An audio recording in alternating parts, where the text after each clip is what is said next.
all politicians here present, distinguished ladies and gentlemen, members of the press. First, I thank God Almighty, the omnipresent, omnipotent, omniscience.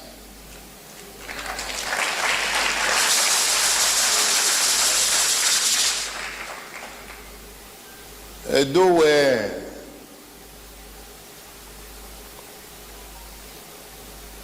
Osanogodwa Akbama Okodudu Osagbaye Boni Yakibao. But if we say it in Benin, they'll think they are deities of a different kind. The Alpha and Omega, that is, God should always come first and last in your life, for making it possible today to pay Your Excellency this courtesy visit that is long overdue. We also thank our royal ancestors. This delay has been as a result of the long legal battle over your victory and also Your Excellency's determination to hit the ground running, which kept you very busy indeed, very, very busy, coupled with our own very tight palace activities. Distinguished ladies and gentlemen, when I visited Esan land during my thank you tour, shortly after my coronation, our coronation, because it's for all of us, the moon and the sun appeared simultaneously. Sir. After that, it was after that I got Iguemo. You can see it, I'm wearing it.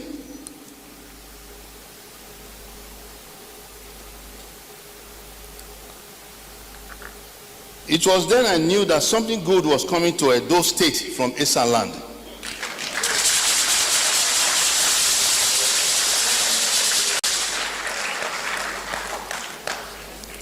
Then a delegation of traditional rulers in Esan land came many years after to solicit my support for the next governor to be zoned to Edo Central. And when I told them I have to consult widely and deeply, they thought I was going to do so with mere mortals,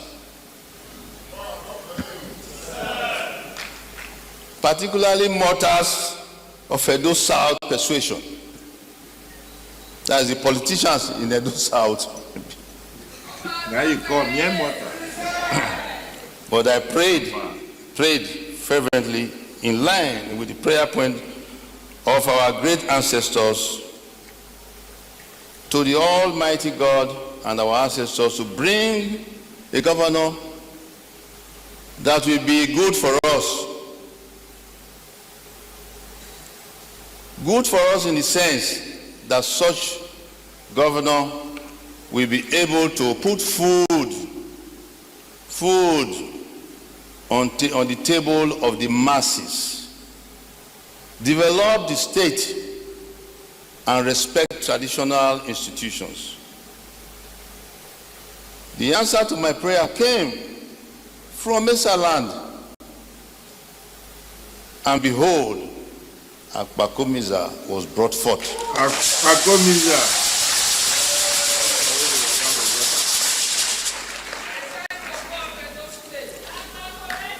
You see how God works, as they say, in mysterious ways. And of course, even two candidates came from Edo Central in two opposing political parties. But God Almighty, in His infinite wisdom, chose His Excellency, distinguished Senator Monday Okpewolo,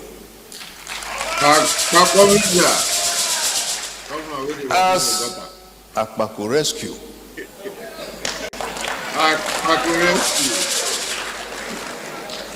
To save His good people and traditional rulers from the hands of the evil oppressor governor. Where must Agbada do it?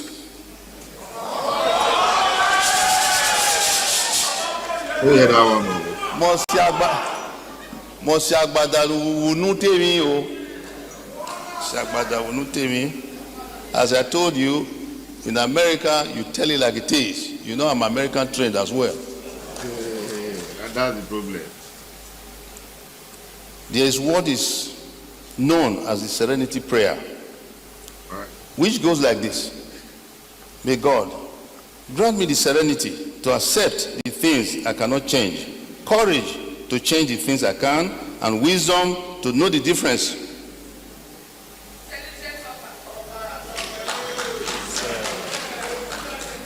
In order to avoid the possibility of bad history repeating itself, there shall be reforms in the traditional system of Benin.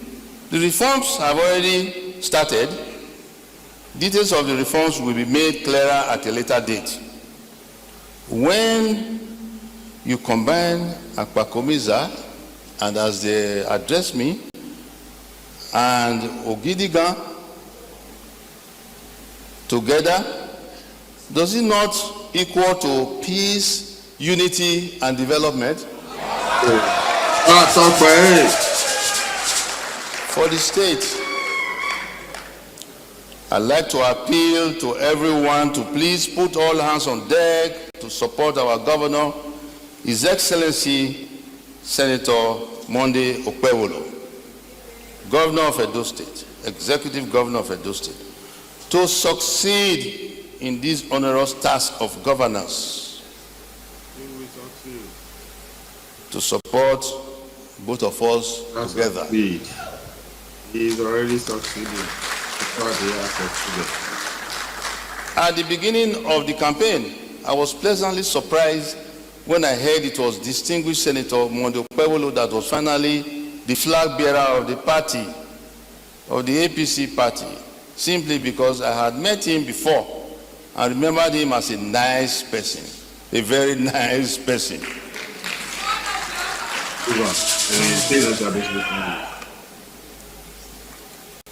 He took me as a father, and I took him as a son. We were immediately drawn to each other, but I had forgotten until he reminded me of that our first meeting in Abuja, when he was then chosen as the flag bearer against the backdrop of the divine revelation in Esa land. I knew immediately we were in luck.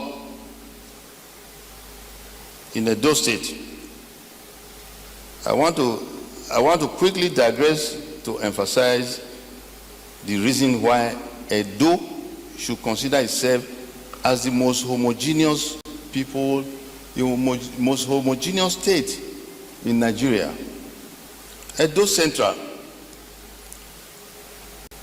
Edo North, and Edo South, and beyond.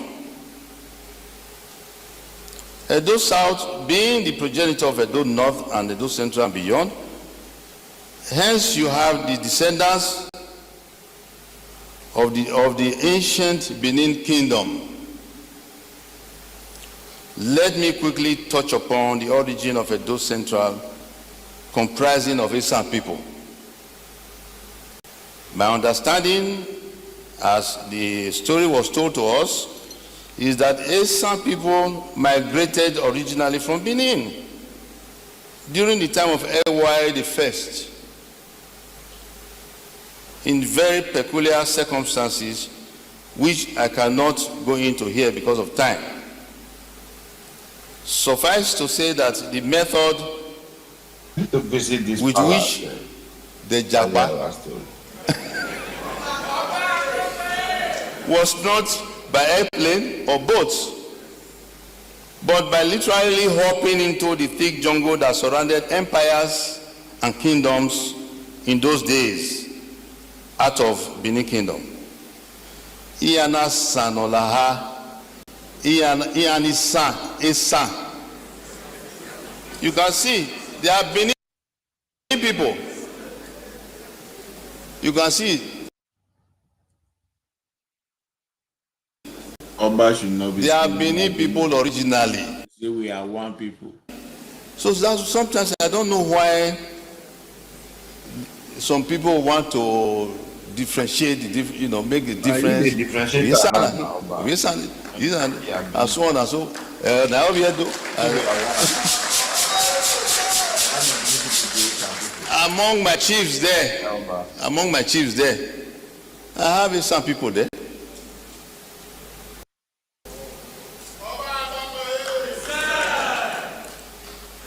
One of the traditional rulers in this land is late now, Poje of.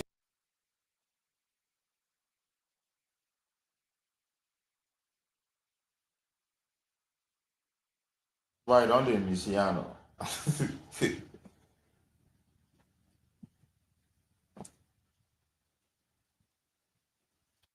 But if you say Benin people and Asian people, like crime, but I think the best way to put it is to say we are one.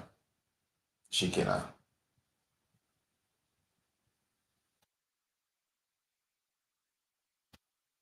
What's going on with my Enoji of Opoje was very, very supportive of the palace. So I'm not comfortable with differentiating, making a distinction between Esa and Edo. Esa, I don't know.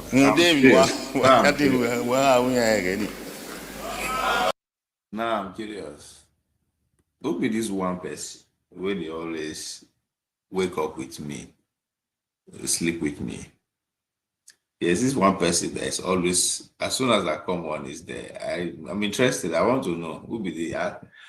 I'm suspecting it's an AI bot.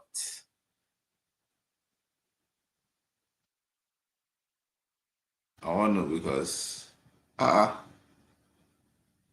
times before I even come on, the eye is there. So give me a sign. I wanted to ask from the onset, but I say if it's important enough, I'll remember again. So now 30 minutes into the show, it hit me just like, okay, who is this person? And the person itself they like. So I want to know, show me a sign, whoever that person is, or you be AI bot, other than that, but love anyway.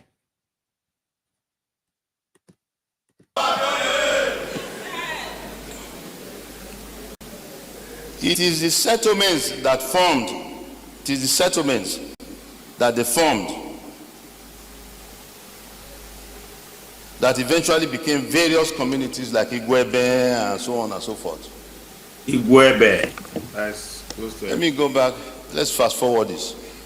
While we were waiting to come on this visit, His Excellency kept coming to brief me about developments privately and publicly.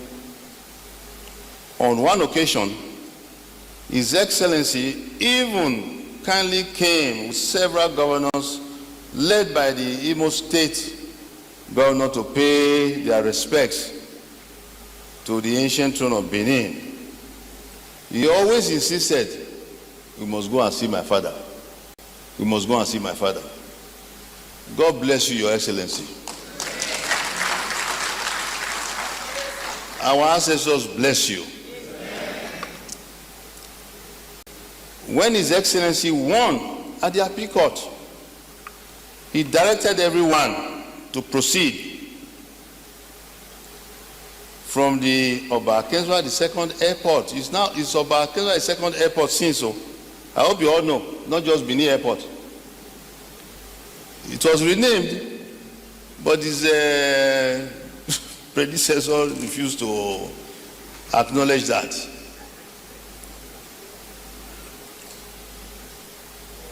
When they proceeded to the palace, he said they should proceed to the palace first to go inform his father of his victory, before he and anyone would go home. Isn't that wonderful? They all came from the airport to the airport, from the airport to the palace. It's supposed to be. You're coming to the palace that morning, Your Excellency, reminded me of my homecoming from Rome when I finished my tour of duty.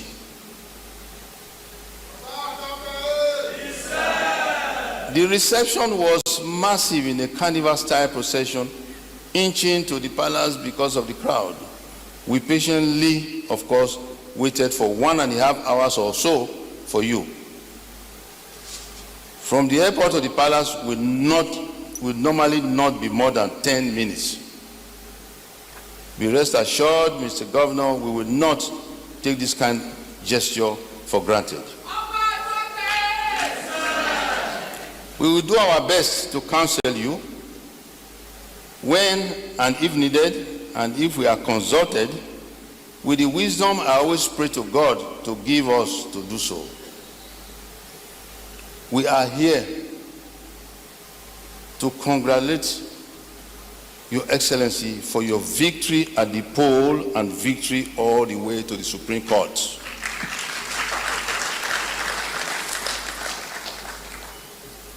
We deeply commend Your Excellency for the physical implementation of your campaign promises and your manifesto within a very short period of assumption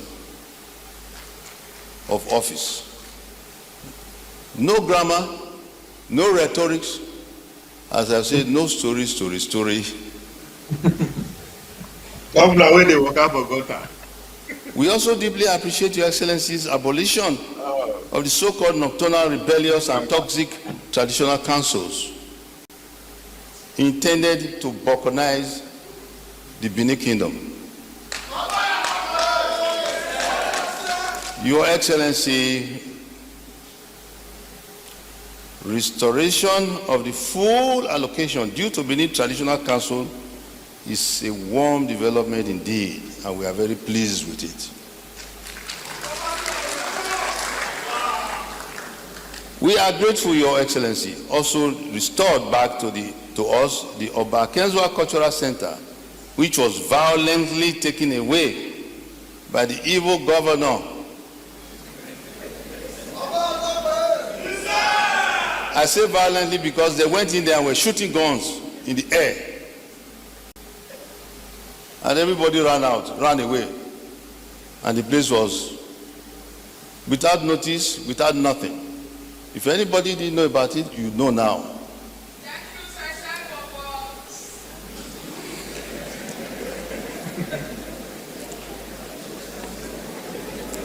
We thank Your Excellency for your willingness to always accord traditional rulers due respect officially and in private. We are happy for Your Excellency's activation of his infrastructural development, which was comatose before your assumption of office 11 months ago. We congratulate you and your party for aligning with the party at the center. It is our prayer that Edo State should not be in opposition to the federal government. We also commend Your Excellency on the way and manner you have handled security situations in the state.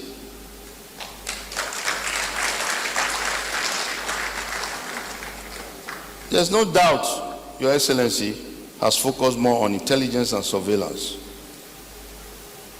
We commend Your Excellency's efforts in bringing sanity to land administration in Edo State the foundation of which I laid by boldly banning the nefarious activities of the CDA shortly after my coronation.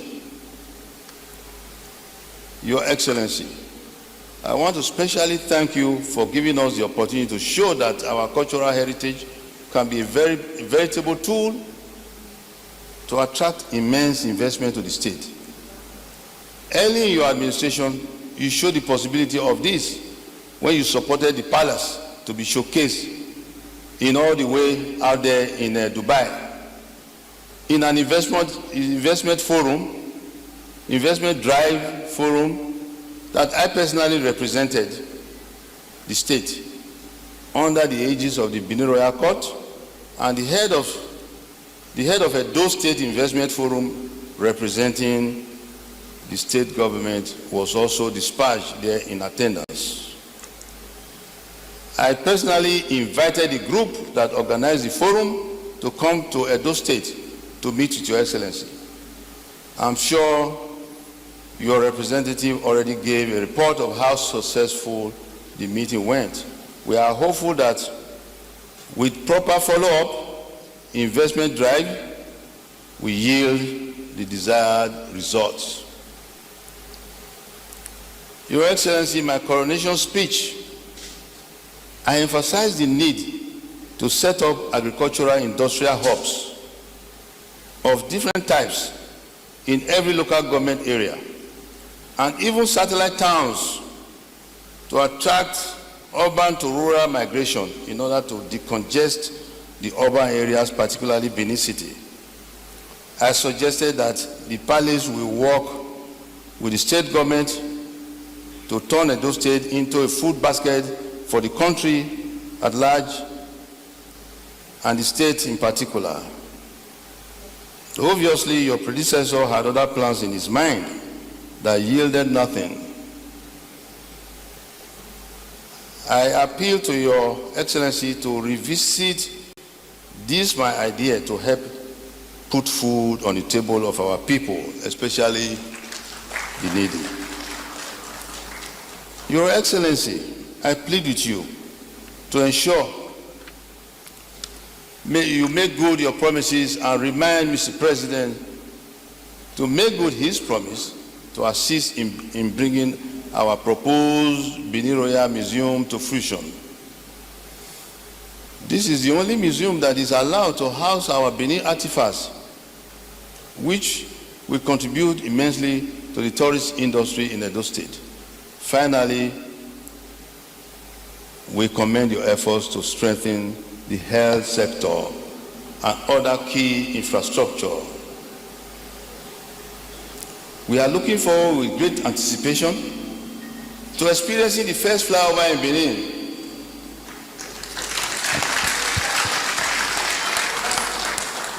And I think even the second one is coming up already. I will be personally there if I'm invited.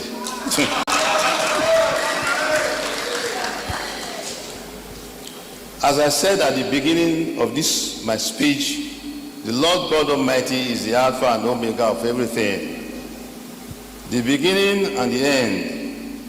We pray for our governor to succeed in this honorable task of governance.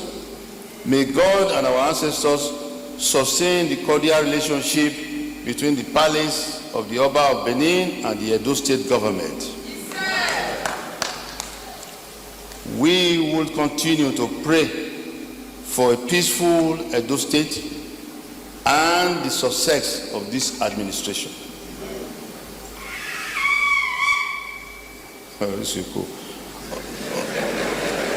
On behalf of the royal family,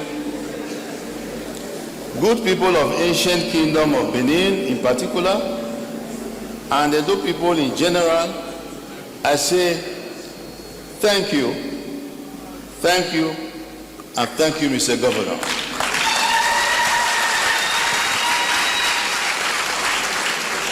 And thank you, Mr. Governor, the Akpakomiza of Benin. I have to add that. We cannot reward you enough. Only God and our ancestors can reward you. Akpakomiza. I don't know the Benin speaking people here that know the history of the name Akpakomiza. It's a very unique name. I asked the governor, my son, the governor, where did you get this name from? Who gave you Akpakomiza? Who gave you Akpakomiza? I won't tell you people is responsible. That one is. But there is a song about Akpakomiza in Benin. There's a song. So I was wondering whether he lived amongst those Benin people. Akpakomiza is the name of a warrior, perhaps that lived in those days among the Benin's, that Japa. There's a chief here. I want to invite the chief. If you will give him the microphone, who will give him the microphone? Ogesure, to sing the Akpakomiza song for you to hear. He has my permission to perform this. I hope he will not outshine in the part of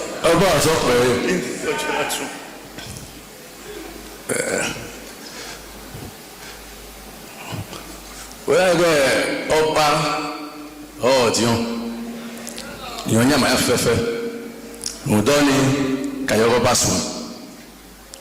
Agbọ́bù amúbù gẹ̀wá ẹ̀nàbù ọba nàrúwá.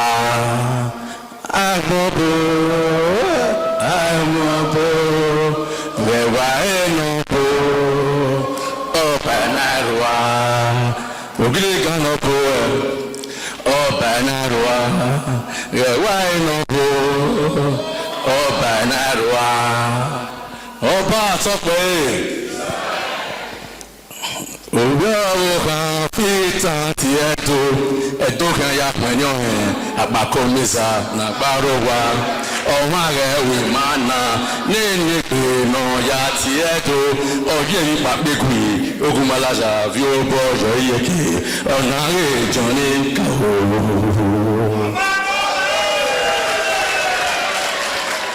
òwe ọwọ́ kan fi tàn ti ẹ̀dọ́ kan ya pẹ̀nyọ Akpakomiza nàgbàrò wa ọ̀hún ààrẹ wì máa nà nínú ìpinnu ya ti ẹ̀dọ́ ọ̀yẹ́ yìí pàgbégbé ogun malaza fi ó bọ́ ọ̀yọ́ iyeke ọ̀nà àrèjọ ní kàwó. Ọba àtọpẹ.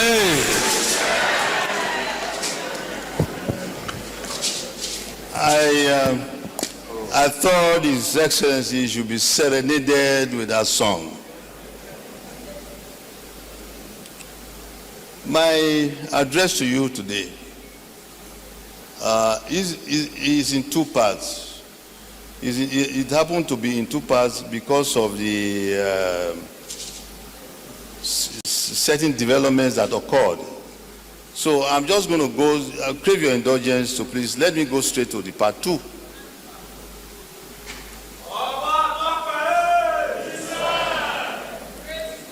Fortuitously, our long-awaited visit also coincides with the time that the long controversial museum called MOA announced plans for its opening.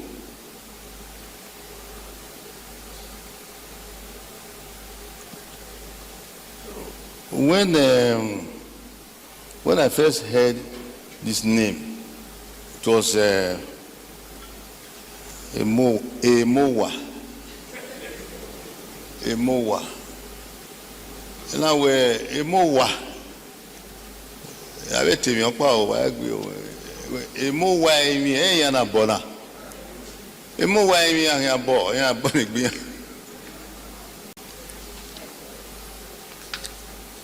Your Excellency, distinguished ladies and gentlemen, we are therefore constrained to throw light on the lingering controversy surrounding the museum called Museum of West African Arts, which MOA, which MOA was originally conceived as Benin Royal Museum. Did you all know that? Originally, before my coronation in 2016, my grandfather, Oba Kenzwa II, my father, Oba Erediawa, and I, by the grace of God now, Oba Ewa II, have been known to be canvassing for the return of our looted artifacts by the British in 1897. Some were returned by the British government during my grandfather's reign, and my grandfather sang a song and danced to it in appreciation and happiness. To which, in honor of my grandpa, I also now do the same song and dance whenever an artifact is returned.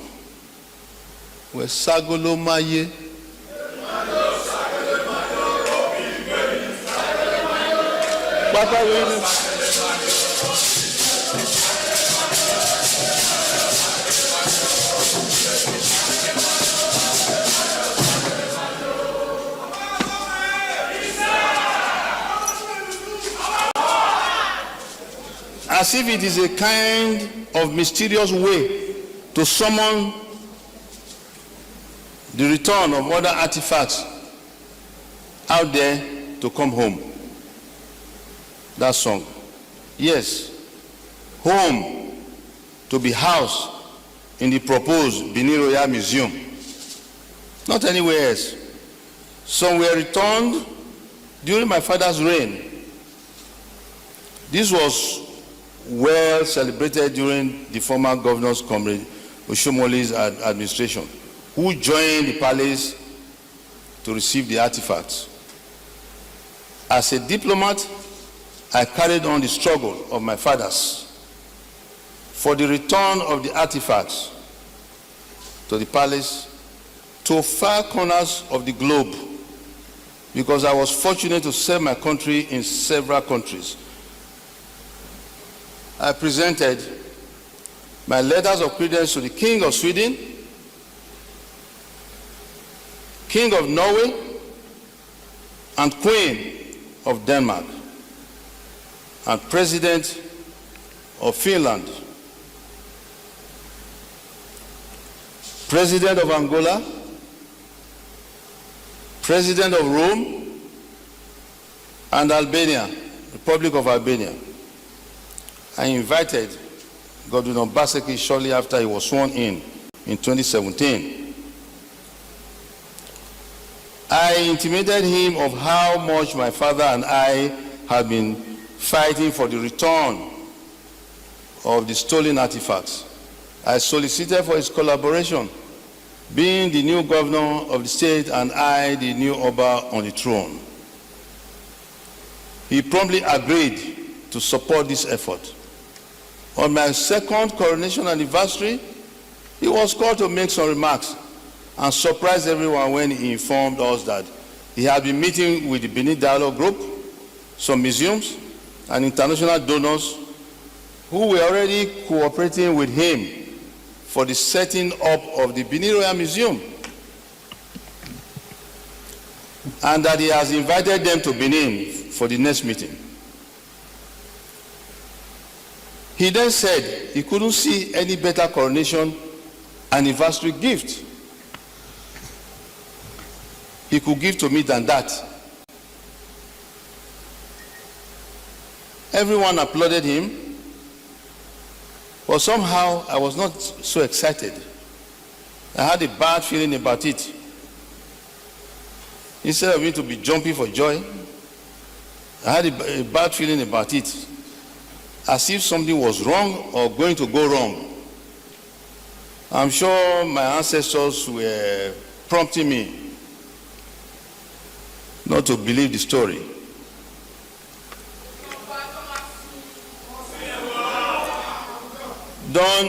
Then there was silence after that.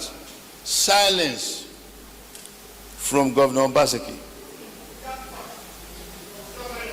COVID-19 came in and complicated issues. During the period of COVID-19, I believe the evil, the plan, the bad plan, evil plan was also being perfected. Perhaps that was the period now found out that a lot of money is coming with the artifacts to the palace, and they decided to divert it to their own pockets.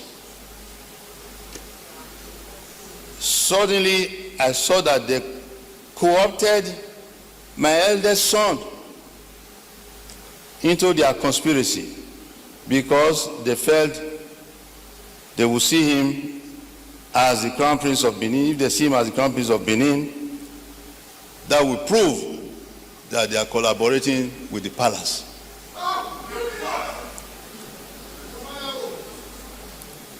And if they dragged him along with them, they would have succeeded in convincing international donors, particularly Germany, that they are collaborating with the palace.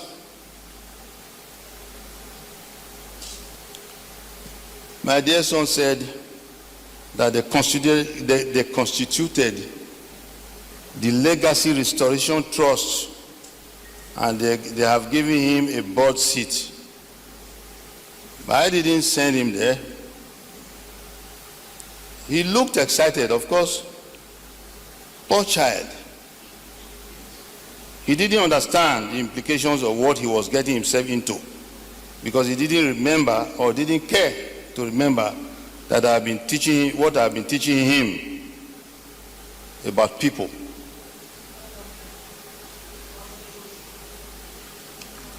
For avoidance of doubt, the German government et al. And others, who did not even understand our traditions and did not care to come to the source to find out for reasons best known to them, perhaps because they were also having interests of their own in the artifacts.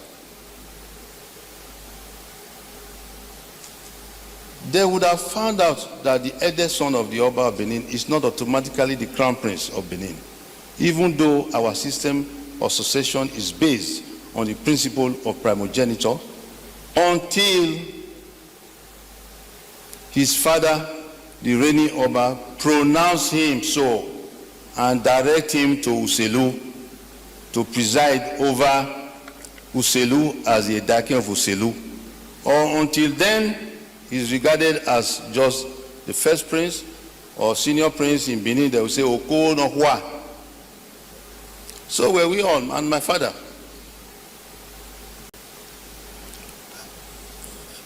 I was also involved in a ceremony in the palace that formally sent me to Uselu with Comrade Oshomole was there at the time. He was the governor, and a lot of crowd trekked, as we have to do in line with tradition, trekked all the way to Uselu, took residence before technically, officially, I became the Crown Prince, became the Edake of Uselu.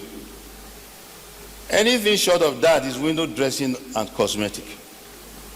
They decided to drag this, my eldest son that I loved, into a conspiracy against his own heritage. And he was thanking them for it.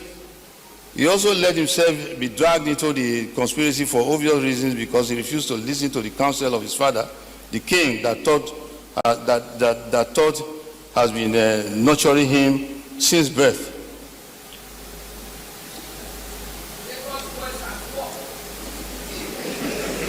What I know.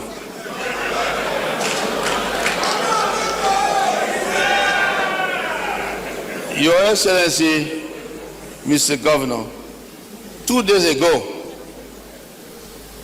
my people protested against the purported opening of the so-called MOA.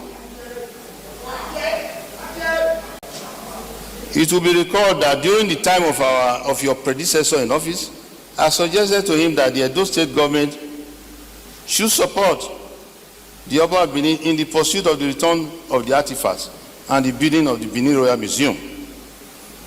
This was duly agreed to by the erstwhile Governor Godwin Obaseki, in conjunction with the National Commission for Museums and Monuments.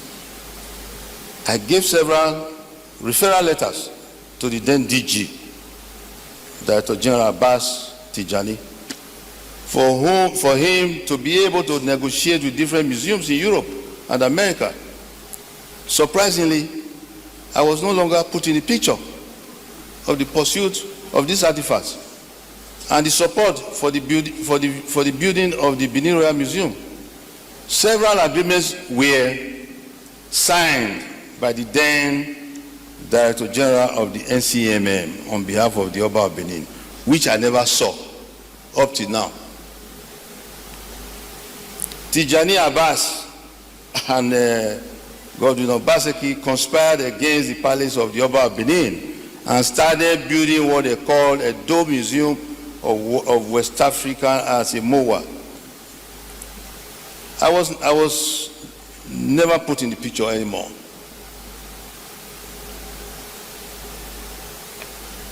It was very sad to me. It was later made known that the finance for the MOA, which they were building, was actually gotten from foreign donors who were made to believe that the Benin artifacts that will be returned will be housed in the Benin Royal Museum. The structure that is standing there was actually supported by foreign donors and the goodwill of the Oba of Benin to build a royal museum, the Benin Royal Museum. The so-called MOA is not a state government, it's not a state government project. It is a project that is meant to house the Benin bronzes in the museum known as the Benin Royal Museum. I have to keep on re-emphasizing this. I am therefore in support of my people who came out a few days ago to protest against MOA opening of any sort. I therefore urge the state government to ensure that the MOA structure, which is under probe by the Edo State House of Assembly, is fully investigated and the source of finance and ownership made known. Your Excellency, for the information of the general public, the foreign donors are actually seeing this MOA structure as Benin Royal Museum. And I urge Your Excellency to let it be so.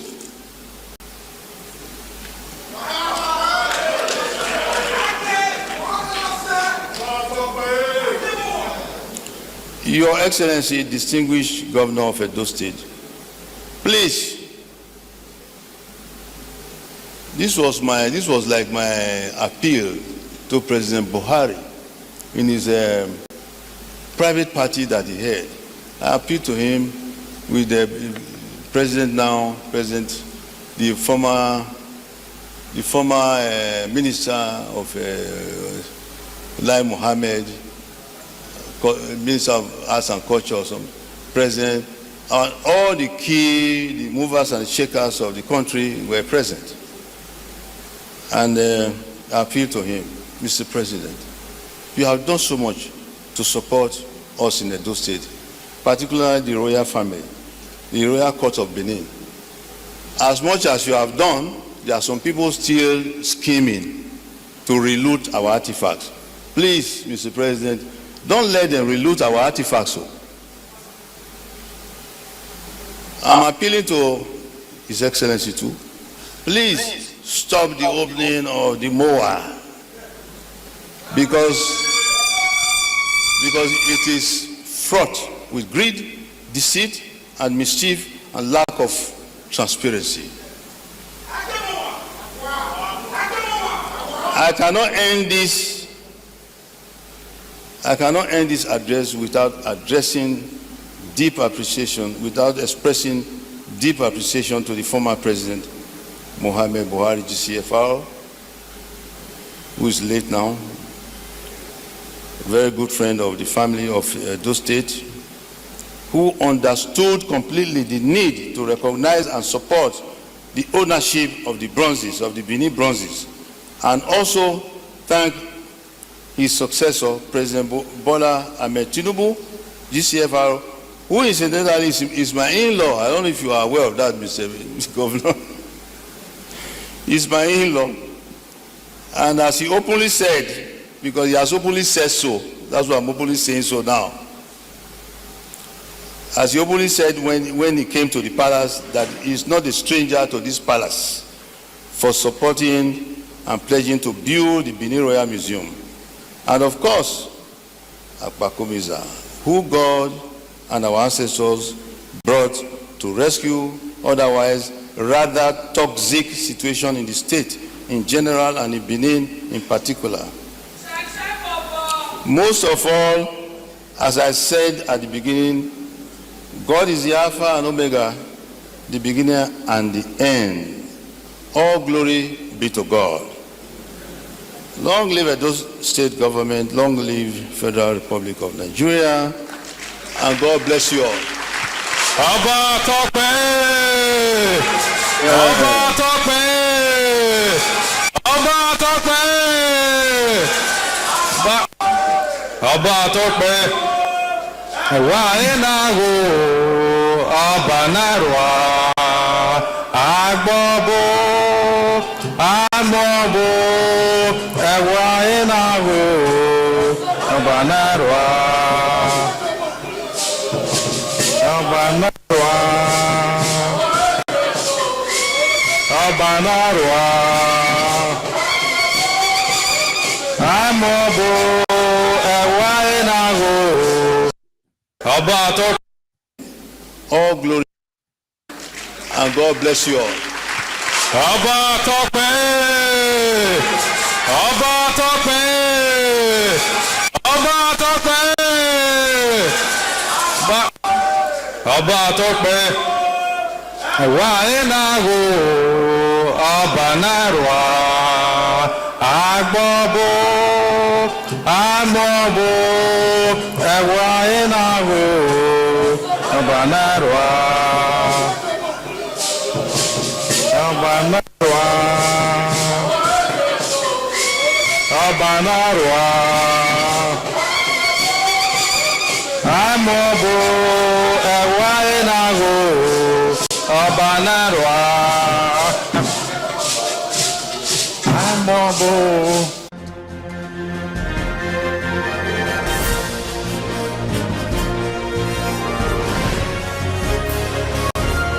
Breaking news.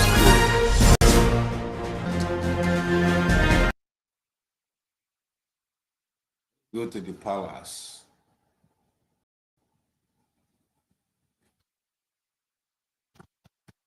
Having been an ambassador myself, I was looking forward to receiving ambassadors that are in service now.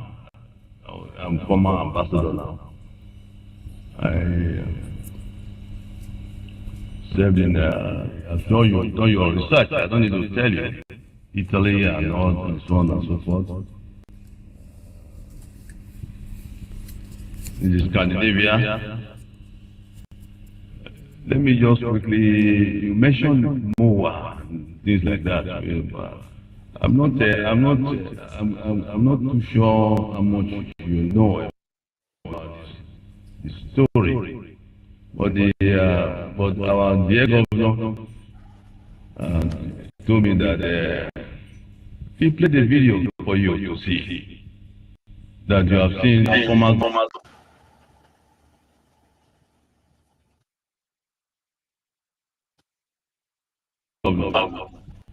What he said in the video. Is that correct? Isn't it? You've seen the video. That video says it all. That video says it all. I don't have much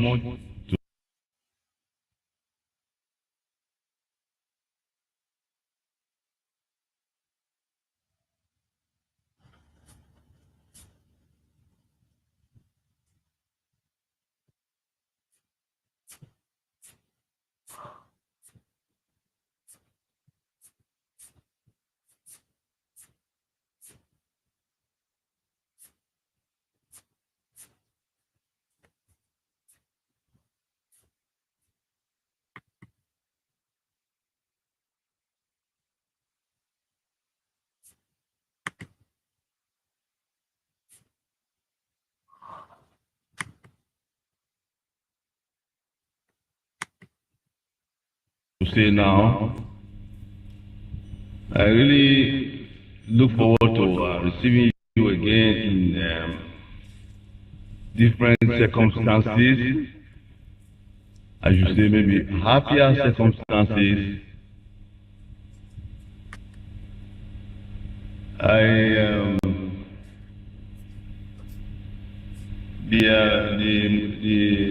museum you mentioned, Moa and all that.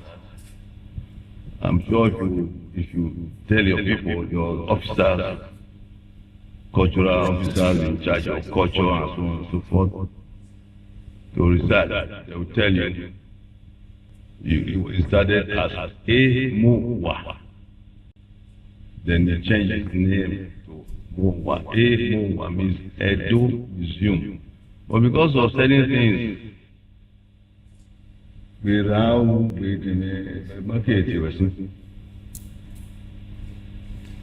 but because of certain things that were happening, I'm sure you want to do your research about the former governor.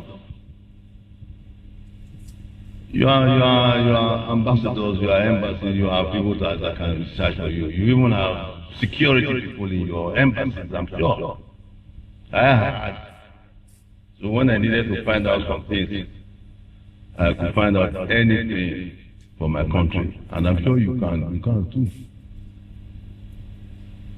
But I'm surprised that the Germans, the way they have gone about all these things, so because they came here, a delegation of Germans came here, and we told them, please, I will plead with you, Madam Ambassador, go get the video of the visit of your predecessor. The German delegation, and there were quite many that came here. And I told them everything, so I don't think there's much to start repeating again. I think this is like an SOS. I'm sure you know what SOS means. It's an SOS that we have, the palace, they dealt with my forefathers, my ancestors in 1897, the British in 1897. You will know the story. Again, it's like history repeating itself or wanting to repeat itself. It's not fair. It's not fair at all. My father and I, please, I think maybe they will give you the speech I delivered in governor's office that day. Everything is also in there. Study it. You will know the order and the story. From the video, it's clear that the governor Obaseki came over there, collected money from donors, international donors, the Germans, and to build the Benin Royal Museum. Why change? So later it was changed to a different name. Just a different name and different structure and different. They brought me. They quietly brought me a document to sign sign away, mortgage my right to sign approval for what they want to set up in Legacy Trust, Legacy Restoration Trust, to take over all the Benin bronzes. I said, I cannot sign that. That's we see many documents, we have seen many documents in our lives. I cannot sign such a document. Then he got angry. He was always angry. That governor was always angry. He would come to you nicely, maybe, but he was always angry with my people. Please. He was always angry with the palace, with my people. He was known to be demolishing houses, oppressing people. I even mentioned it in my speech without fear of anybody, that he was an oppressor. But you, the Germans, you know how Hitler was in your country. So one could even liken him to almost like a Hitler of the Benin Kingdom. He was oppressing everybody, demolishing everybody's homes. He got angry because I did not sign that document to relinquish my right to be in charge of my ancestors' property. The properties, artifacts belong to my ancestors. They were taken from this palace. The palace was bigger than this, was as far as to the governor's office. As far as to the governor's office in those days. It's in Wikipedia, Pinterest, and so on and so forth. You can see it all there. This is just a cry of SOS that he took the money to build Royal Museum. So, Benin Royal Museum, that was what it was on the video. Please, I want to say that the governor is looking into it. I want to plead with you to let our governor look into the situation. Cooperate with government house, with the governor's office. They have set up a probe, they have set up a panel, committee or something. Please cooperate with him, and this whole thing will be resolved. You will find out the whole lot more come out. That's my plea. I plead with you, earnestly to please cooperate with my governor. Let's leave everything to him. I leave everything to him. I leave everything to God Almighty. Everything to God Almighty. But for century, over a century now, this didn't happen before. Relooting wants to happen again. I don't know if you have seen the National Gazette that stated the Oba is owner of. So go study it. Please, it's a pity what happened yesterday. It was not intended at all, but Your Excellency ought to have done a little bit more research before you came. A little bit more research that they are not being honest with you. Transparency is not there. Ambassadors always want transparency for their country when dealing with such issues. I want to thank you for coming, and of course, as soon as my governor spoke to me, I said, of course, I'm open. I'm open to receiving my colleagues, as it were, colleagues ambassadors. The former EU ambassador was an Italian. He also came here and spoke about my time in Rome. I was also visiting the Vatican. I met with the former Pope a couple of times also, and so on and so forth. So please, my plea is to cooperate with the governor and leave everything to the hand of Almighty God. But please, let fair be fair. You have seen the video. It's not, that video is not AI. It's not AI generated. It is true. People were there. The former president was there. Jonathan was there. You'll see the videos. I don't know, Excellency. I don't have anything else to say. I beg. From 100 or something from Netherlands, which was great. I want to thank the ambassador for that. We are very grateful, but I know Europeans are fair people. You treat this with a lot of openness and be fair. Don't let people come and cheat you. We didn't have anything to say because we are just traditional rulers, as they say. We don't have any, but the powers that be here, which was Obaseki, came and used his government something to deceive all of you. So please let our governor cooperate with him to do the needful. You will find out that everything will be clear. And this museum that they built was supposed to be Benin Royal Museum, that they took the money to come and build. We were cut off. Is that fair? We were cut off. In fact, he wanted to even scatter the palace because of that. He wanted to scatter the kingdom. Would you like, you said, Her Excellency, Madam Ambassador, you commended the heritage here.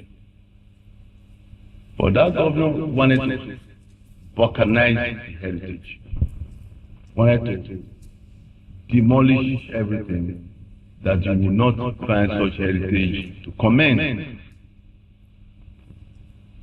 Is that fair?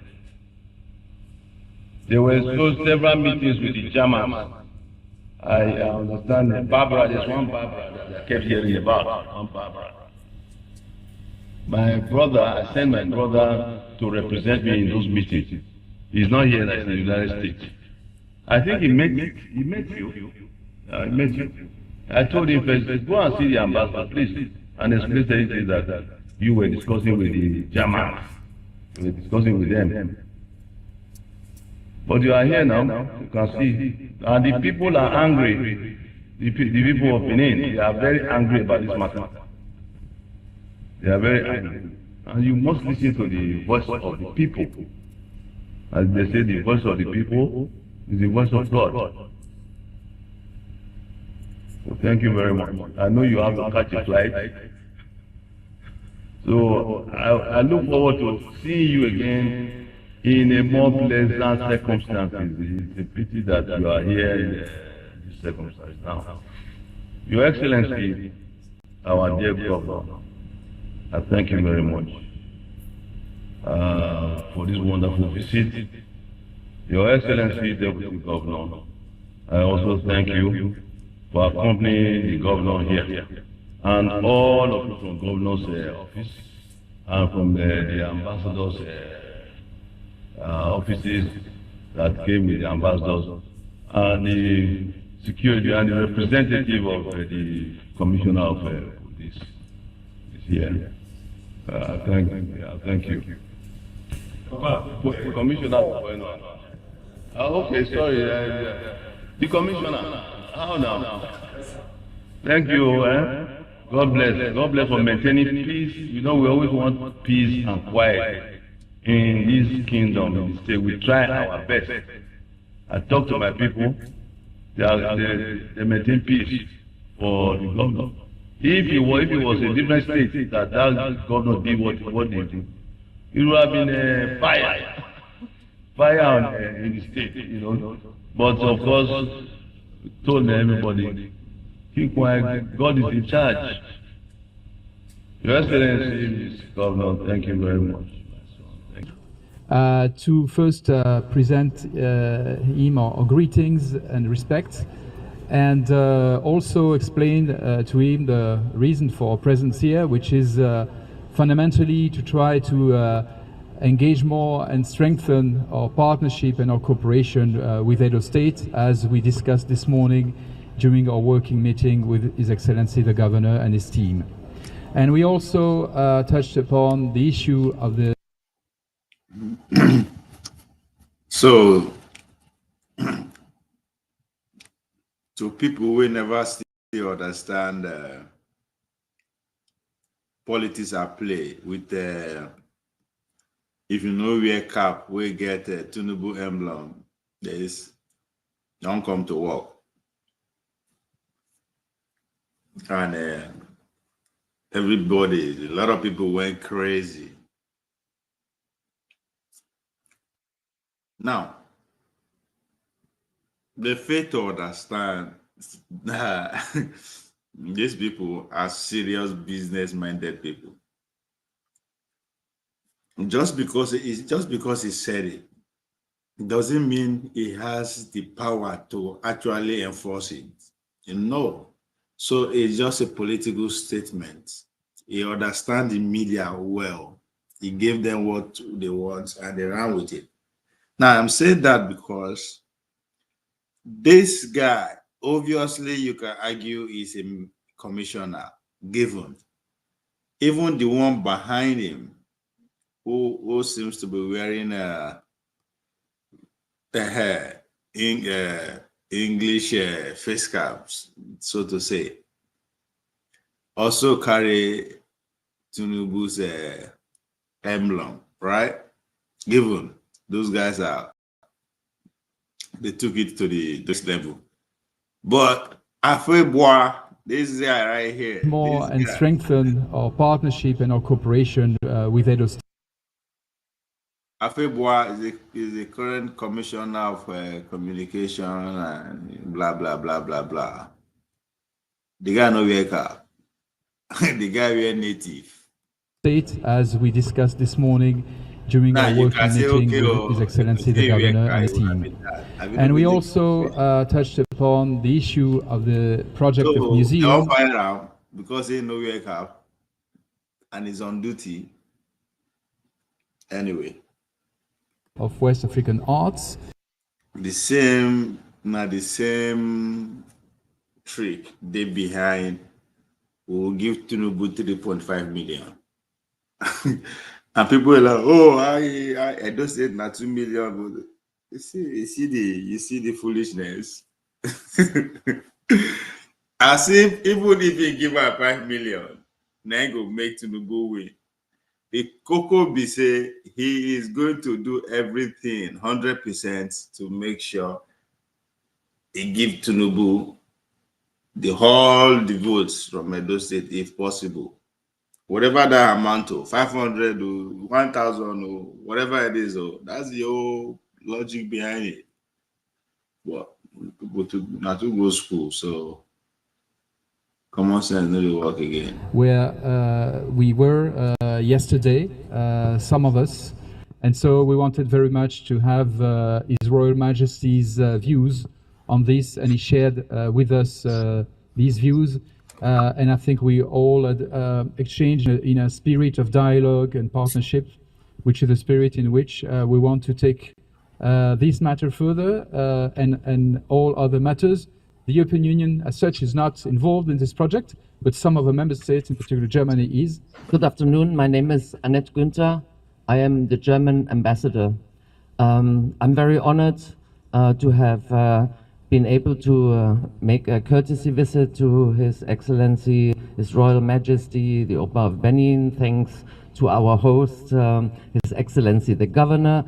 We exchange views on our cooperation in general, but in particular also about German engagement in Edo City, which is manifold. During my visit, I'm going to see a couple of projects of our cooperation, but one part of our cooperation is also cultural cooperation. And with Edo State, our cooperation has been particularly close because you are aware that the German government has transferred or returned the ownership of 1,200 Benin bronzes back to the Nigerian government and to the Nigerian people. So we're very proud of that move of our government. A number of those bronzes have already been returned, and they are here in Benin City with the National Commission for Museums and Monuments, but more to come, and that's why we are very much looking forward to continue our cooperation with NCMM, with the state government, and also with the palace and His Royal Majesty, the Oba, on the further return of all those bronzes. We are here to see the Oba for a courtesy visit with the European ambassador, German, Netherlands, and Belgium. They talk about area of cooperations. Also talk about what happened yesterday. What happened yesterday was, to me, I didn't understand because I wasn't even aware that such gathering would be taking place yesterday. We have spoken to the Oba. We have gotten his own side of the story. The committee for this very MOA has already been set up, and they will look into the matter. At the end of the day, there will be fairness. That is the most important thing.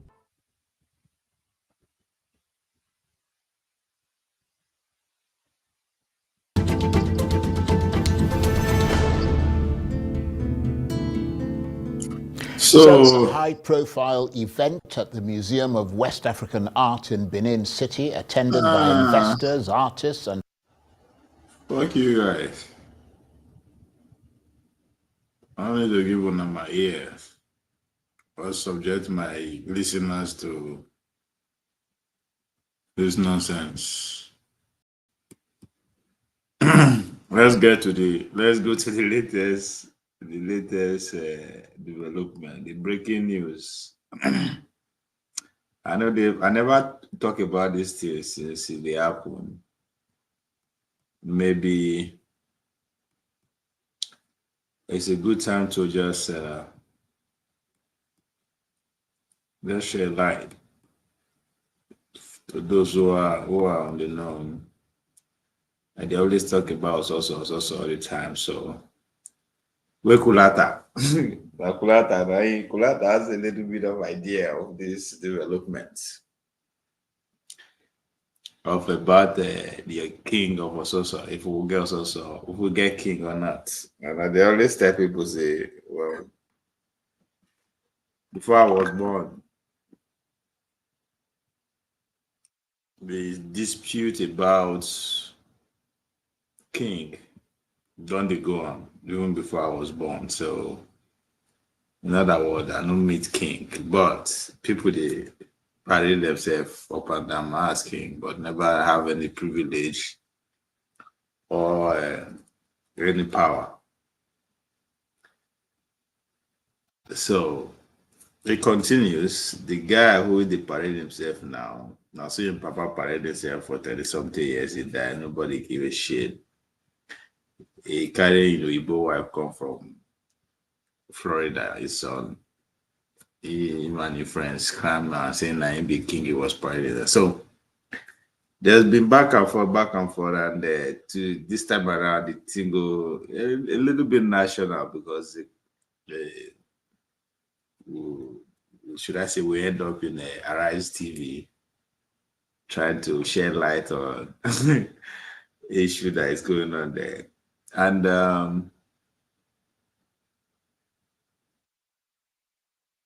so there's a verdict.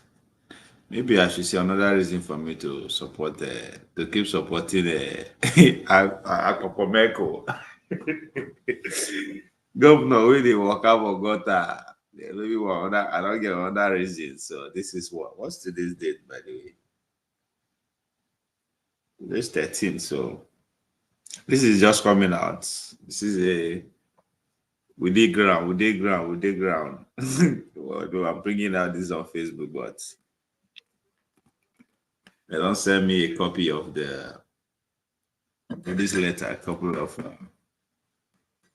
minutes ago. Anyway, so on today's November 13, 2025, government special announcements, the revocation of traditional appointments in Ososo and Ekpeshi, Egbe, Egbere region, Egbere decline. I don't even know say these people say get their own. Ah, my. And they laugh because the story will be here is it's the story of Nigeria too, which is fucking crazy because also now Lagos they there. We no get another village. We not share village. We just us. We no get two village. We are not that much to have like two village, three village. No, it's just one freaking location. Only us nine be we brothers and sisters and cousins said the deeper you go, you'll find out maybe by the time you go down to your 10th before you even get to your 10th generation, you'll find out that you brothers and sisters in a way. Anyway, but for some kind of reason, we know they agree. How we arrive at we know they agree. That's another thing that I'm here to understand because as I said, we be only one place. Nobody say the village be just one of us. So, but how the country split themselves into 4 clans, I think that's another story too. That's another interesting hole to dig into. But that's not the that is by the point. But as it is, we managed to split ourselves into 4 clans, 4 quarters. Now, quarters, we have to tell you that we should be one village, right? And a person like me, my mama come from one angle of the quarters, but apart from the other side of the quarters. But for some kind of reason, we dey fight. So I don't know why I can fight myself, but that's why I say that Nigerian is a Nigerian. It's a mini Nigeria, our problem. We will fight our own civil war self. 30-something years ago, I think. So,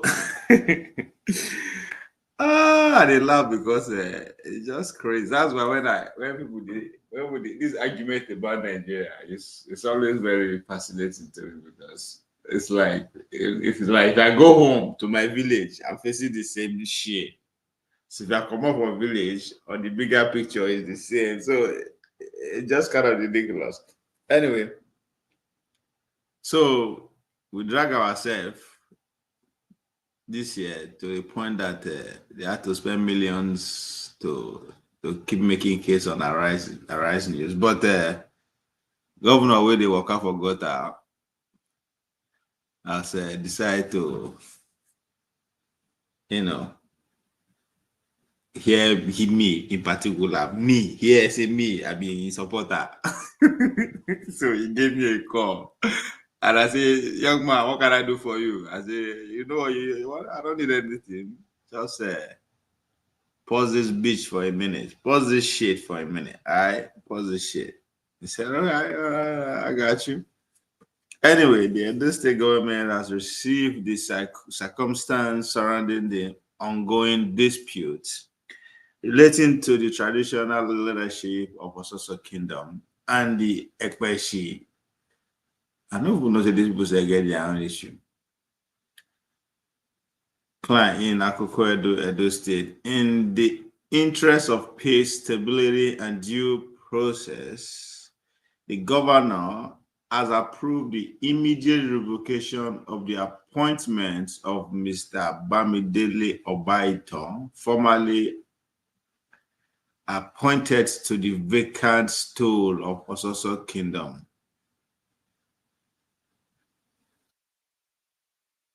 Okay, the other guy be Zaiki, Lukman, Odeme, Titord, all of them. I think the issue not the same thing. It's very simple. Ososo kingship is rotational. As I said, I don't know how they arrive at those 4 quarters, but it's been like that for more than 100 years. So this dispute don't start since 1939. Just make it make sense. So the problem don't start before Nigeria even be Nigeria, right? So I think your people should have when you listen to me when I talk. So I think I'm more experienced in what is happening to Nigeria, and I have a glimpse of solution. Anyway. So this issue has been going on, has been on ground since 1939, right? So there's no be an official king for that kingdom since 1939. Imagine that kind of thing.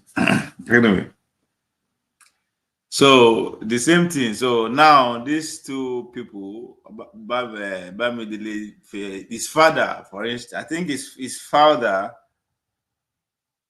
I know again. I know it's another thing. But not in father, not in father, a great grandfather, I think, was the last person. So normally, when the king die, if you come from this one quarter, it dies. The next person, the next one will come from the next quarter. So it's rotational out of the four. If the first quarter present and that person die, then the second quarter will go. That was just like that. So I think it reached by Toton. The man say, as the man died, his son doesn't know. Now he will continue. It's in hereditary. Imagine that kind of audacity. So and that it has been like that since then. So now the same thing this man won't do. So he said, "My grandfather did it. His papa called, say, papa did it. He called, I say, papa." But despite since that time, none of they don't hold any power or any privileges. They no feel they are there. Nobody send. Just nobody recognize them as anything. But anyway, this one is becoming too much. Maybe because they marry a go wife. It's a young man. I think maybe will be age mate, if I'm not mistaken. So the guy carrying a go wife won't be queen. He won't be. What an audacity, man! God, wow. He would not suffer. Imagine the same thing that just as Oba was kind of explaining to those Europeans. Now one going colonize us again. And that guy they can't do. But anyway, and politically now Obaseki supporter, I think let's not put that aside. So Obaseki now give him balls. It was a commissioner of something under Obaseki, and so you see why my governor can listen to me directly and take action. Anyway, pending the final determination of the rightful occupant of the traditional throne of Ekweshi, Egbegiri. I don't know that one. No. Egbegiri, I don't know that one. I know Ekweshi for sure. Client with immediate effect, he shall oversee. Wait a minute. So pending the final determination of the rightful occupants of the traditional throne of Ekweshi, the government hereby appoint Mr. Nicholas Odeme as the regent of the Ekweshi clan with immediate effect. He shall oversee the affairs of the clan in a custodial capacity and ensure full cooperation with government directive. As for Ososo Kingdom, elders of the four quarters, Unukus, the Council of Chiefs, and the elders of Ososo are hereby directed to meet, consult widely, and submit a consensus candidate for appointments to the vacant tolls of the Ososo Kingdom. Such submission shall be made through the Ministry of Local Government and Chieftaincy Affairs within a time frame to be communicated formally by the Ministry of Local Government and Chieftaincy Affairs. This process must reflect the customs, rotations, principles, and collective will of the Ososo people. It's gonna be like that. I don't know why these people say the service speak grammar. I don't know. Now I look at things, I was just like, what did they give these people audacity say? That's when I look the guy. Live in Florida, base, carry wife and innocent kids, got the parade. Like, it's just fucking crazy. Like, what an audacity in 2025. Nobody give a shit about that in the first place. But that's beside the point. we are their generation who have sworn to make sure that doesn't come to fruition. So I can't hate, I can't go against that. You know, those are the product of their generation. But in my goddamn generation, you just go with your brokers, you don't get anything. Come the parade, yeah. People say you get bar to come push investment. You won't come. You don't hear say Boa Cement, you don't come build a factory for so. Then you carry your two left leg. They come say, what an audacity. Anyway, both Mr. Bamidele Obaito and Mrs. Lukman Odeme are directed to immediately hand over all government properties. I don't know any government property even did this, but this I don't know if a question, but God damn for so. Nobody give a shit. I don't do any government property with there. Anyway, government property, instruments of office, and materials in their possessions to the chairman, Akoko Edo Local Government Council, without delay. Office of the Secretary of the State Government House, PMB 1081, Benin City, Edo State. Email ssg@edostate.gov.ng. These people they reverse, so they don't see finish, they never see stop. Citizen of Ososo, Ekweshi, Egbegeri, and the entire Akoko Edo local government area are advised to remain calm and go about their lawful activities without fear. Nothing go happen in the first place. When the shotgun, the last time when we went to war against each other, it's still very fucking crazy to me because also now town we be say if you close my eye now and drop me anywhere, I can go to my mama house, my grandma house, I walk out for the whole town within hours. Without I go miss road, I will be seen as a stranger. I don't go to anybody. No matter how anybody, no matter the age difference, no matter say I made a 5 years old today. Okay, maybe 5 years, no fee. But meet any age we go feel know who their father, their grandfather is. By the time he mention his name, then it sounds strange to me. Mention papa name, it sounds strange. By the time mention a grandfather name, I go know. That's how small. That's how small one also is. That's how pretty much kind of related. But for some reason, we shoot ourselves. With the fight to be king.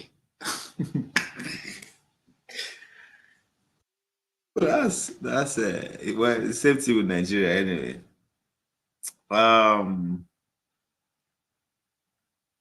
So this is a couple of hours ago. So you see why my energy they come from my governor. The governor, is a traditional man. You understand? He's not after money. He's not after dollar. We won't carry dollar go. Is he coming back to village? We'll flog her if he do anyhow. We'll flog her. But I know I never actually take time talk about this controversy of Ososo, but just because it doesn't to me, you don't have to go this far. You don't have to go this length because, as I said, nobody they recognize anybody. You have no power or any privileges. So what's the point? And the people where they respect power, which is universal, now person will get bar. So it's not unique to us also. So now they tell you, yeah, if you get bar, put investment that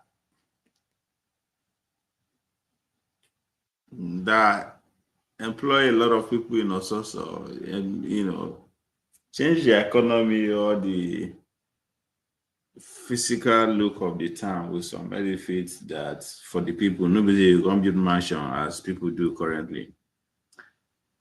Also, some people will actually give you whatever the fuck you think you want.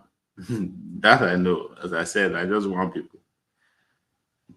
But because again, you have not contributed. That's a different conversation. Because in 2025, that's what you'll be talking about. You haven't contributed to the town in any way. You possibly maybe you be king. What does that even mean? What does that even mean, say, in 2025? But this is where we are, people. We is here.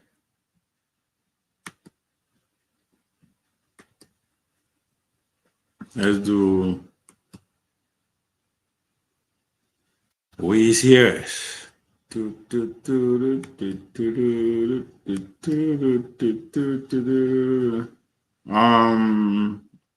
What's in the news? I think we should do that. We should do what's in the news. It's early here, or I don't know. I don't know those two people where they watch me. I don't know where you guys are. I started early today. Just still 7:30 here.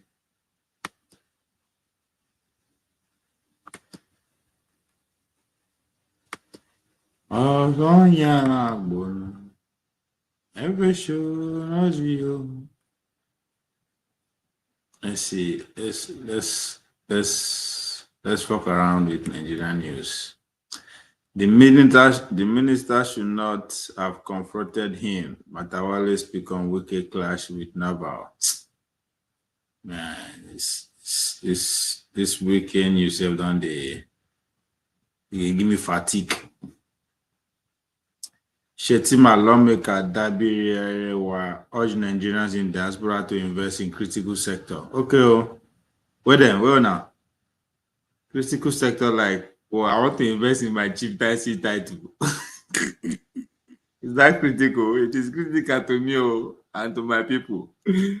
All right. The vice president, Senator Kashimu Shettima, has urged Nigerians in the diasporas to return home not only physically but also economically.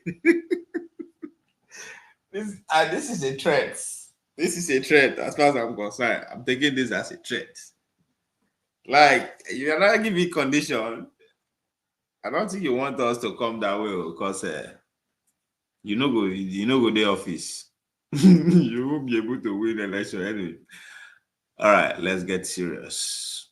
Economically, to invest their expertise and resources in critical sector to drive transformative across the country.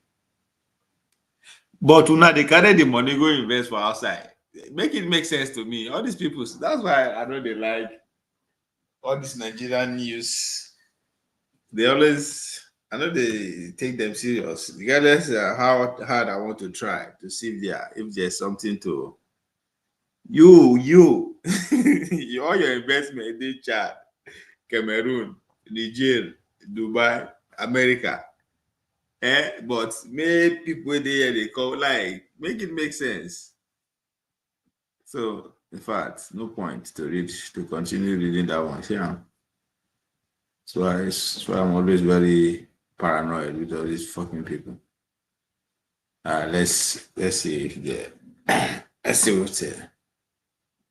Come, Sule. I advise you to start wearing Bola Tinubu's cap now because at this point, that's the only way your son will take become governor. Nothing for you. Court start judgment in Lamido suit against PDP convention. Aye, now wow, wike. The people with the Southside people. I think we should call Wike a slag. Now Wike now be the only person we will get now. Yeah, since the death of Tony Anene. There's no other person. The Wike is coming up. We might not like his style. We might not like the way he does things, but if you didn't show you will do the same thing. Tony Anene was kind of more humble, quote unquote, in a way, because those things come from money no day like that. Wike is different. Wike money they had. So yeah, I think he has the right to do and undo if he can get away with it. And so far he's been getting away with it. So this is my advice to the South people. Just cut him slack. That's the only guy with the drag power with all that region in a way, whether I like him or not. I'm saying that because if no be Wike now, PDP for therefore all the harassers will vote for Atiku the 5th time. Boy, people don't see that, right? I don't be Wike fan that year. I get it. But right now, all the men where supposed to they know they are featherweight. Oshomole see they fight to win election. Akpabio still and Natasha don't figure out. So Natasha get down by the ball. So I don't know.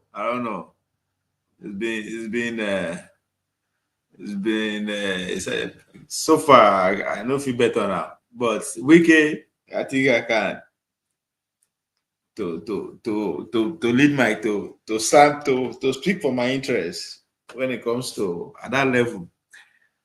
So Wike, if no pick Wike for don't they say vote for Atiku again for the 4th time I've been a 5th time under PDP. Wike now, Atiku now is out. Thanks to Wike. The next person who is a signatory to PDP as a founding member is still Lamido. Wike said also he put out for street. You see why I like Wike? Yeah? You see? People are. This is what I like Wike. Eo Lamido, he put out for street.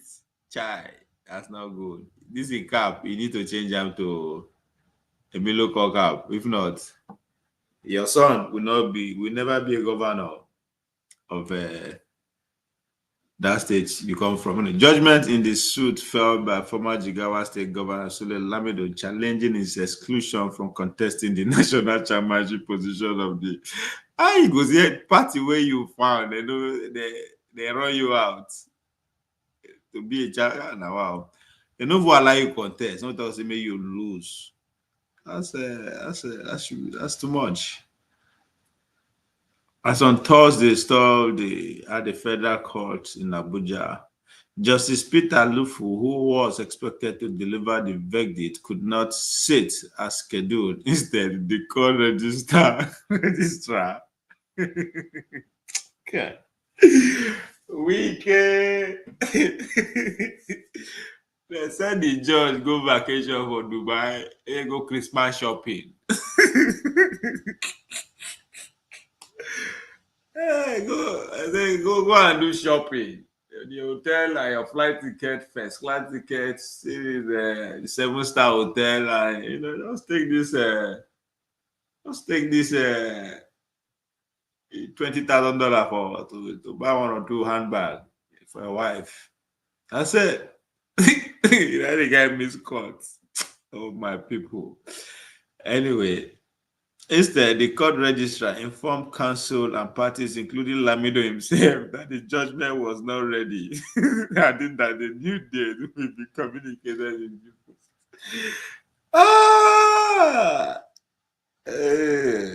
This is the heart of the game.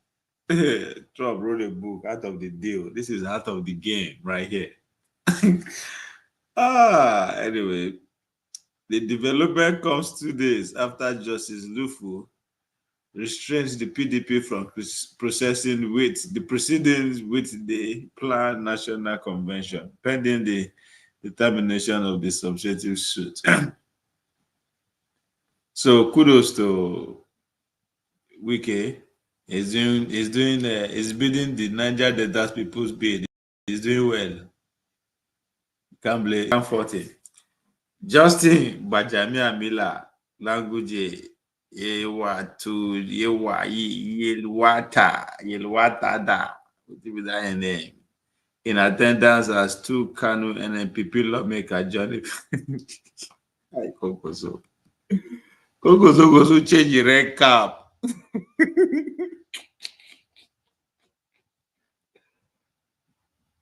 Holy shit, why is this so funny to me, man? They laugh my governor say they make it a review. Ashibaju come, they say don't know what they talk. Just imagine say show Kokozo go show for for channels we show with red cap with Tunubu emblem. This I don't know what they call this in design. Oh now that would be the that if an acting will trend for a couple of weeks. What a goddamn minute. I actually never think about this loud like this. People so join APC. He go see wear red cap, but he go carry Tunubu emblem.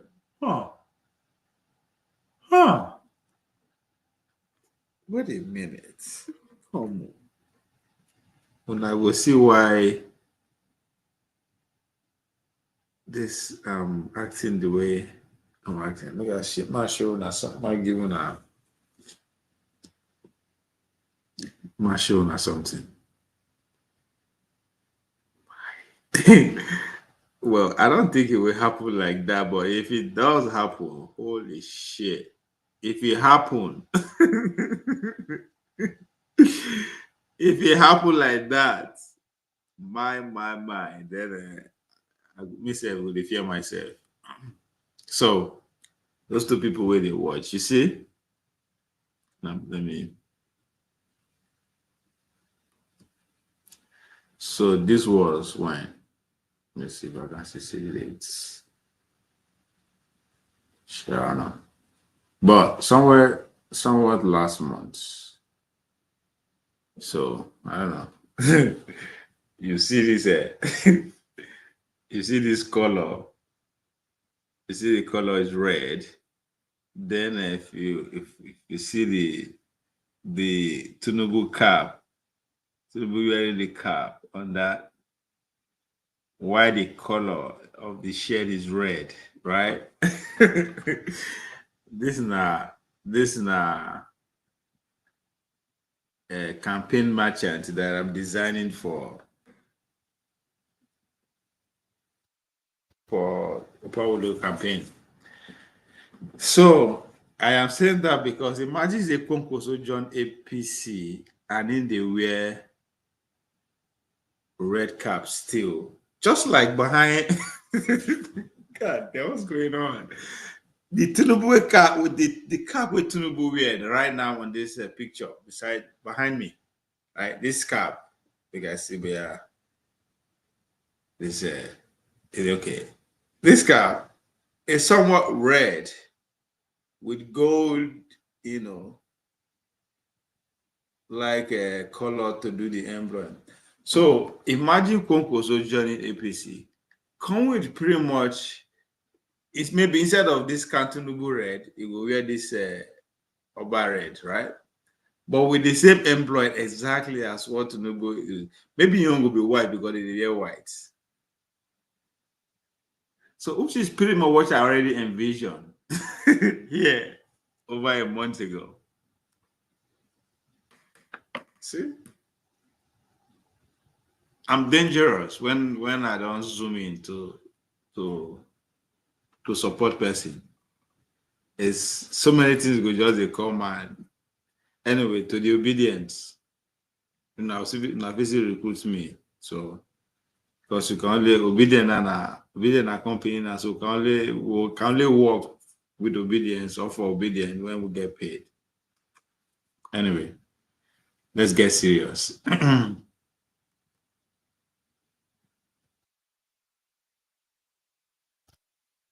So Bajamia Mila to make us okay. Let's read who are these stubborn Konkoso loyalists who are betraying us. See, we are not changing cap already. We could change that to red when the Konkoso joined them. The National Chairman of the All Progressive Congress, Professor Nentiwe Olivande, Deputy Senate President Jimmy Barrow Chief of Staff to the President, Femi Bajamiamila, and former APC National Chairman, Dr. Abdullahi Umar Ganduje, on Thursday stormed the House of Representative chambers to witness the formal defection of two New Nigerian People Party, NNPP, lawmakers to the ruling party. The lawmakers, Honorable Jibril, that Jibril, Abdulmumun Jibril, I think it's not a surprise. You don't work for Tinubu before, then John Konkoso, then win this thing. It was smart to say no John Konkoso for no few win, maybe. So now I just come back to where he was before. So that's a given. Kabiru Ba Bebeji Federal Constituency and Honorable Sagel Koki Kano Municipal Federal Constituency. That's big. Had earlier resigned from NNPP following months of leadership crisis and functional dispute within the party. The letter read by Speaker Abbas Tajuddin during preliminary, both lawmakers cited unresolved internal wrangling and the inability of the party to provide cohesive leadership as their reason for leaving. What story? Story. So I wait for the big man himself, the Godfather himself, Konkoso, to fall in. If you want to leave the party, get the hell out. But this is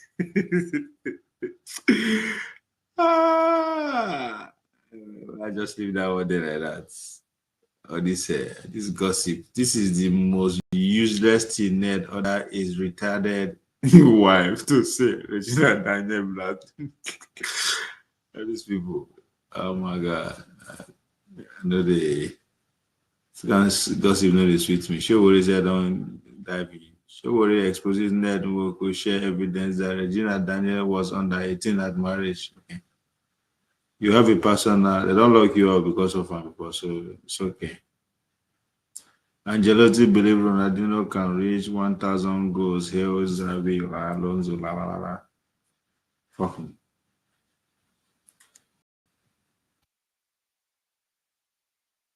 Sure. They share all your losses. They don't tell us. Oh. Now with the result Abogi know now for streets, see that they don't share all your ring, but I don't know. Hey guys, see. I know be Abogi be president. Una still don't know. The Energy Governance Alliance has praised the Nigeria Upstream Petroleum Regulation Commission for its decision to open the 2025 oil season round on December 1st. Okay, we still got a shot. We got a shot, man. Come on, man. Come on, guys. Let's do this.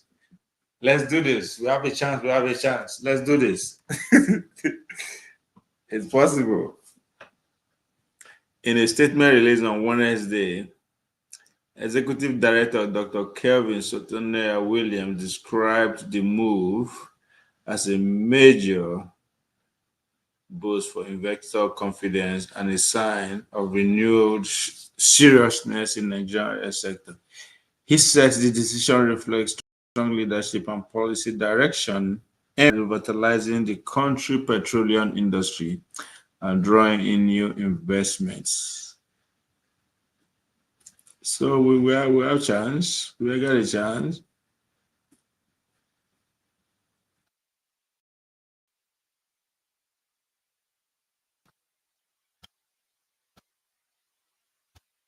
Oh, let's go to Nigeria news.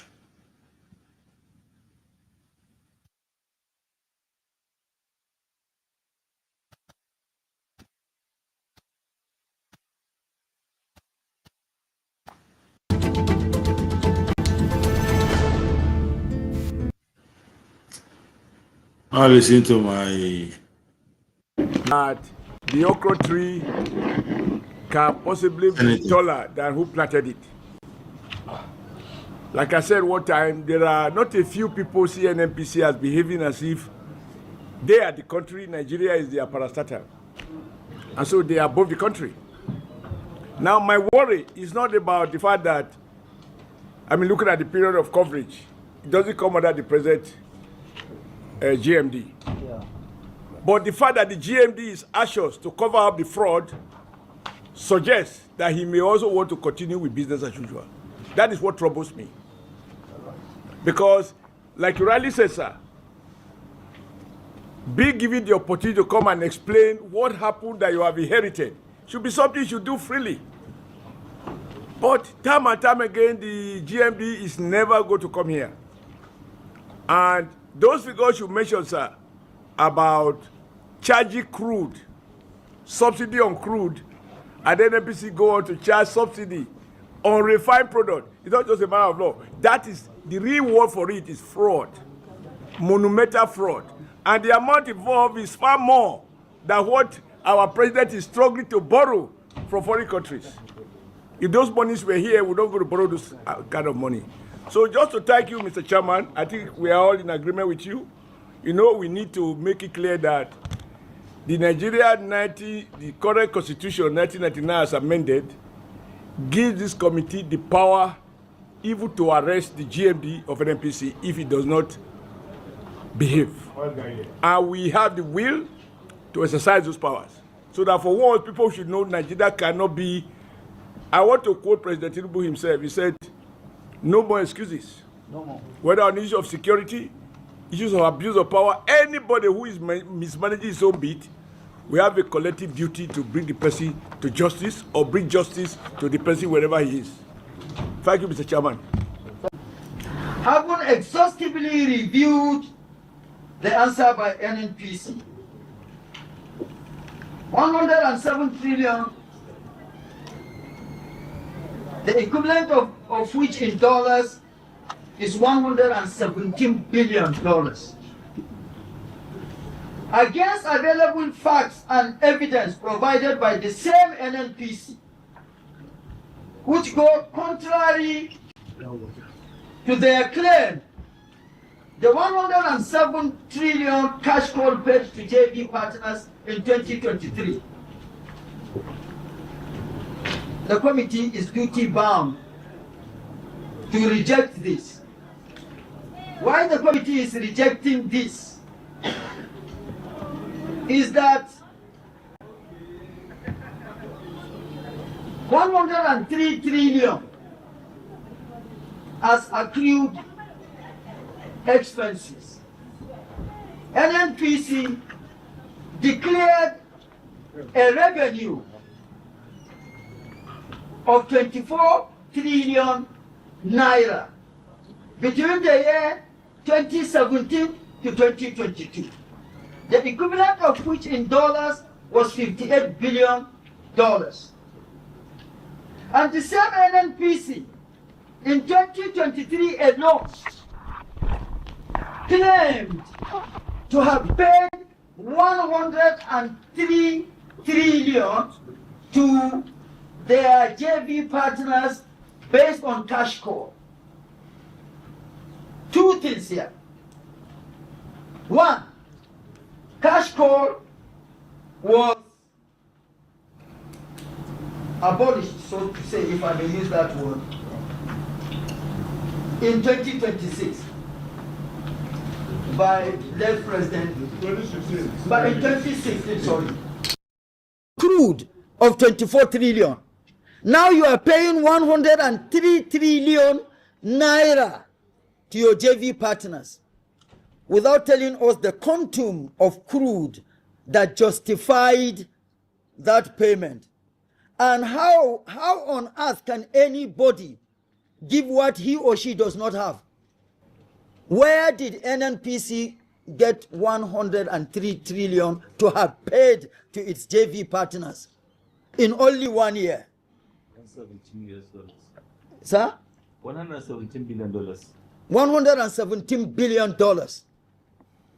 So as far as this committee is concerned, that figure 103 trillion is unacceptable, it's not justified, because cash call was stopped or abolished in 2016. Wait.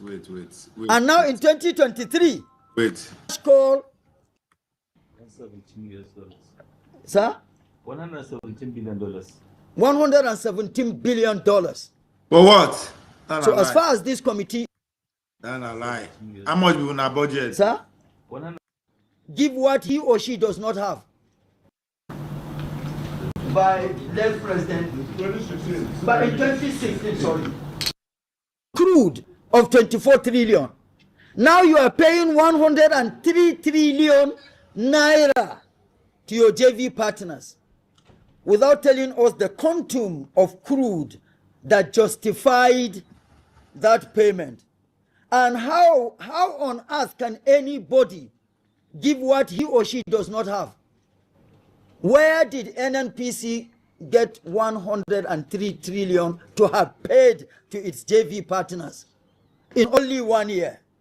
$117 Sir? $117 billion. $117 billion. So as far as this committee is concerned, that figure 103 trillion is unacceptable, it's not justified, because cash call was stopped or abolished in 2016. And now in 2023, you are coming under the umbrella of cash call to say you had paid 103 trillion in just a year. So for that, this committee is not accepting that figure, and that 103 trillion must be returned to Treasury by NNPC, but that shall be concluded when NNPC appears here. At this point, the committee deems it pertinent to come public so that we keep the public abreast and for the public to know we have not just gone quiet. We've been studying, brainstorming, so that when we face the public, we face them from angle of education, information, education, and enlightenment. That is on the 103 3 trillion. 107 trillion. The 107 trillion, which constitutes receivables by NNPC. Receivables here in accounting stands for assets. Expenses stand for liabilities. We have thrown light on the liability aspect of, or the liabilities aspect of it. Now the assets. NNPC claimed, and of course still claims, that these 107 receivables are part of it. Part of that figure was with some defunct banks. None of the banks was mentioned by NNPC. We don't know. NNPC, based on their annual financial statement, which is the Bible or the Quran that this committee is using to extract what we've been talking about, no bank was mentioned. Neither amount was mentioned. NNPC did not in any way and form communicate to this committee, Bank A that is defunct was holding on to amount X to justify this figure of 107. And for that, it is 107 is also not acceptable to the committee. And by the time you put the two figures together, this is what justifies the position of the committee as to saying that NNPC should and must account for 210 trillion. The second issue that the committee also finds it, deems it fit to come to the public on is the issue of subsidy. NNPC was charging, NAPIMS was charging subsidy on petroleum products, while NNPC, NAPIMS was charging subsidy on crude, which is illegal. There is nowhere in the confines or the rules of engagement that subsidy was and is still, and I don't think shall, be allowed to be charged on crude oil. And then NAPIMS was charging between the year 2017 to 2021, NAPIMS was charging subsidy on crude, while NNPC was charging subsidy on other petroleum products. When I say other petroleum products here, refined petroleum products, kerosene, diesel, and what have you. And within the rules of engagement, there is nowhere that NNPC was allowed to charge subsidy on. And each of these, between the years in question, and these, the facts are there in their annual financial statement between 2017 to 2021. On the side of NAPIMS, if you go on to page 41, note 8, page 38, note 9, page 38, note 9, and page 39, note 9, will show you clearly from the audited financial statement of NNPC, of NAPIMS, where this subsidy was charged against the years in question on crude oil. And on the side of NNPC, on pages 59, note 8.1, page 58, note 8.1 as well, page 57, note 8.1, and page 56, note 8.1. You will see from the audited financial statement of NNPC where this subsidy was charged against refined products. This is unacceptable. It is illegal. And so the committee is not also in acceptance of this. For the purpose of clarity, the committee finds it important today to come to you, that is to the public, with just these two, and to say that if for any reason the present management of NNPC is having difficulty in garnering the wherewithal to provide acceptable answers to this committee, it is better NNPC comes up to it so that the committee will now find ways to subpoena the former officials of NNPC and NAPIMS,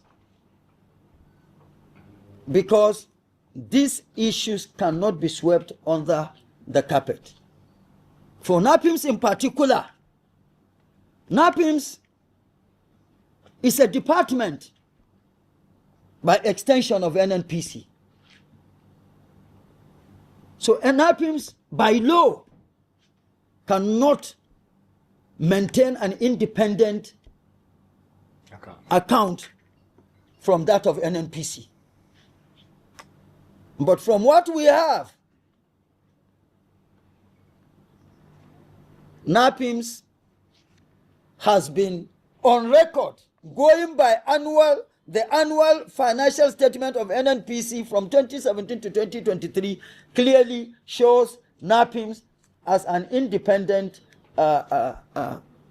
entity, which of course by law it is not. And so, distinguished colleagues, at this point, I think unless any of the members has a comment to add to this, or further, additional information to bring the public up to date on this long-awaited issue, and within the shortest possible time, the management of NNPC, and as a result of what has just happened today, the magnanimity and understanding that this committee has always extended to NNPC to allow for representation is no more.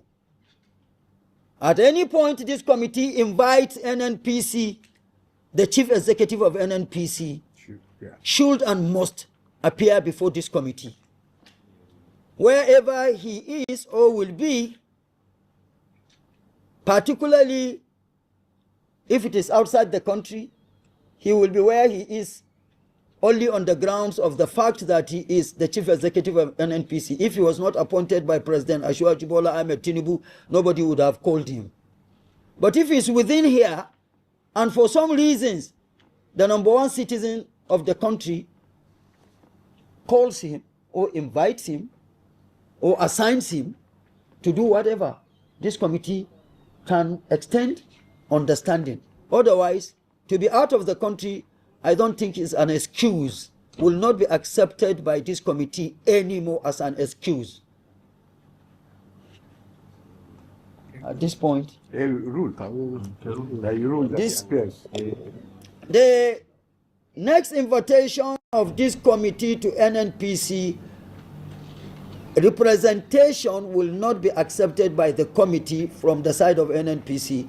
NNPC team must always, should and must always be led by the chief executive of NNPC. One or two questions.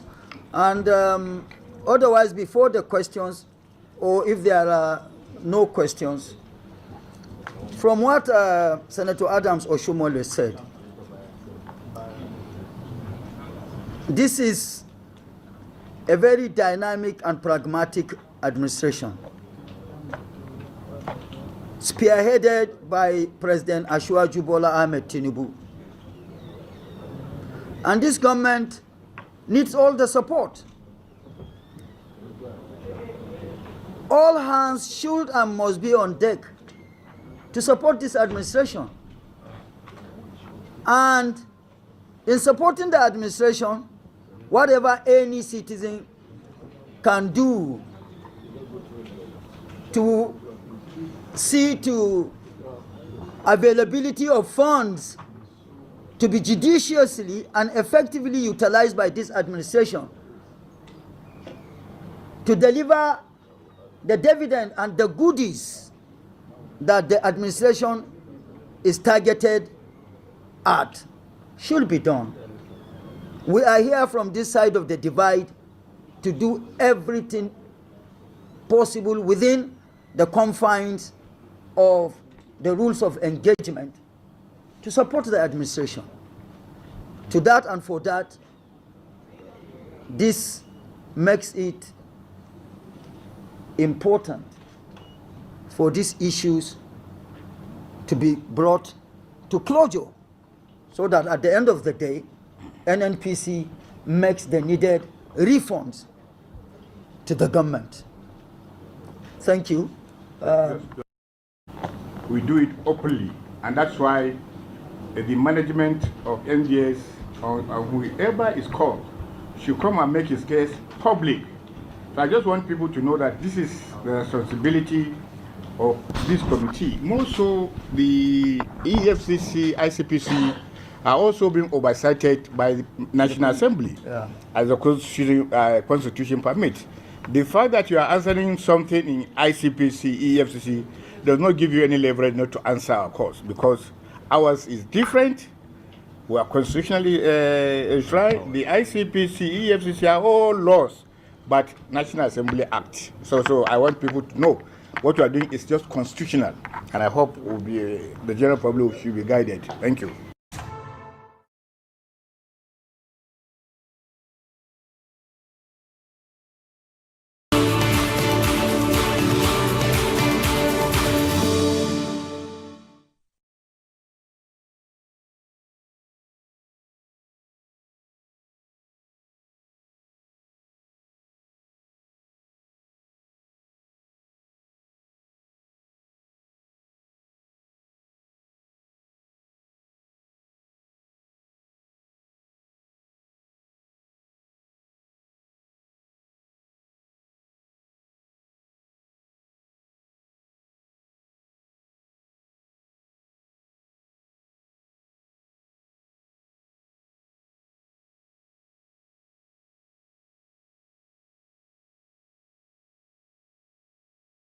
That the okra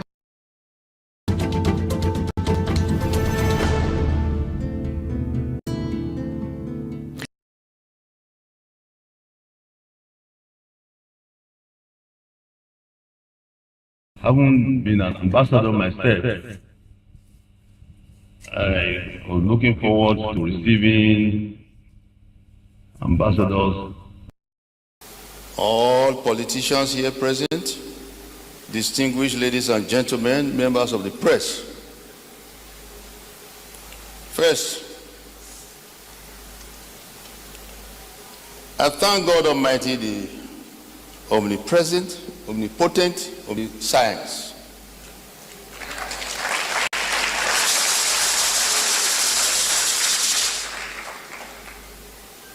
Edo were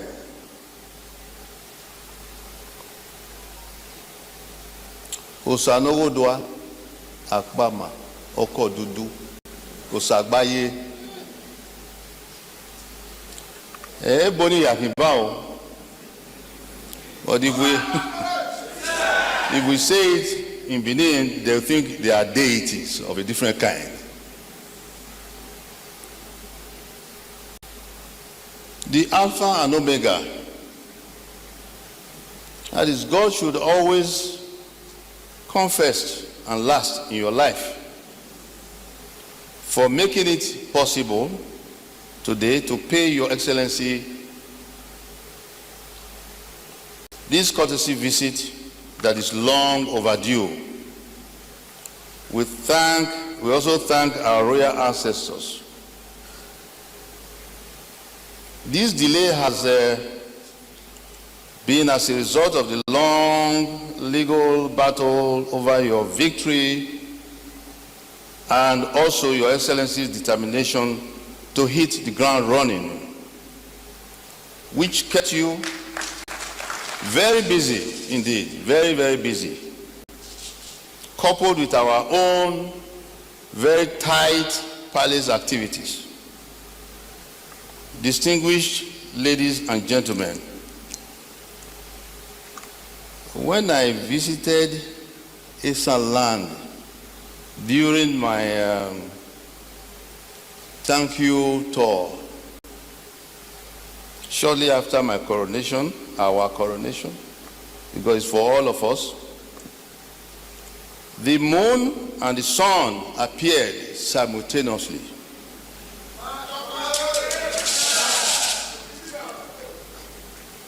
After that, it was after that I got Iguemo. They say Yama. You can see it, I'm wearing it.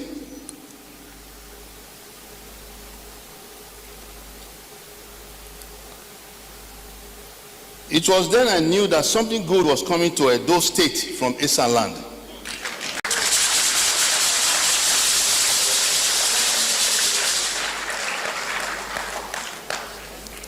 Then a delegation of traditional rulers in Esan land came many years after to solicit my support for the next governor to be zoned to Edo Central. And when I told them I have to consult widely and deeply, they thought I was going to do so with mere mortals. particularly mortars of Edo South persuasion. That is the politicians in Edo South. But I prayed fervently in line with the prayer point of our great ancestors to the Almighty God and our ancestors to bring a governor that will be good for us. Good for us in the sense that such governor will be able to put food on the table of the masses, develop the state, and respect traditional institutions. The answer to my prayer came from Mesa land, and behold, Akpakomiza was brought forth.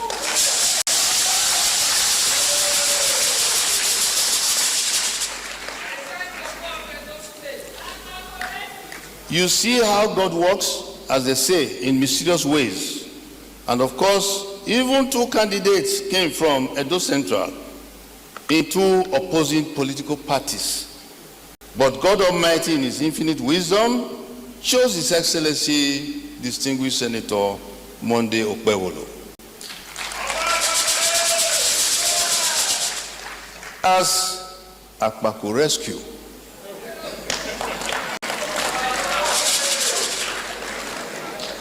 To save his good people and traditional rulers from the hands of the evil oppressor governor. Where must Agbada do it?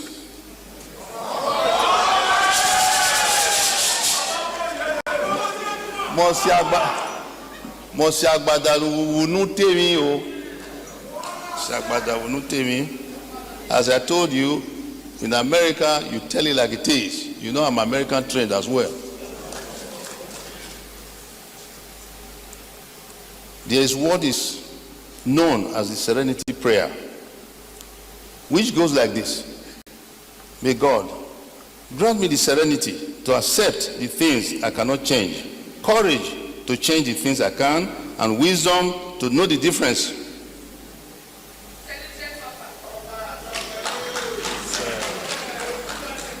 In order to avoid the possibility of bad history repeating itself, there shall be reforms in the traditional system of Benin. The reforms have already started. Details of the reforms will be made clearer at a later date. When you combine Akpakomiza, and as they address me, and Ogidigan together, does it not equal to peace, unity, and development? For the state, I'd like to appeal to everyone to please put all hands on deck to support our governor, His Excellency Senator Monday Okpewolo, Governor of Edo State, Executive Governor of Edo State, to succeed in this onerous task of governance, to support both of us together.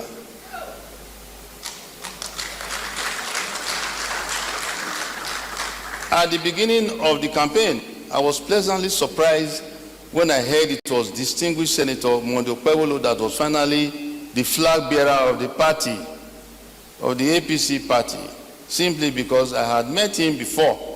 I remembered him as a nice person, a very nice person.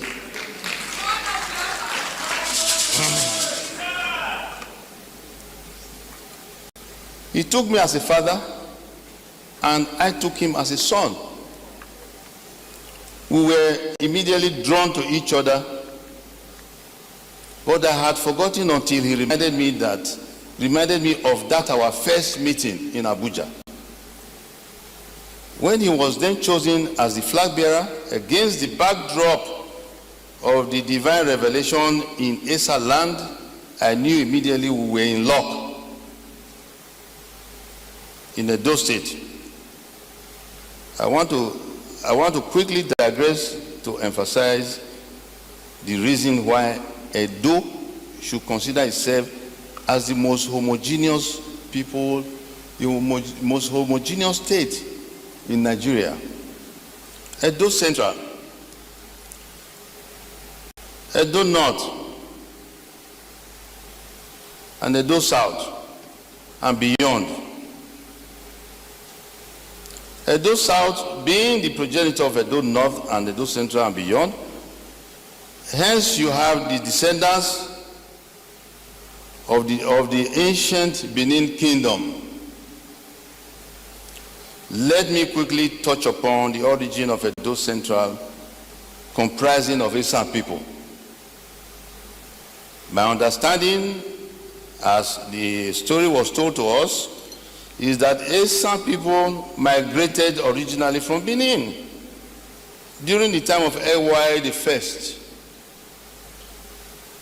in very peculiar circumstances, which I cannot go into here because of time.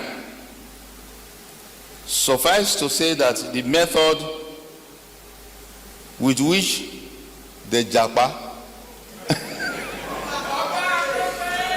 was not by airplane or boats, but by literally hopping into the thick jungle that surrounded empires and kingdoms in those days out of Benin Kingdom.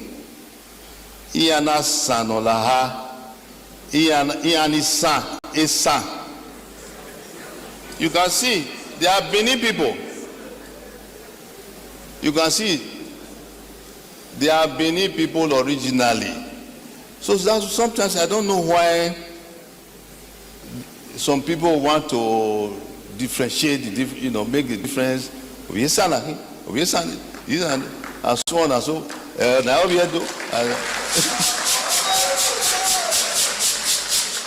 Among my chiefs there, I have some people there.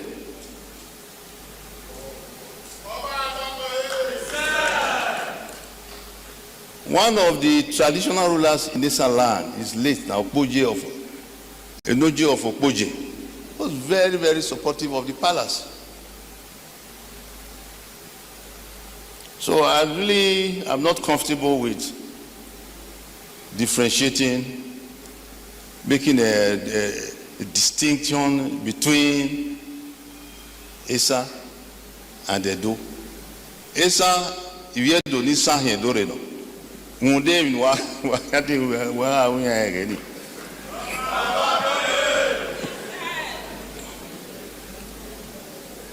is the settlements that formed. It is the settlements that they formed that eventually became various communities like Igwebe and so on and so forth. Let me go back. Let's fast forward this. While we were waiting to come on this visit, His Excellency kept coming to brief me about developments privately and publicly.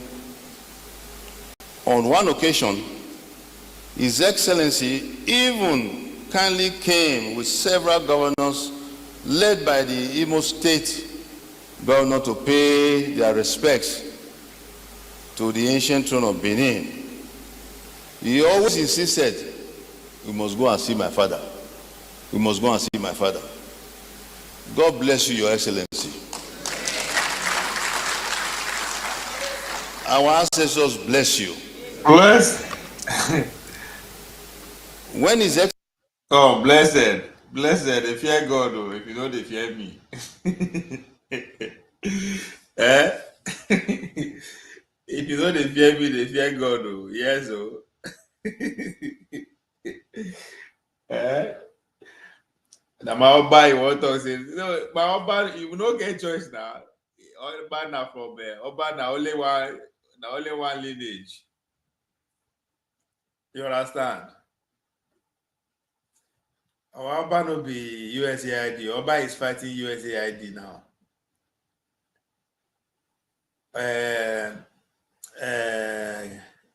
What's it mean? Obaseki was a USAID governor who wants to who wants to supervise the colonization of our people, our civilization. Eh? People will can't thief something, can't they tell us where they go put them? Does that make any sense? So my governor no be USAID governor. Oh, he said the train. No. I said that now. He was saying he was trained in America. And all of us, because I talk him now. Now no be no be anything. All of us were there. But in his own case, I don't know. But I go feel.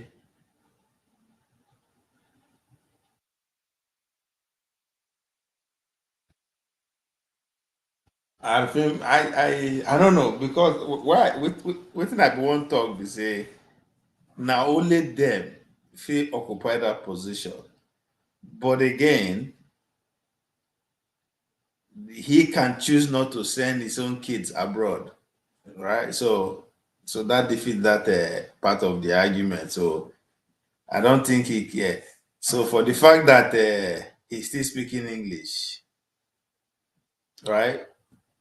Because that is the whole point. That is the whole part of the defeat of the kingdom, right? So the fact that he is speaking English officially, they address people. As far as I'm concerned, anything official should not be in English.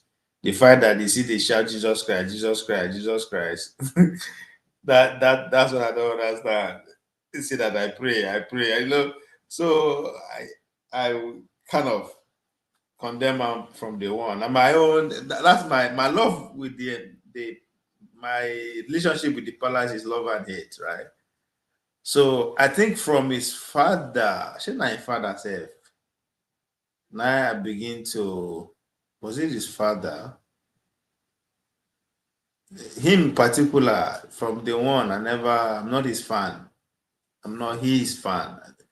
I still have that love and respect for the palace, for the throne, but him as a person, this is the only thing that he has done so far that I think, okay, I kind of make me still want to fuck with him.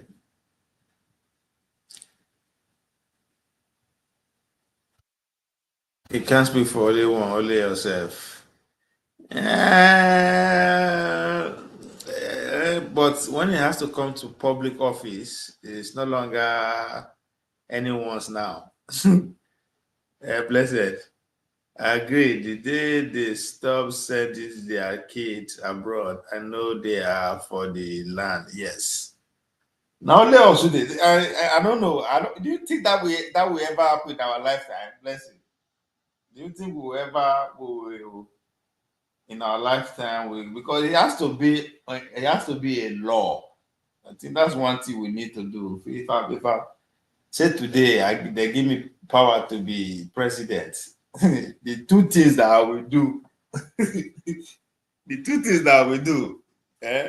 I will say, blessed, una wey thief money, we don't thief Nigeria, thief plenty money so. Bring all the money back and invest it. I don't say bring it, I can't give back to no, I'm not saying bring it back and give it back to the federal government, give it back to state. No. Come and invest it. Build physical, no build house. We don't need house again. Okay, maybe we need housing, but and we know the thought say you have to, be saying you can't build, go invest those money for local government, for villages. If you are not doing that, just leave the country, you and your family. We will make sure say it will be in law that you and your 10th generation to come, 100 years, 5 generations. So you and your 5 generation, 100 years from now, you get nothing. No one see una for Nigeria again. You're gone. Just go. Then, if you want to serve in public office,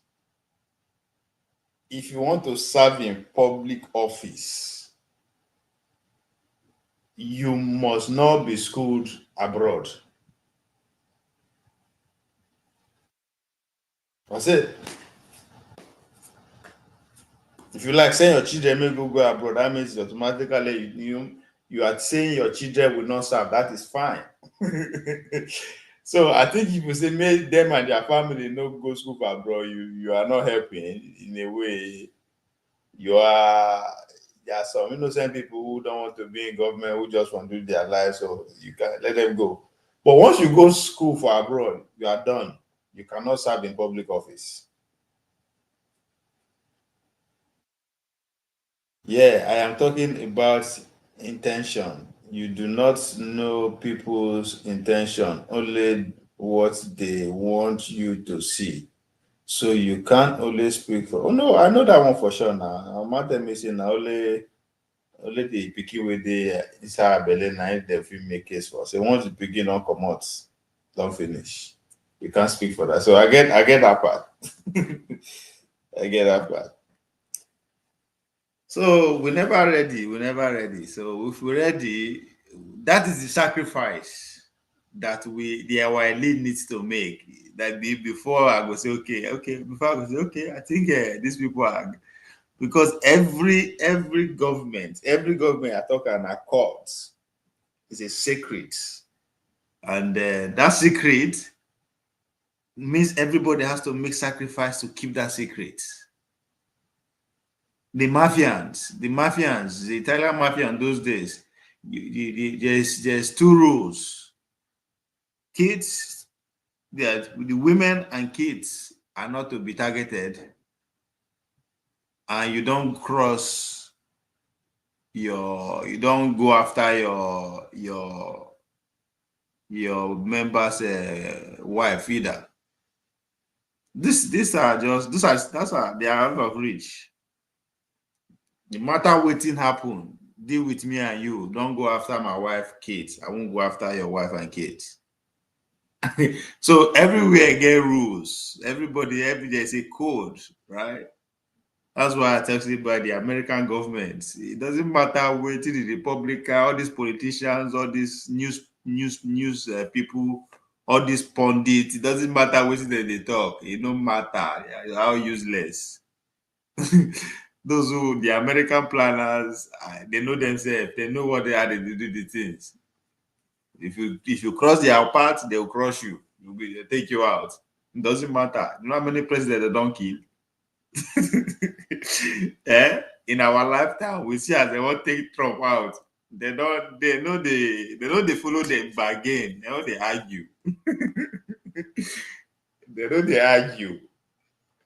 This is the policies of the country.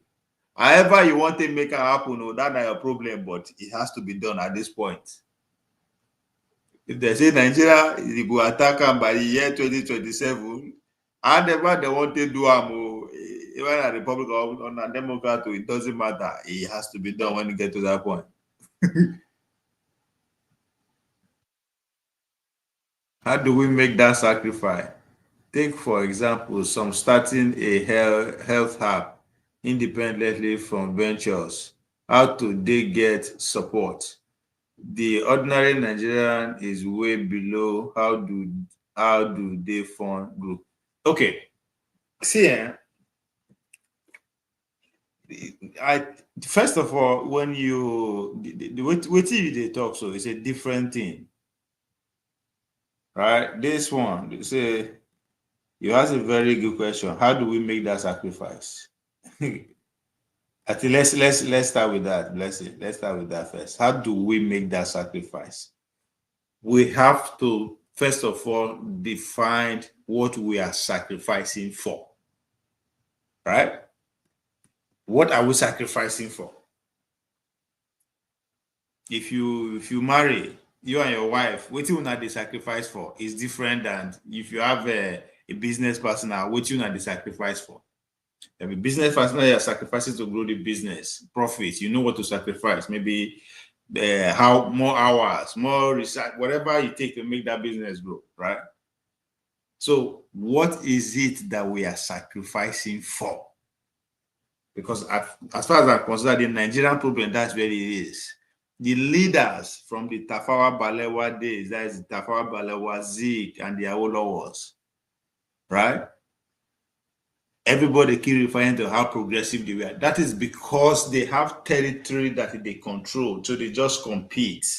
So the Southeast, the Awolowos get their own secret how they want to develop that place. So yeah, they have competition at the back of their mind. Whom are they competing with? They are competing with the North, they are competing with the South, not to kill them, but to show that we are more. We have more capacity, we are more educated, we are more this, we are more doing. So that was so they have secrets in between them. The Southeast we are doing the same thing, the Northeast we are doing the same thing. Today, they don't join us together.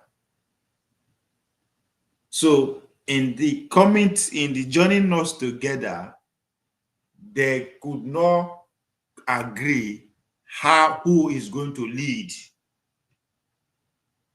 or how we should lead. So it's no longer just economic competition within the regions now, or civilization competition. Now everything is merged. Who is going to lead that economic team? Who is going to lead the socio-economic way of life? So everybody, this one they say, okay, my way of life is influenced by religion. I know a little of that had to be put into this one. So I'm just pointing out the obvious. So deep down, that is at stake. So, and because they are forced, they enforce us. Because that's why I say, to what is happening today, you have to go back to the 60s. When the military take power, what did they do? When Aguiyi take power, what did they do?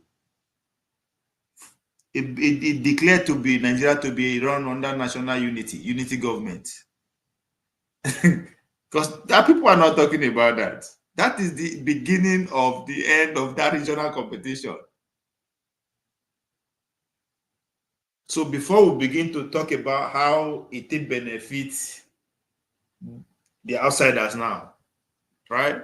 So the first thing it did was to bring us to form national unity. Then the next people. Now, you can disagree, say maybe that the way that they do them, or I won't do them, those other people have against strike. But within months, January 1966 was Aguiyi Ironsi. But because they kill a lot of people, right? Now they do counter coup about 5 months later. So ever since then, the attempt was to bring the country together. Then which also lead to the civil war, because now so go on, which is also lead to the civil war, right? We won't go because with the fish we are being marginalized. So since that time on, Obasanjo come consolidate them, and so since just even up to today, right? So if you say what do we sacrifice? So what do we sacrifice for? What are we sacrificing on? If a Fulani man come power, it make it obvious where his interest lies. A Yoruba man come to power, you are seeing it the same thing. So what are we sacrificing for? Before we can define the kind of sacrifice we should make, So are we sacrificing so that we can protect our oil, so that nobody can come and dictate us how we should, how we should run it? Is that what we are sacrificing for? So there's nothing to that thing is not there. Now, if you now come back to your second question, take for example, you say some starting a head up independently from ventures. How do they get support? Now, I think again it boils down to that support that you are talking about, right? If you study, because now you are trying, what kind of support are you looking for? And what is the goal of that your independent hub? Now, I am saying this because, let's say, now, yes, you want to start a hub to provide healthcare for your community at a very affordable rate. That's your ultimate goal. Now, you are not looking for support, money to make that happen. You come meet me, person like me who's a staunch capitalist. I'm all about business. I say, oh, that's a good thing. I'm interested. I'm giving you $1 million to that's what you're asking for. I'll give it to you. But at what cost am I giving it to you? It is that cost. At that cost, we now determine the viability of what you are trying to do with that app, where you physically help your community at that subsidiary rate or not. Right? So just to tell you now on a bigger scale, that's why when we go borrow money from IMF, right? They go tell us, okay, I will give you at this social rate only if you don't invest in education, only if you invest in so railway and don't, and if you are going to share every 2 years, you are going to share 5,000 for the city. So it's just because now so that's the reality of life that people don't know. You understand? Because it's not black and white. That's why it's not good or bad. It's not good or bad. It's not bad. It's bad interest. But what is the interest behind? So that's the reality of life. See, we are finished then. We are not finished. No, we are not finished. You understand? If I say we are not finished, see, at least for the past 300 years, 300 years, that's how the world they run now. Okay? Let me start from America, because in America, actually, that the world where me and you they live today, this is the American world where they live, especially us. You know, we'll be under British colony before. When America fight for their independence with the 30 colonies, the independent way they get, not be say they feel themselves like that too. They fight to chase the British influence away from them, right? Just like with the influence us now. So they fought and they won. But economically, the economy was still run by the British government 100%. You understand? 100%. They see they run now because it now see the proceed from the American economy, then they colonize India, right? Now they see they colonize us too.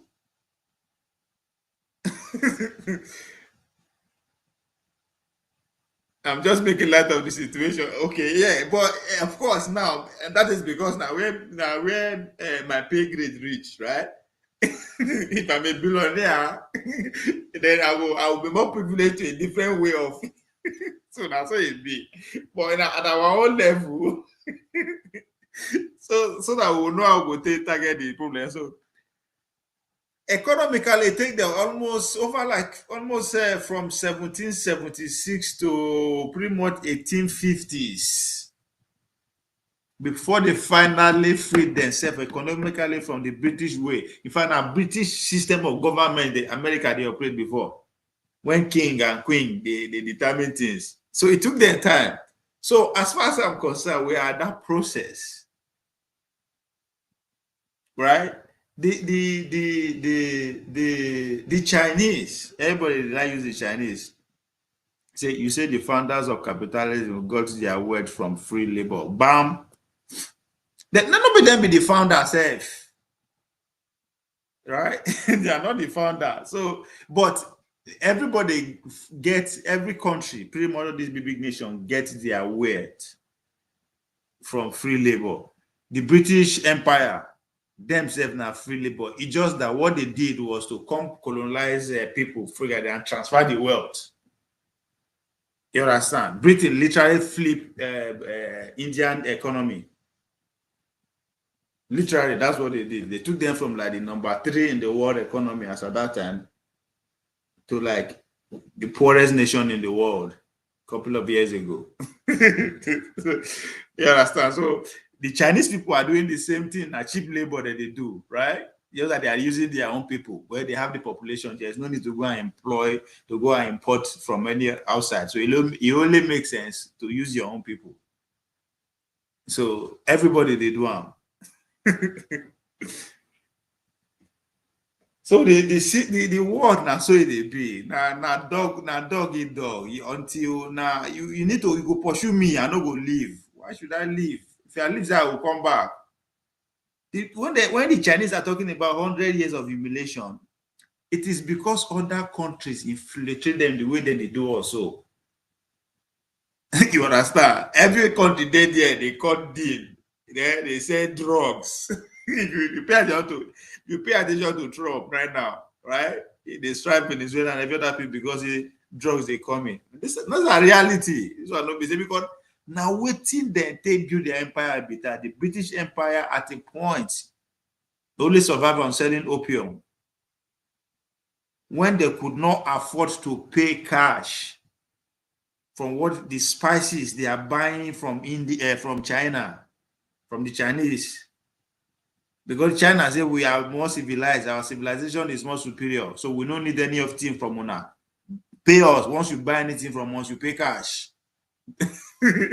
This idea say no, make we buy a spice, they will come give you our suit, we'll give you our shoe, we give you whatever that, no tobacco. No.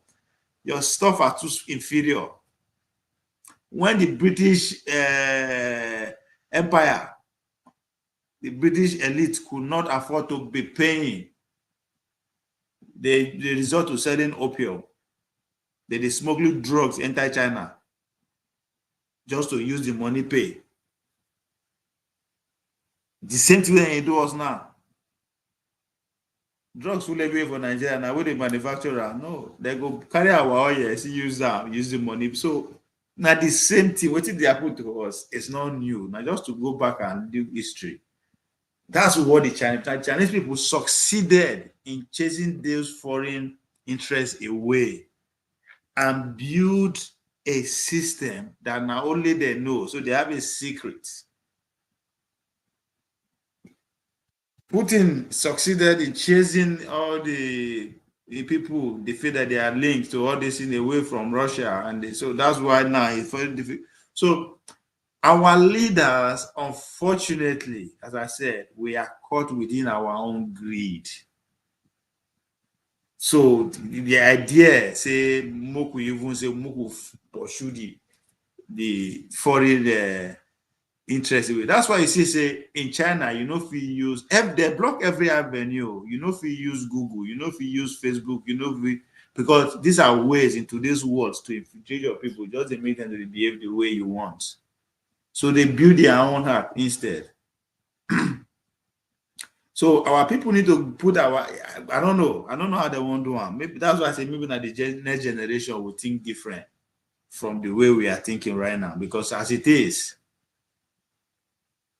I mean, this greed between these power hustlers is so wide open that everybody they use them to get power, not just for the interest, even for Nigeria.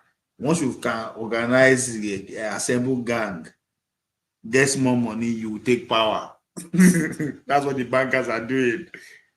You understand? It's just and that is the fear of democracy that the founders of America actually, or those who are making case against democracy have. That it is very easy for a group of people to take over it in the name of what? Highest number. the number of majority. Because all you need to do is to buy the majority.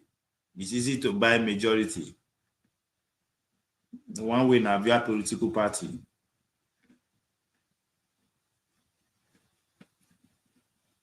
So so our internal problem, we need to see that first. Then we overcome and then we'll not build a secret. We'll not make a sacrifice. Blessed. So we are I don't know, because this thing, so we are just being in a humiliation period now with it, because it doesn't make sense, right? That's why they always tell us somebody will come one day, or a group of people that will say, "For enough for all this nonsense. How would they behave like this? This is not normal." And they have to do it in a way that they will run some of these people where they take advantage of the system, and that they will run out of the country, or they will be assassinated. They will wipe them out one way or the other, not just politically, physically, because it happened. Because that's one thing people don't talk enough about French Revolution. French Revolution changed everything. When they say change, they change everything. They altered civilization. Because they keep pretty much all the royals, they finish, then turn to their own leaders, the leaders of the movement. Then they slaughter them publicly. Then they shout, no. They change everything. So there's more to, and these are not just illiterate or no. These are lawyers. These are bankers who are just fucking fed up of the system.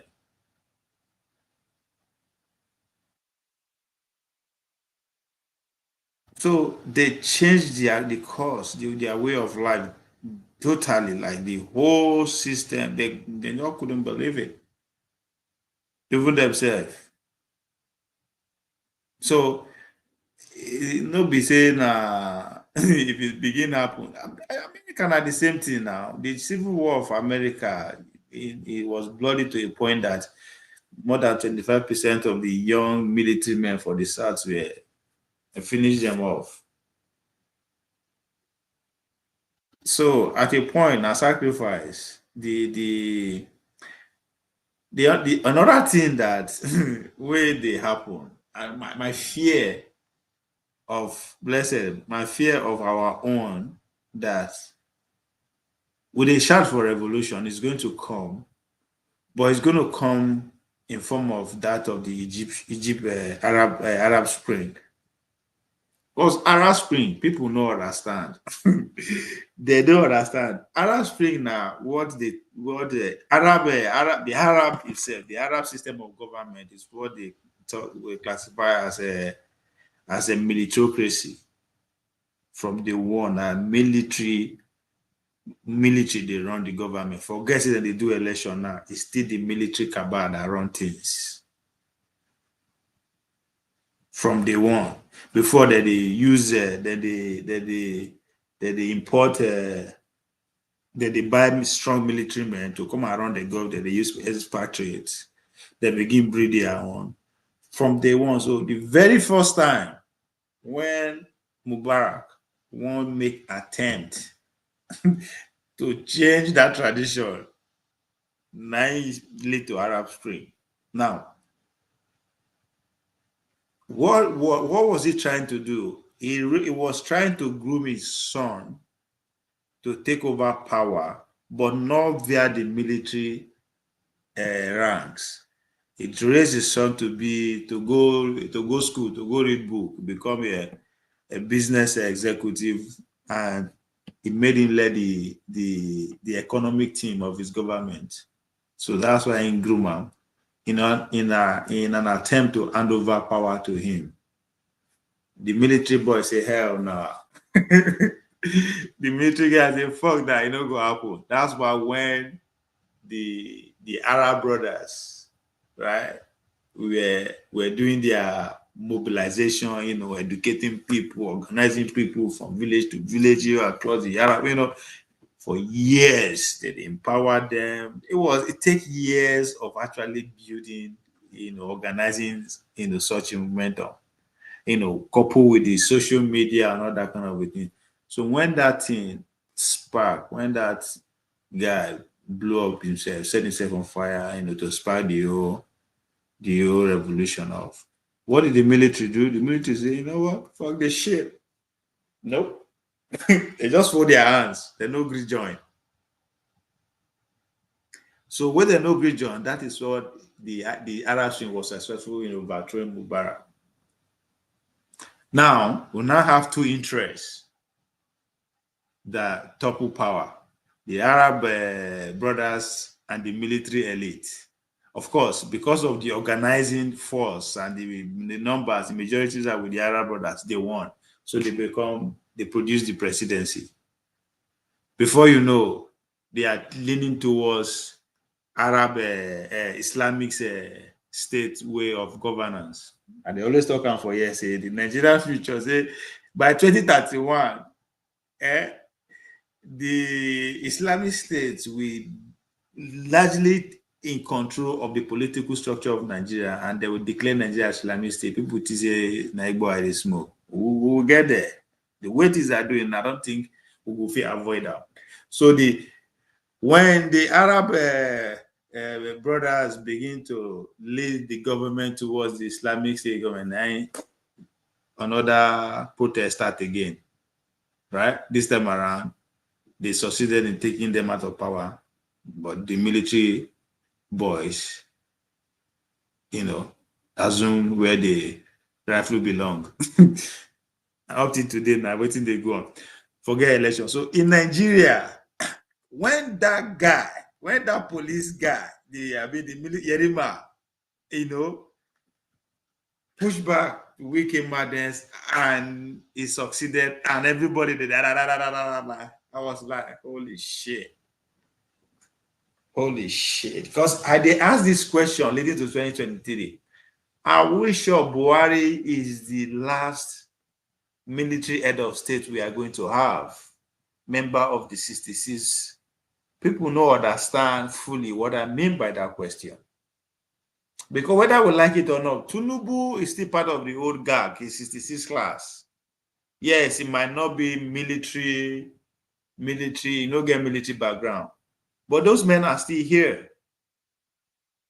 The Babangiras, the Obasanjos, the Arun, they are still yielding weight. So when people they celebrate, say ha ha ha ha ha ha ha. So we might have that revolution, and the military, of course, will be on our side. But guess what? No be turn by turn. That time, na Pantami will be president. I don't tell you now before. Say Pantami, he will be the next president. Call 2031. I know here. You guys think this is just to the go viral. To the go viral, they protest. Now so the game be. So blessing. We are finished, but we are not finished. Okay. So our problem is not spiritual. Our problem is not unique. That's where we are not finished, right? So if we ourselves, we the generation where they are alive now, because that's why people should actually listen to Sole's rant. Sole is speaking a language that, yes, the generation before him are guilty of. What we are supposed to do, we know if we do. Based on, we can look for any reason we want. But the number one is that we are too educated. And the education we will get now grooming. When Adam Smith was talking about was referring to what's in antipotam. Those are in control of factors of production. Those two are the people who run the world. Those are the people who hold power. Back in the days now, people will get land. During the agricultural days, people will get land. Now their power day. Then ship us in mass to go work for that land. when power shifts from land to factories, they need us to be very obedient, focused, and know how to do things. They educate us in mass. This next revolution, they don't need the muscle, they don't need your head, your focus. Guess there's something that can do it better. Do you think this generation, if the way they solely the Gen Z generation are going, think of the next generation that will come after them, who are going to be what? By 2031, we'll get 2 generations of class of Nigeria who are politically powerless and economically they are fucking poor. You are going to have the millennial generation, the Gen Z generation, and the Zoomers.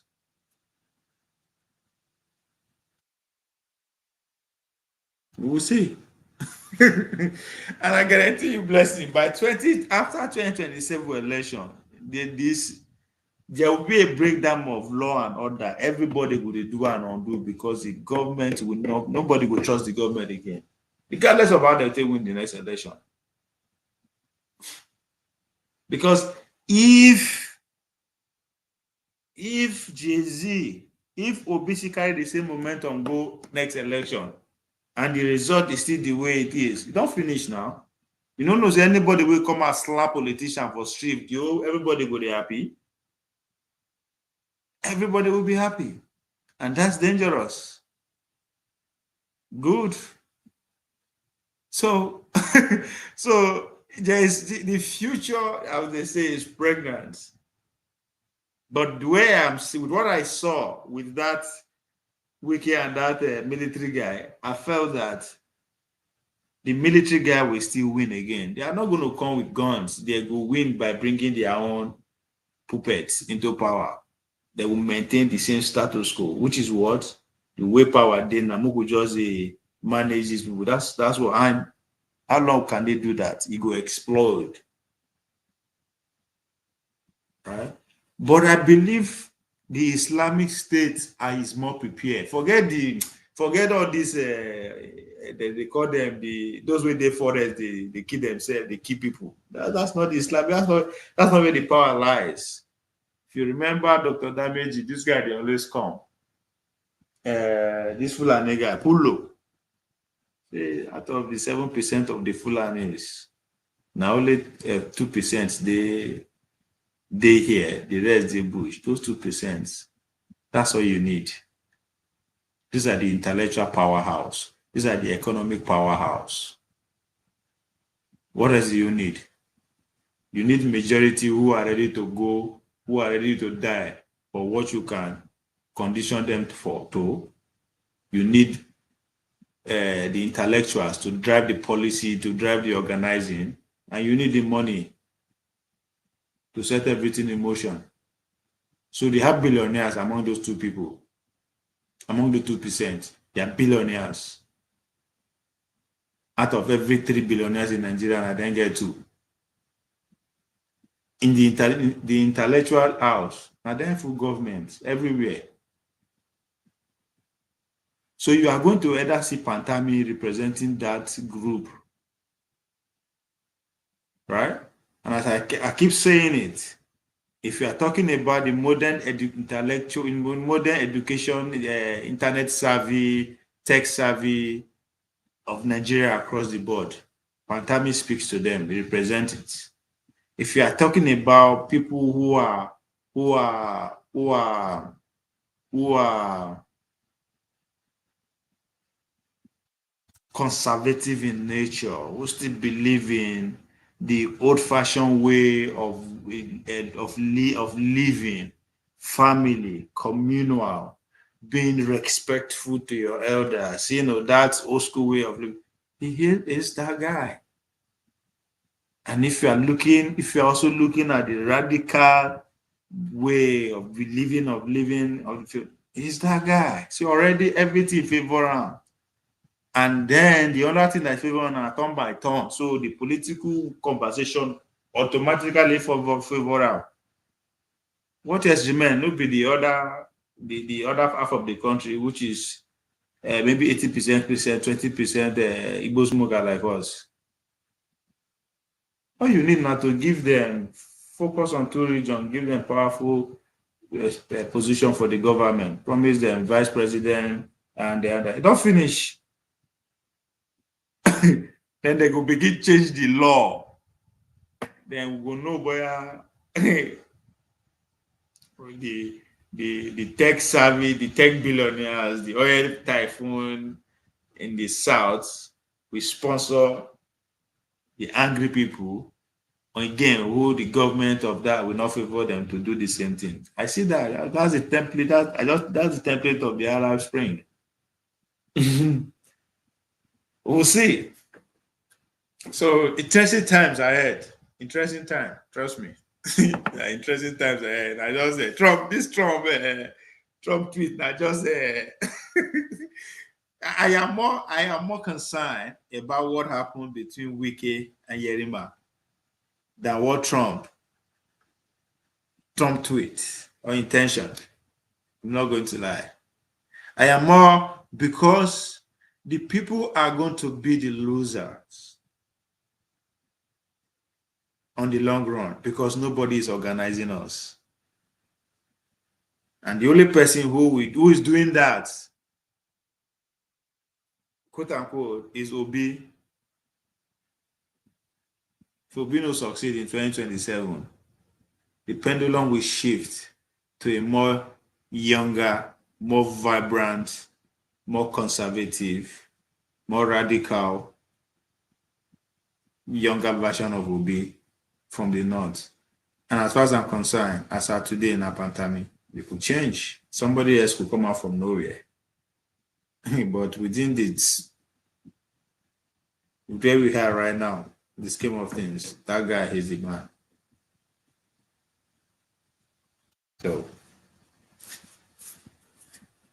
So blessed. Our Nigeria situation it's not it's not, as I said, it's not spiritual. It don't be something it's just information. The majority of the people are still not well informed on how life really works. We are still, they condition us to focus on we're going to heaven, which is what the British people did to us. Why the American democracy crusade or preach, what that one did to us to focus on material things. So if you focus, if you think very well, our great-grandparents our grandparents are more spiritual conscious. Just our grandfather, maybe before early 60s, those we proceed independence coming.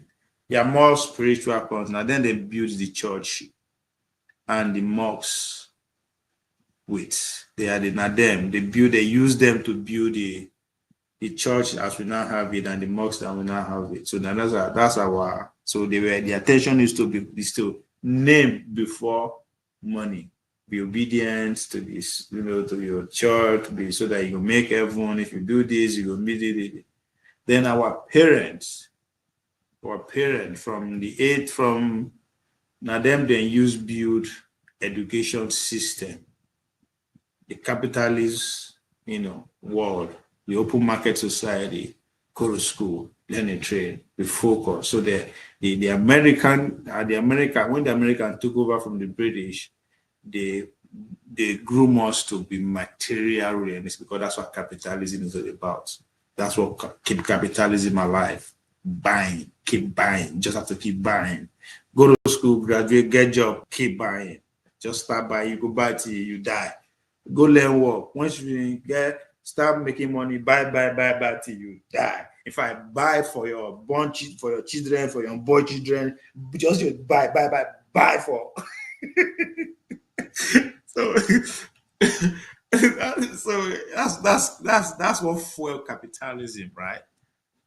And this has nothing to do with poor. It's just human. Everybody that fall into this scheme of religion, Doesn't matter if you are black, white, short, pink, fat, ignorant, educated. No, no, no. We all have the same fucked up mentality of buying nothing, just buying material things that will die and live for people to trash. But those people who can't trash them will just continue to buy. Like so. So that's where we are.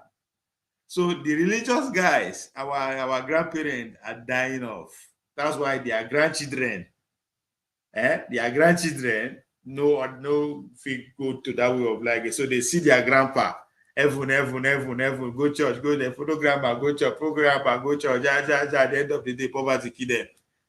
So the grandchildren say, they fuck that shit. That they be the Jay-Z, and let me go. Now, that's now my popsy. Now, Papa said, Papa, they drive Rolls Royce. He work hard. You know, that guy, he wicked, yeah, he get house for everywhere. Sit down, jazzy, you know. So that's where we are material now. So the Gen Z, as far as you want to praise their anger, their bravery, their all that, but it is all because they lack material things.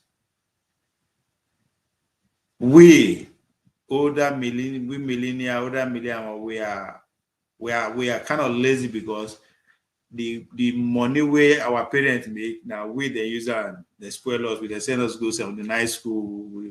We no work the school. We are those generation we no work school. That's why Solu say you guys did not do anything, achieve anything, and they won't expect. You understand? Like the wicked generation, right?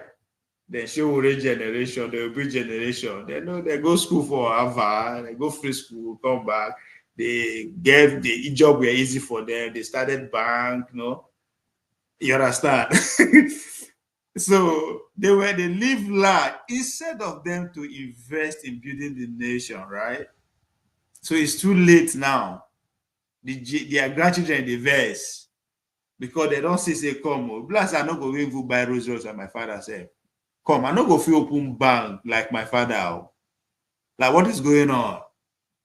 You know? So you are proud to go to hell. I can tell you, I cannot remember when I entered church. Like me too. The last time I went to church, when a woman carried me to I go find woman, it have the two, but I don't know where I did that time. I don't know which state I did. Yeah. So you see where we did. You see where we did. So I mean it's crazy. You're a millennial, really like lazy. Yeah. You're a young millennial. That's why. Now you be millennial always see play for outside before they lock you for inside with TV and a computer and video games. You understand? So everybody get indoctrination. So it's just fucking crazy. So there's a failure. If you see accused, that's why this the Obasanjo era, this the Buhari, them Babangida, them Tinubu era. They're wicked though. They've been in charge of the since they used gun. They took over power in their 20s and early 30s. They took power in their 20s and early 20s from 70s. Since then, they don't hold power up to today. So the Obi set are getting too old. That's why they show already verse for them too. Right? Because in the real scheme of things, right?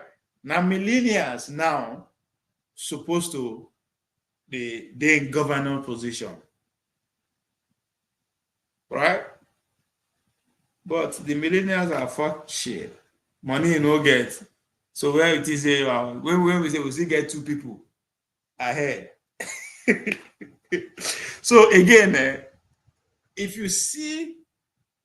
you now mirror in American situation, two not the same, right? At a point, America was transitioning from the old, they were I don't know what happened. The young guys, kind of the millennials of guys, the Gen X now they call them, the Obamas and co, we empower us to lead. But I think I don't know. I don't know what happened. Before you know, the the old guys take over again, the Bidens, the Trump.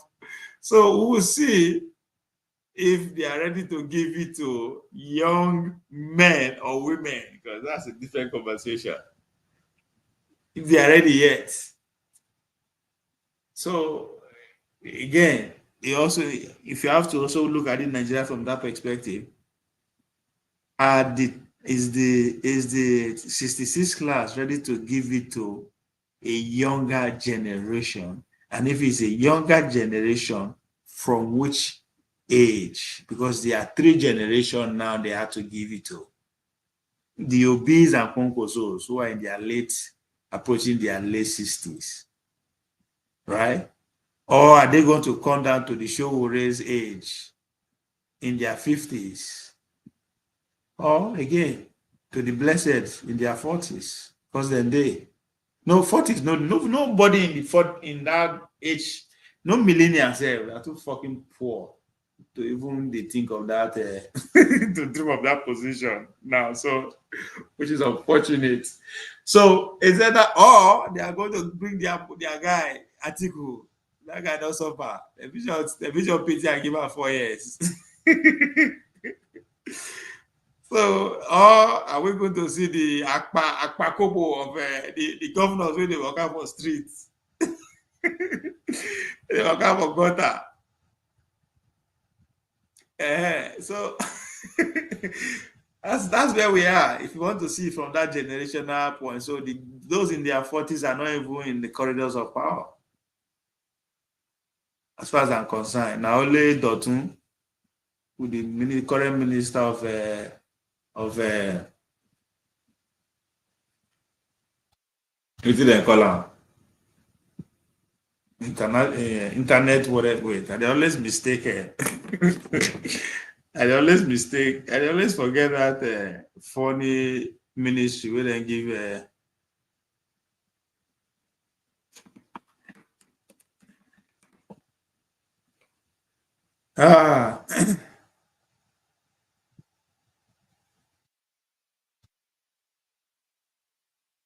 digital economy, Abi. Communication and digital economy, Dotun. Mercy for us now. No be our fault to say we're poor. Now, whose fault? Who I will blame? Tell me now. When your father and your mother were busy sending you to America, to London, to Beijing to go and school. Well, you know say they go, for no tell them they use that money to push up for you for Oshodi.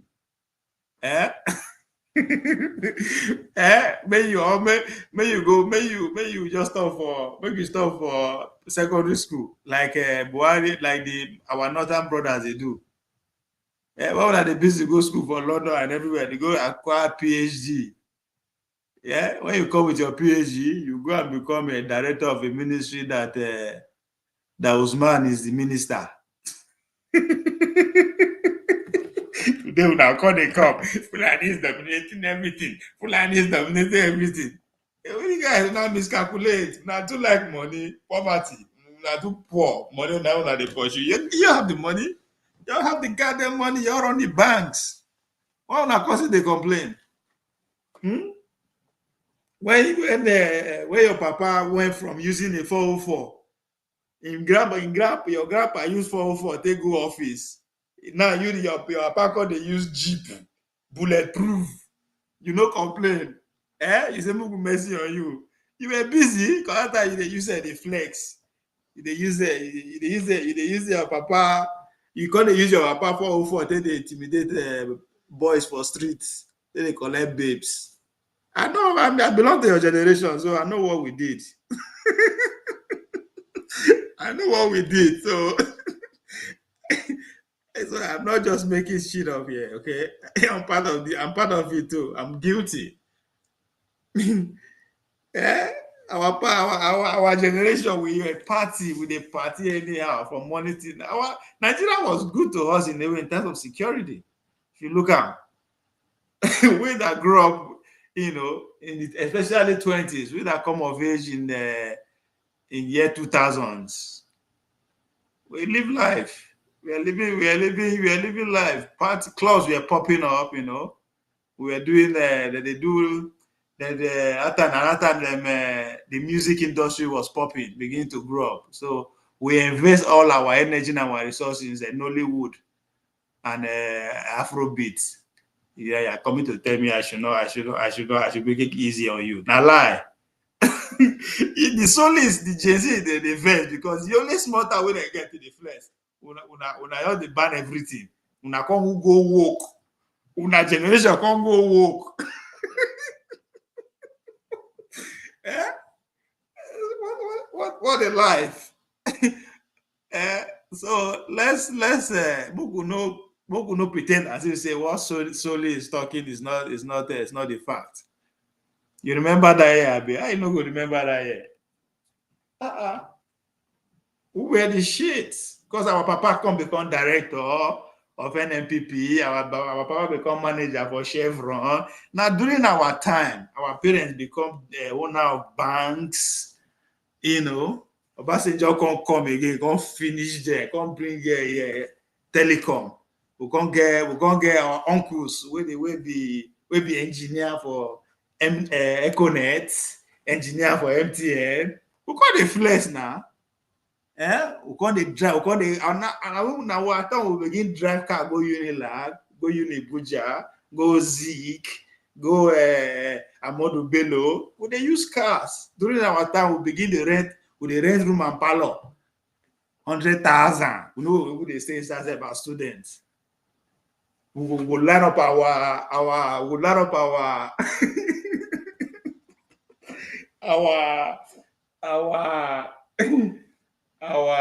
what do they call this car again? This Volkswagen. We'll land them. We'll do convoy from Osu to Unibuja, from Unibuja to Ekpoma. Money too much so we can't they form courts. Our town now will come turn the courts to a different level. That was in Nigeria. Then we can't come here now. They tell me say we wasted our time. In a way, we were so much having fun.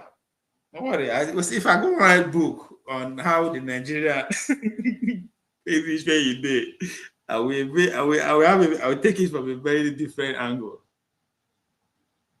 But I reason with Soli. Yeah, you can for sure. OBJ finish. OBJ spoil us now. Now them OBJ, now then USAID take get hold of us. Shine bobo them P Square, they run campus with beer. Now there's people who no drink beer for Kano again. Imagine. There's even no drink beer for Kano again. And as at 2012, I still go run for Kaduna after from stadium there with the finished bottles. Honda. If you go north now, Honda Accord. If you want to see the best Honda for road, go Kano. Go Kaduna. Okay. We were our parents spoiled us. They invested their resources, you know, in a way that we are finding it difficult. So that's why you see, if you look, no Gen Z, no millennial person there, you can say, okay, well, this person is a presidential material. None across the nation. Because we've too flex. we flex a way out of what matters. Now we are confused how we get to where we are. Why would they do what they do? They surprise the Gen Z. Disease are spoiled. And these people they say, no. Hold on for a minute. When you did that time, what did you do? things were good. Things were good. That's why you know understand. Say, so blessed. Our solution, whatever you think that is happening to us, you see them, ministable. The fear of his belief, the fear of his life is beginning of wisdom. You see how now they say these are the people where flex, where drink beer, where well. Now they say people will not drink beer. They say Jay-Z don't drink beer again. Can you imagine? These are the people that were raised drinking beer from No Man's Land to Seriki Yaki to Zaria. They drink now. They say they don't drink. They don't make Jay-Z don't drink beer for Kano again. Hey, this life, power, now power. Get power, you will change things. ABJ lay the foundation for current dysfunctional democracy we're having. Of course, people don't understand. But OBJ let the country lose. There was money. PDP went from PDP power to PDP share the money. And they were really sharing money. So I agree. The fear of Isbila is the beginning of wisdom. And it's just that the future is interesting. The Nigeria as we go forward is interesting. But as I said, I am more scared of what happened between Wike and Yerima than what is happening between Trump and Tinubu. Let me frame it that way. So all these millennia, them, you guys are not in the conversation because you guys party away your generation. You guys flex too much. But in a way, I think now we actually live our 20s in a way that we don't actually care about which tribe you be or which religion you be. I think if there's anything the millennial guys will take away, we take as a pride in the Nigerian conversation is that we are actually the people that live our socio-economic life without boundaries, without knowing that we even have what they call fault lines. I don't even know what that means until recently when I begin to live this life. So we live like, I go everywhere. And most of the places where I go, now they either go find woman. There was no boundaries. And again, I think if I would say that is our contribution, even going forward, because in a way we are giving birth to a generation who the Gen Z and the next generation are a product of that, our lifestyle. If I have to frame it that way, our lifestyle, right, is going to give birth to the generation that will bridge that religious tribal gap. The colors will be good, but at least colors will be we are not tribalists, we are not religious fanatics, we are not we are not even material kind of. We just love life. We are not living the best life. Yes, I agree. We didn't carry that trouble. No carry on. Even there, you also have to give it to our parents that they actually give us that, they leave us live like that. Maybe not because they saw civil war. They saw it when they were young, pretty much. And they are still, some of them are product of the war. So maybe that's why they raise up like that. And again, it is those people who now fought that war are still now want to use that lines to stay in power, because that's what this tribalism and religious justice is about, is to grab power and stay in power, because that's the only way. That's the only way. Economy in the technology is pushing them away from power in a way that they cannot control. They are still in control right now because one, they have money to control the narrative. They have money to control the discussion. Now them invest in TVs, now them invest in radios. And as those old-fashioned way of getting information is getting marginalized, you see they are finding it difficult. So, and that's why I'm saying that what happened between Wike and that military Yerima should be something of concern. Because the military guy, yes, even though it represents two faces, the angry face of the young people and the order from the establishment that he works for. See how dangerous that is? Now, you might be saying that it's a good thing that if these two forces come to power, we will push these corrupt bankers and religious leaders and whatever, they push them away. That's fine. But they will still overshadow us because we don't have the money to compete with them. At the end of the day, again, that's why I use that Arab Spring as a classical example. Grab water.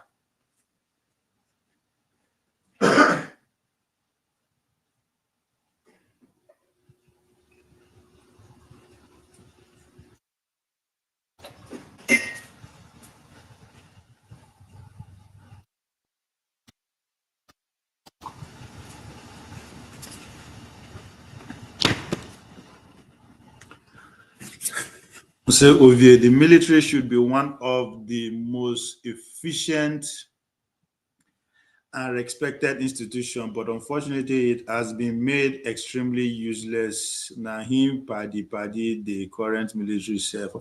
Yeah. That one, now all the institution for the country don't go that part. So, where are they say? The Arab Spring, as I said, now Arab militaryocracy as they talk on. And military guys, see they run the country.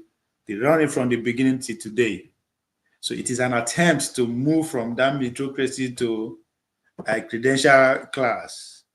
Mubarak won't go breach that tradition, raise his son. It's not just that he's raising his son to take over from him, but it's not coming from the military hierarchy. It's coming from the business class. Now, the military guys and the poor people who are powered and engineered by the Arab brothers form that coalition. And they won. So when the Arab Spring started, the revolution started, the military stayed off. They did not partake. That's why they were able to run the guys out of power. But of course, the Arab brothers were more organized. They've been doing that on ground. They are the majority of the people with them. That's what I keep saying. If you really want to take war to this elite class, go recruit more people from the people that are forgotten, not be people who don't already understand his work. So, but again, when the Arab brothers took power, they were leading the country to pretty much an absolute Islamic state. Of course, another reason for the people to be angry and a way for the military to say, okay, we are with you, kick the Arab brothers out of power, and the military came back to their rightful tradition. And the same thing I see when I see with that Yerima. The people are hungry, obviously, with this current political class. The way, not just because of the way they live their life, but the way in which their wealth is skyrocketing is out of this fucking world. So the few people are getting more fucking richer while the people are getting more poorer, which is what Bola Tinubu government actually represents. So for the military guy to kind of speaking the same language with the ordinary poor man on the street, it is a good thing from the poor man perspective. But if the hour gas, if the revolution starts, the military back us, it is a great thing. We will eventually run these people out of power. But who is going to take over from them is still going to be military guys, even if we are organized enough. And as far as I'm concerned, it is the pantomime movement that is more organized, as far as I'm concerned at this point. So are they going to form a coalition with the military guys and see come back to the way we are? So we are in a very, very, very interesting time. I just hope I'm wrong, but I'm hardly wrong anyway. So military personnel are used to carry handbags of corrupt people. Anyone can go to the barracks and pay military to do carry out. Oh, no man, them. So, but we can't still under can't still undermine the fact that they get gone. They get gone. The Americans will say it's a man with a gun and with faith that determine how the world works. So they have the gun. If they now collide with the fate of ordinary poor man, that's dangerous. It's a revolution now. Revolution now. Okay, revolution now. Okay. Revolution, and that's a hustler. That's a hustler. It's not different from his predecessors. It's not different from so it's losing its revolutionary movement. It's going to shift. I think that momentum will shift to the north. Come on, I want to get a question where I just want to ask. Why it be saying now only election time now coach show already find running mate from north? This man do tour. He do tour for what is it? He won't protest again. Nnamdi Kanu. He no go tough or not. I never see and say a party they recruit for not. Like, what's going on? So I think that's now another my latest curiosity about Showore. It's more of a tribal revolutionalist. Revolution now. That's why they call revolution now. The other country really quiet. But now they try to make my uncle, my brother, see me that comrade Omori. Yeah, it's not that the people don't want to respond to protest or revolution, but why and who is very important. When the person that is calling for revolution is a staunch politician, already you don't annihilate pretty much half of your people because they see it from that angle. Anyway, so Blessed. If I make you feel better, I hope I also make you feel better that if there's any consolation you should take for your generation, the millennial, is that you guys exemplify what one Nigeria is about. All right? Because as I did so now, I don't know how you go take brainwash me rich to support every other one over one Nigeria as it is. Because that's all I knew. My lifestyle. So we are that generation that flex across the fault line. It doesn't matter what religion you belong to. It doesn't matter which tribe or what you speak. If we flow, we fuck around for the lack of word, but we live our life as if we will go party for Sokoto as if they're in Kano, as if they're in Ibadan with it. Now I begin to understand some of the places I have visited in the country, Nigeria. Then I now begin to understand. Say, come, is this how people actually think those days? Because I never say. Even this idea of separatists, the Biafran narrative, I never really see it until maybe I begin to pay more. I don't know. They follow politics in a way, but it's just different. I've been to Okaititi in Kolomofia village for Anambra. These are interior. I go flex. My girlfriend Papa died that year. So we go, nobody knows I know be Igbo person self. That's the funniest thing. I don't speak a word. I don't get it there. I don't know, but I follow with the rituals, right? When person died, they put down, the family will go around and all those kind of things. I was part of the family, you know, I stopped over in Oka University of China, which is Nnamdi Azikiwe University. I stopped over there, party. I never seen light-skinned women in that in that number in my life before. That my first time.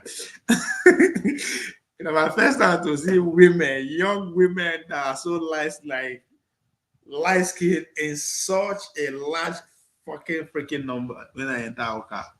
I was fucking blown away. I was like, holy shit. I gotta come back to this fucking town. So I remember I go fucking with one place here for Ado Ekiti. Inside one interior village for Ekiti. Spend days so I don't just understand all of a sudden the country becomes so much of a place that to go your next village, it becomes something you have to mentally, physically prepare as if you are going to war. I remember when Yaradua declared amnesty, the military in my local government got angry because they were just there doing bunkery. And so now business. Oh God. You were right. I noticed the separation in 2021. No, this is not just new thing. This bunkery thing, it reminds me of again. When I go write book or when I go do documentary or do something, I get plenty things to talk about this country. But I remember for Wari, right? This idea of, again, tribal, whatever. I remember when for Wari, our neighbor, Niger, one of the top leaders, every morning, the big Ghana must go. Okay. The chef will enjoy you today. For worry, if you know be Asawara, that's the size that you be job person. Babe no go follow you now. Babe go ask you be Asawara. This one is they ask you be Yahoo boy, so be Asawara. Gonna do the perfect day. Now all this bunkery thing where you they talk so. That's a different kind, man. Nigeria now one kind. It just sad. Say when I see young people of these days, no matter how they say that they live the life for Nigeria, I don't think they are being deprived for what Nigeria actually represents. Because my generation live on. That those days when we say we'll go party, for Abuja, you just say girls, everybody dress, the seafood and the base with the torso, cover face. As soon as they don't enter hotel, enter the rooms where they don't book already, everybody will change from what. When you go see, now you go know, okay, I'm a fool at this now. Because all those things was not in our consciousness then. When you go see babes, they roll ways like Nelly Furtado. Where she come from is the listing that we kind of like there. So, Daniel, I be a blessed. If there's any consolation you want to take to your generation, I just give you one. We are the spirits. We exemplify what Nigeria is about. So we live on. If there's anybody that will tell the true story of what Nigeria should be, I think it should be us.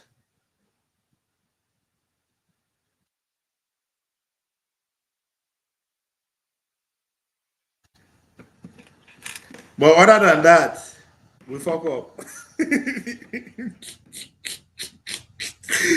We fuck up. We don't do nada. We are generation that cannot point to anything. Say this is our achievement. So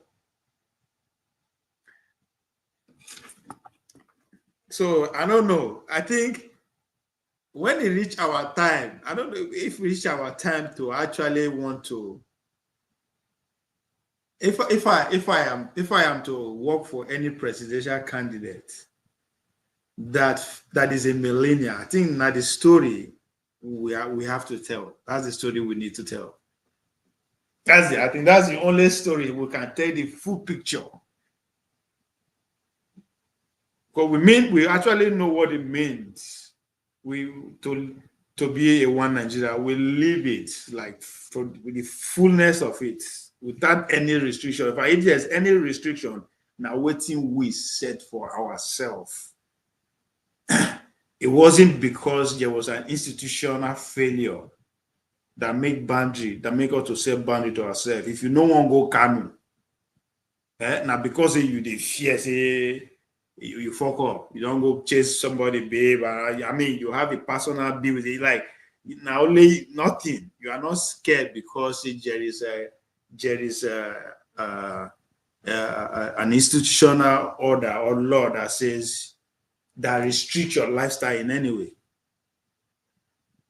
20 years ago, nobody they go Kano the fear of anything. They're not fear of say, oh, they say is blood day, they say make you no drink beer. Then say people they say Curtis Day that they do this, they say Amrobas Day that they steal for road. Just literally nothing. If you don't get money, if you don't have to be a baller. That's another thing though. During our time, you don't necessarily belongs to the cream like that cream of those as they talk and those for you to actually say you go, one feel flex. If you figure money enter Chisco or the young shall grow, you go learn from Sabongeri Kanu. You go flex like without knowing nobody, without fear of anything. That's how it was any part of the country. Port Harcourt, Warri, Enugu, Ibadan, you just name it. Now these days, people say, man, you have to owe substantial kind of amount of money, you have to pay this. There was no even class among us. These days, if you enter bar, if you enter nightclub, you must buy table. You must order for it's just fucking, again, it boils down to our parents raised up in a material world. Now our parents begin at the institutional failure in terms of education, for instance. Now then begin build private schools. Because young people were not building private schools. Young people were just a flex. We were busy. Those way they read. Those way just they play. And whatever you think you can do, you just go ahead and do it. But it is those are parents, they were building private school. But at the same time, now them be the bureaucrats who are helping the government officials to render the institution useless. I not go federal government school, but those that went to federal government school, they have a very different story. And most importantly, still our uncles. Now then go federal government schools, government colleges. But now them still help in destroying those institutions in order for them to invest in private. I mean, it just doesn't make sense to me. So they begin force us to form class. All of a sudden, people begin go from federal government college to private school or social place, and before you know, class. Before you know, the same guys, they begin move away from the community that we used to live now to a gated community. So we begin experience houses with gates from our parents. We will grow for village. We will grow for village. We don't know what they call fence and gate until we come city. So this our parents, this them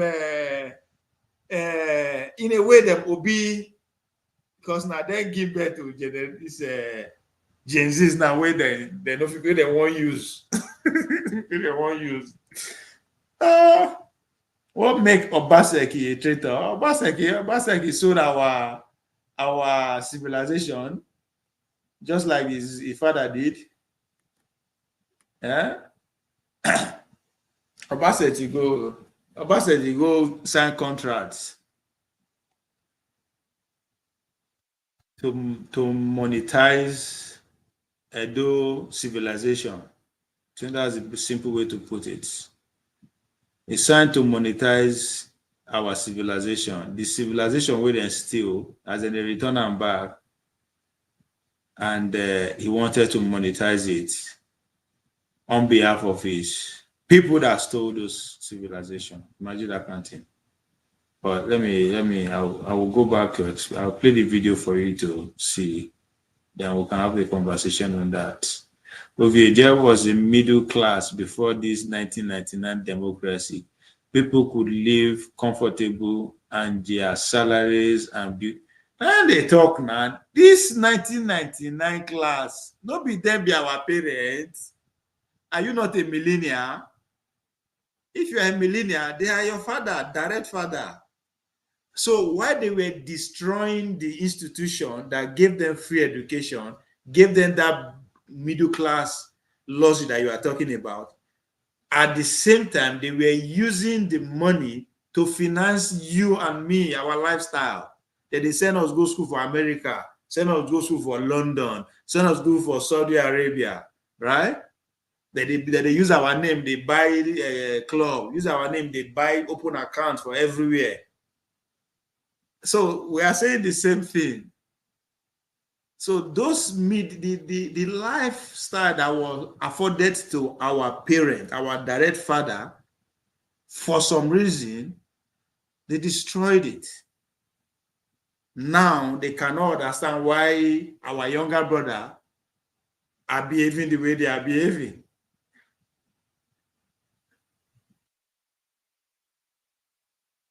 He said, blessed peace, don't go to hell.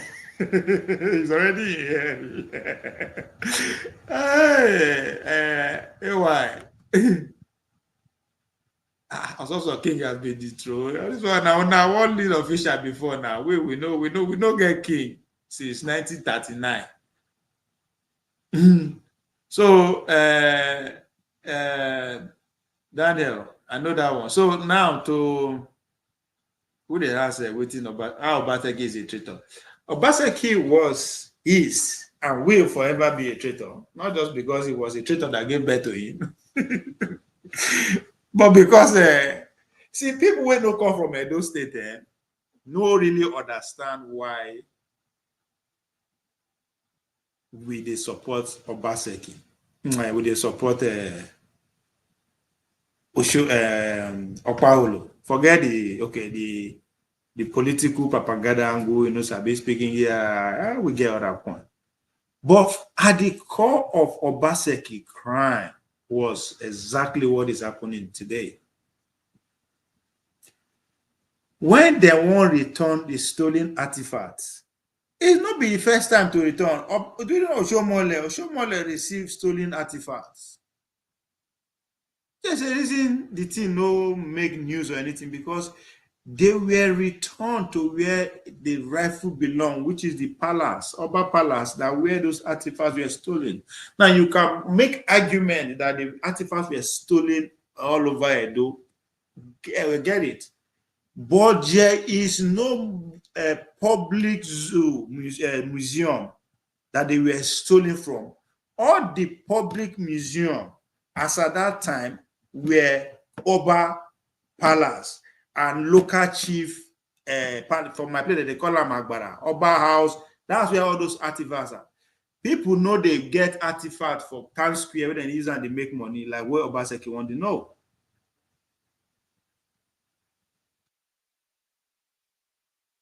Okay, let me see what you are saying. I'd like to get my facts right before you jump into political economy, bitterness, regressive, and personal vendor. You never even talk anything now.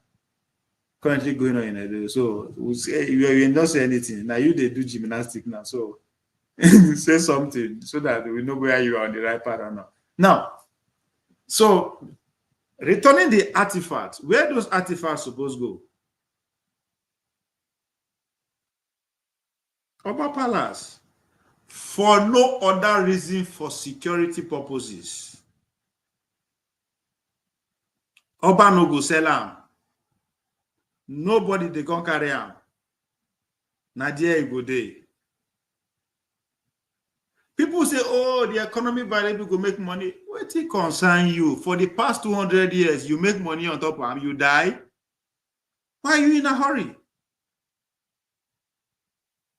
People will steal your thing. They will still can't tell you how to keep them.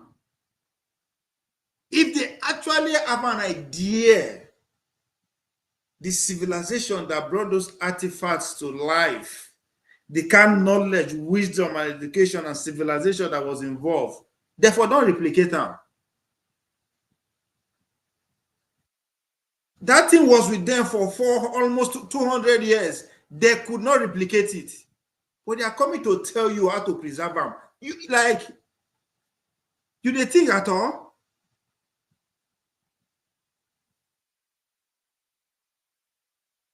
Edo and Bayelsa have only looting government since 1999, no infrastructure and all that. But okay, we'll talk about that. Make I dey wait for that year. Make you come tell me where I did wrong. So what Obaseki want to do was to what? Build a commercial museum in Edo State where they will commercialize all those things. No. It doesn't matter the kind of argument which you want to make. It will benefit other people. No. You see, that's not the problem why they talk about our generation with that. Of all what we don't chop, destroy, never do us. Make them see they bring up, maybe the consumer. We are generation of consumers. So Obaseki went and collect money in order to build a West African museum. That's not the, we know that. Forget the West African museum. Return those people to where it belongs to, and just leave it there. That'll not be your problem with that. Leave them. Serve and go.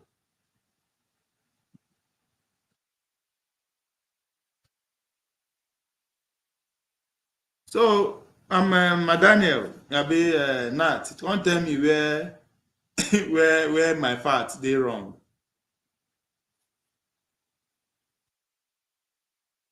So it is not the conversation with that. You cannot be from day one. You cannot be telling how what you're taking from me, how I should. It doesn't make sense. Like you've lost the right to even have a conversation with me in the first place. Once you have agreed that you stole this thing, that's all. That's it. You've lost the right to have any conversation how the life of those things should proceed. You know you're done. Just bring it back. So the people where they make it, so everything should not be in Oba Palace. Where it won't be. Make them go put down for where you go steal them again. I be where you go they use and make money that will not benefit the Edo people.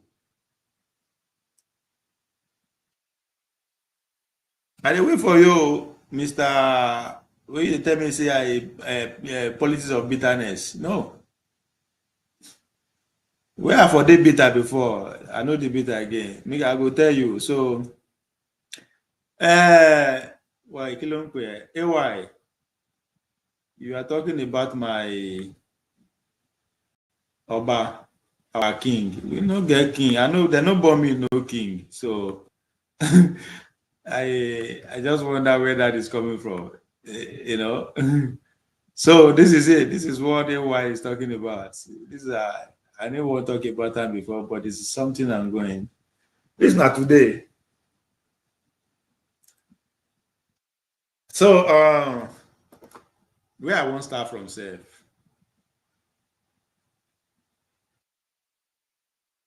Where I won't start from. Make I play video, I think.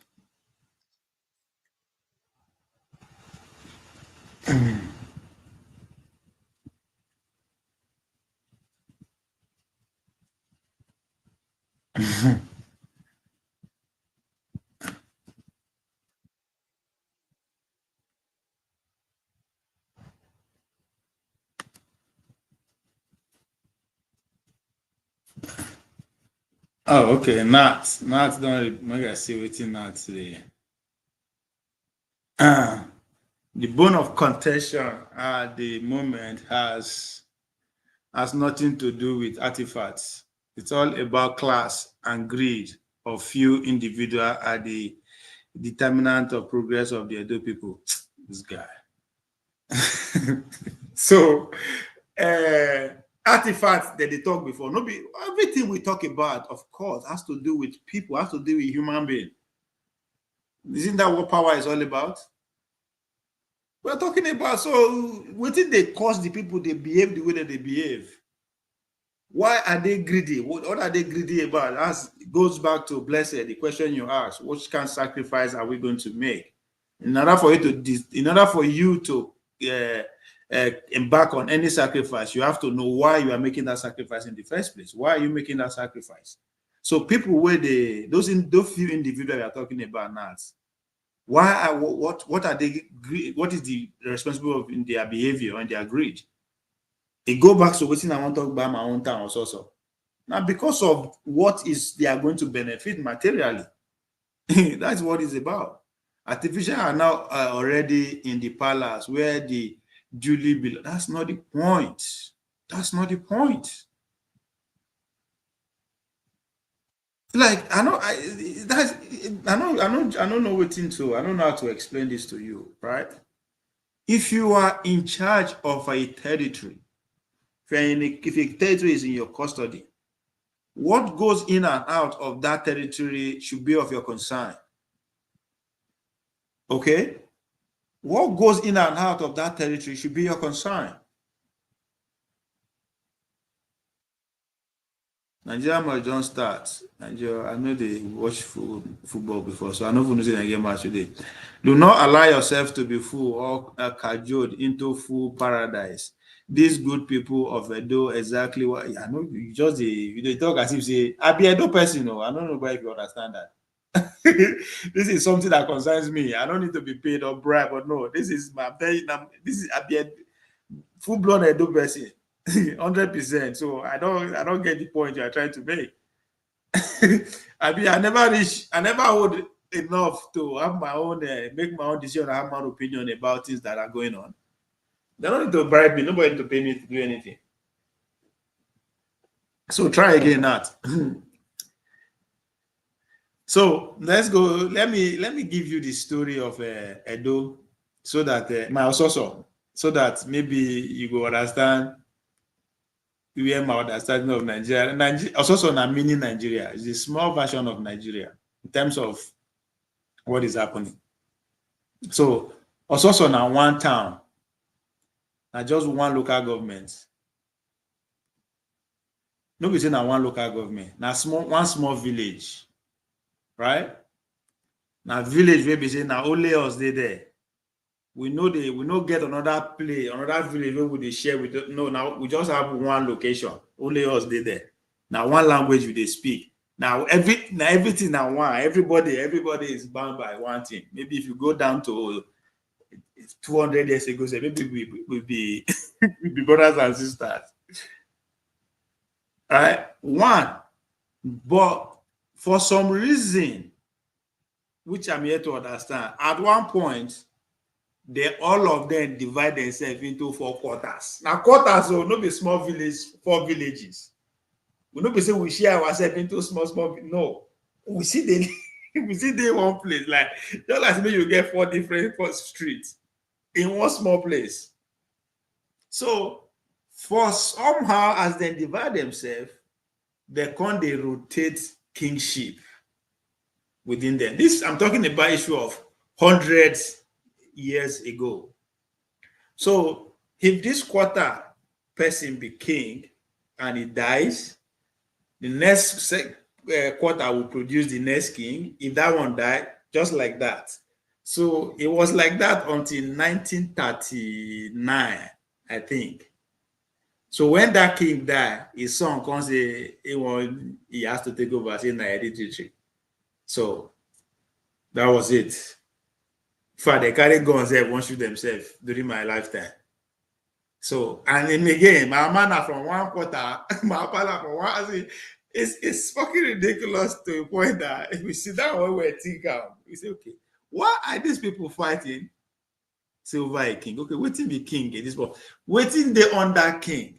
Since that time, 1939 to now, anybody who party himself as a king has no power, has no privilege.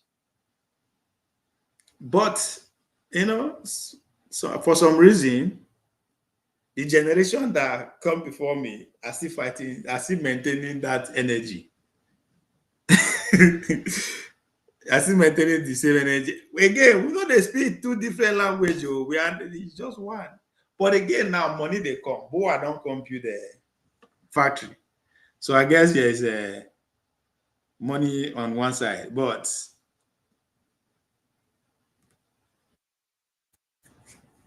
Buhari made it abundantly clear through a gazette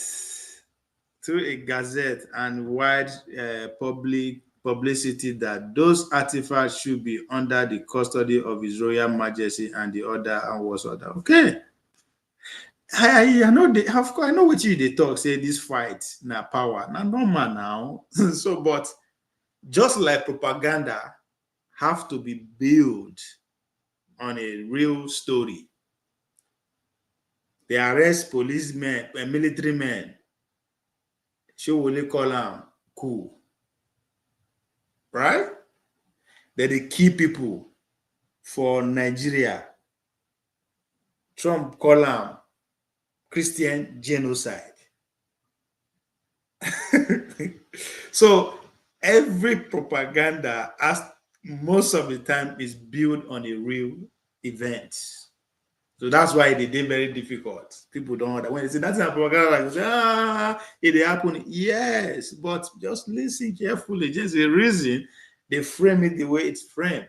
So I agree with you. What is happening in Benin is a power tussle among the few, people who wants to. Yeah, I get it, but it's been predicated on what real events. Am I preaching this morning? There is a difference between Benin Royal Museum and MOA. They are two different things. The point is that the original name for MOA was Imoa. They just take out the E out of it. It was Edo Imoa. I'm not the one that's saying this. So I think this guy, I don't know why me and you just agree saying a power tussle, boy. I don't know, for some reason you want to make a point by all means. I don't tell you I'll be a Edo person. You don't need to bribe me to. But since you are still there, before we go to the social things, let me take you, let's hear from the horse's mouth. Ambassadors that are in service now, I'm former ambassador now. I served in, I've done your research, I don't need to tell you, Italy and all, and so on and so forth. This is Scandinavia. Let me just quickly, you mentioned MOA, things like that. I'm not too sure how much you know about this story, but our dear governor told me that he played a video for you to see that you have seen the former governor, what he said in the video. That's correct, isn't it? You've seen the video. That video says it all. That video says it all. I don't have much to say now, I really look forward to receiving you again in different circumstances. I should say maybe happier circumstances.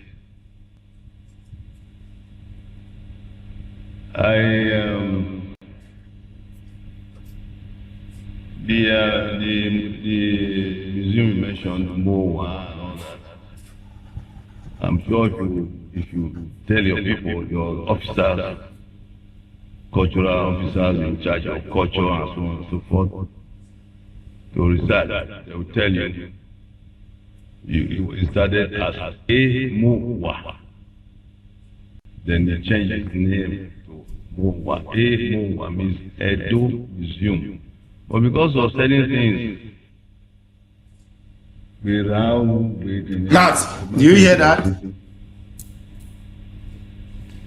But because of certain things that were happening, I'm sure you want to do your research about the former governor.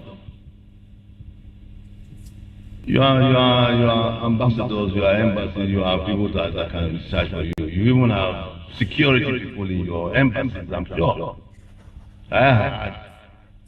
So when I needed to find out some things, I could find out anything for my country. And I'm sure you can too.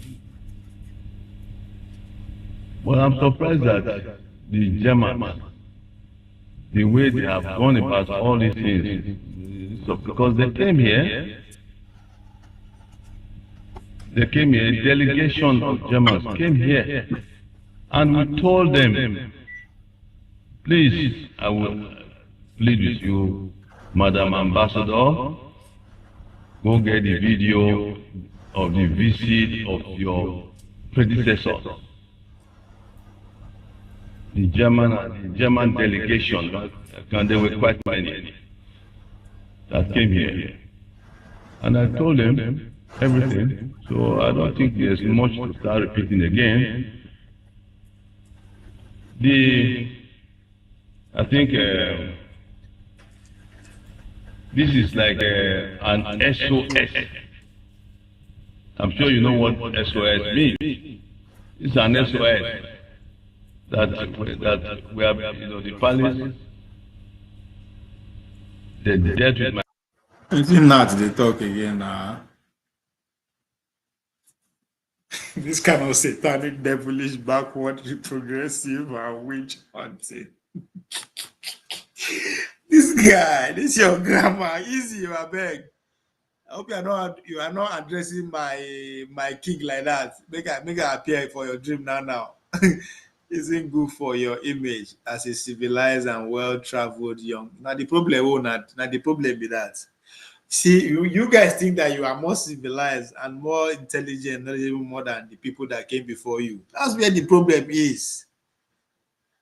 If you guys are so civilized, so intelligent, well-traveled, one would never replicate waiting those people don't make 100 years ago.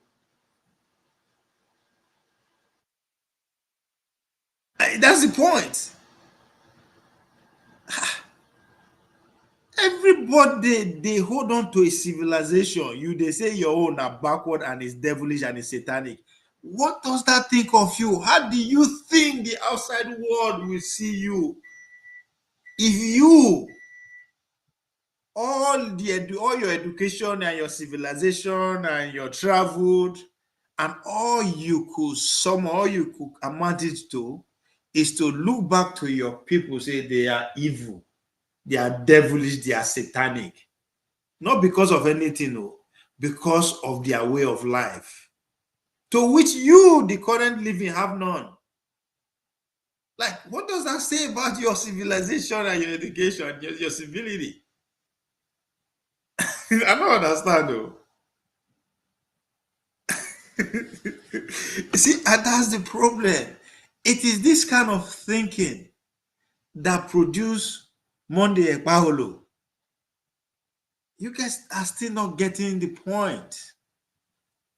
With all your civilization, you want to allow people who can't thief your own thing in the name of God and Jesus to tell you how to, like, Kai, Oh, God. Who do us like this? Who do us? Your civilization is so evil, so backward, so satanic. These people spend their money, fly from Germany, from England, from Netherlands to come and sit down. Why you think they come if your civilization is so devilish and evil? But they are using it to make money.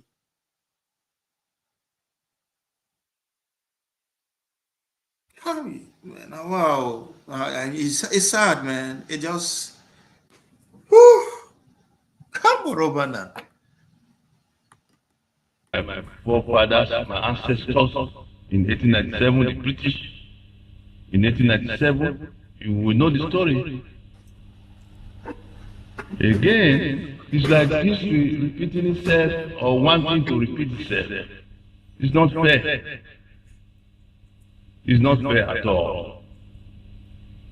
My father and I, please, I think maybe they will give you the speech I delivered in governor's office.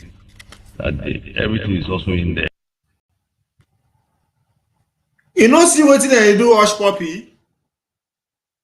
What Hush Puppy do, is it different from what these people can't do for Benin? If you steal their thing as you did, so just steal their thing. You go rot for jail if they don't shoot you dead. But then thief your thing, they see the whole ground. How you go take use them? They see they carry their two left leg, they come palace.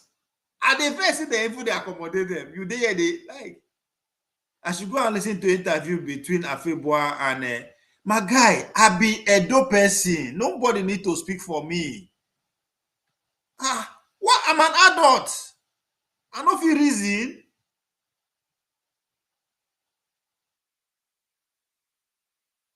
This guy.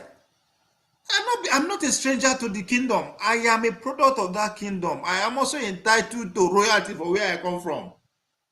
I'll be Orifa family. I don't need to go listen to anybody to tell me my story. I don't go listen to another person to tell me my story. Make I go ask somebody else to tell me my name. That's what you are telling me. Make I go me bless you. Make I ask Abeg, what be my name? My own story. Make I go listen to somebody else to tell it to me. You dey listen to yourself? Are you listening to yourself? It is a bit small picking.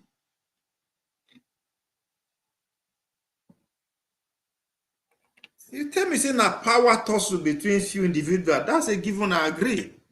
But at the cost, what has the stock of this thing? Nobody need to tell me. You came to Benin Kingdom in 1889 and destroy everything. You steal everything. When I say they do, I not be saying that new to us. Do anywhere and I go steal, you steal everything, go. You can't make a go listen to somebody else to tell me the story. Something they do you. Like this guy.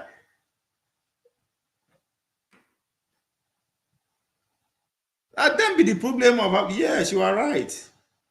You they see something, they brought their light. This is what happened. You see this make you like, you want to tell the story past like that? They come destroy your kingdom, they thief all your things. Yes. You can argue that now, yes, it is a war you lost. That's a given. But anything outside that, you cannot tell me, you can't control the narrative. You can't tell me anything otherwise. There is no process in returning stolen goods. You thief what you thief, return them back. Don't come and be telling me how it should be. There's make I go listen to somebody on channel and Afeboa. The Afeboa, Afeboa is an Okpela man. Abi also man. What's the difference? It's from a royal home. I'm also from a royal home. So why I go listen to them? Why should I go and listen to him?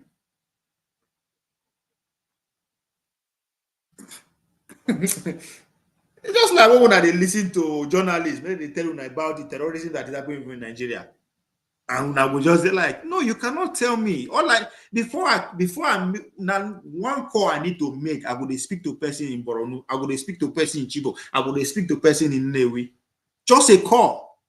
Why the fuck do I need to listen to any journalist or anybody to tell me my story? And you say you are educated. My brother, try again.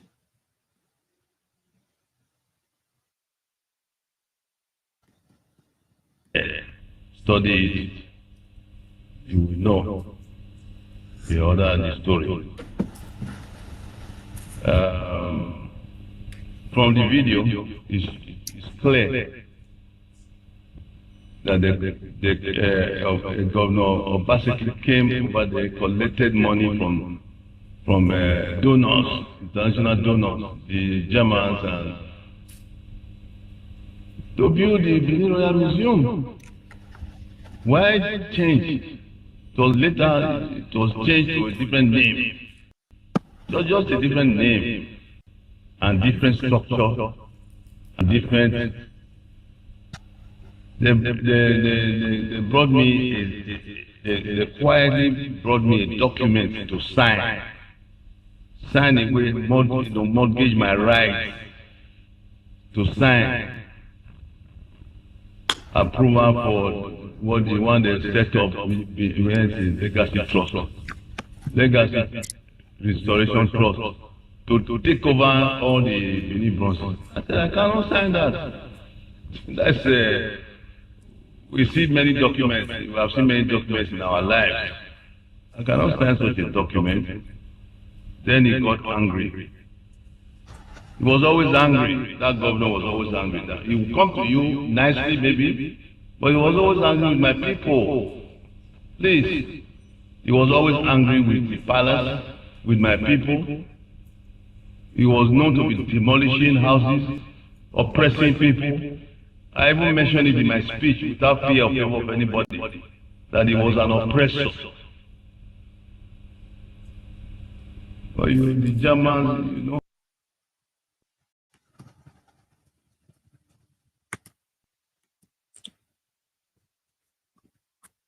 The issue at stake has nothing to do with the return artifact. It's blowing you luck since you have made up your mind. I no just understand what they talk again.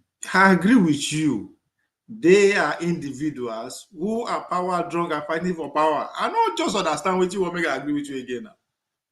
I agree with you now. And which is not unique. That's who we are as human beings. Anywhere you see just Confucius now power torso. It's power na normal thing. I don't understand. That's what we are. That's why we call ourselves a political animal. So I don't understand the points where they make. Nobody's disagreeing with you that there are a few individuals who have other interior motive are fighting for their own interests. That is a given. That's what every human have his own interest. Why they do whatever he or she is doing. I don't know why you think you are making a point that the whole world should not stop because you make a point that is obvious and to the blind. Like, I mean, I don't understand. Nobody's arguing with you saying they don't get individual greed and grievances, and I understand. But you guys, I should not stop the point that I'm trying to make here because what is obvious. Does that mean there was no issue? What you saying that today I start to follow this thing? I don't know why you did. Now this is your first time where you follow me. No. I be traditional person. My name now Ovie. If you don't know, what's my name? Ovie. Ovie no be English name. Ovie means king. If you need to understand the meaning, that's what it means. It means king, literally. So I am interested in all this shit. Not because Obaseki they do anyhow. No, I don't like Obaseki from the fact that they even turned Edo State to national headquarters of COVID-19 experiment was a crime that I can never forgive him for. So all this one way they talk on our story. There's nothing you want to tell me about waiting the happen. Okay? Now power, now normal thing be that. So now the same, I tell you now the same thing that happened for my village. It isn't that because in a king. No, everybody have his own motive why he want to be whatever he wants to be.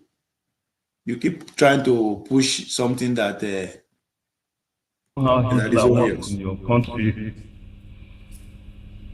So one could even liken him to almost like Hitler of of Benin Kingdom.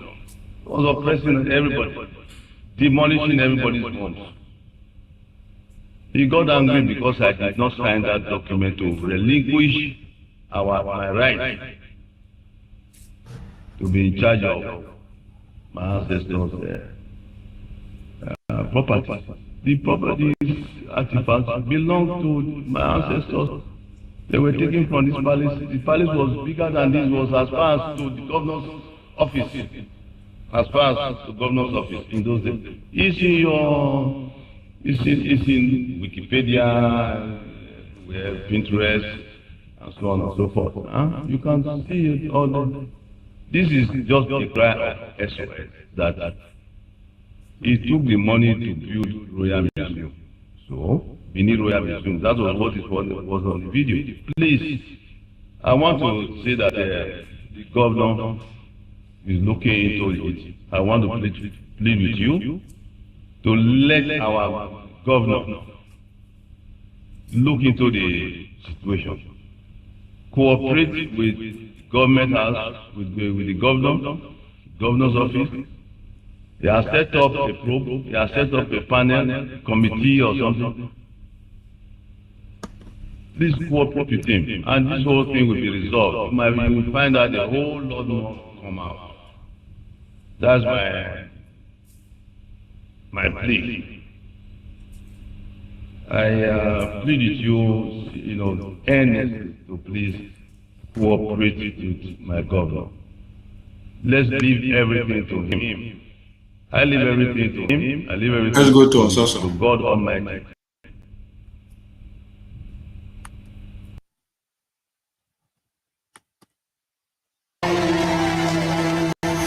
Traditional rulers across Nigeria are pushing to be written back into the country's constitution.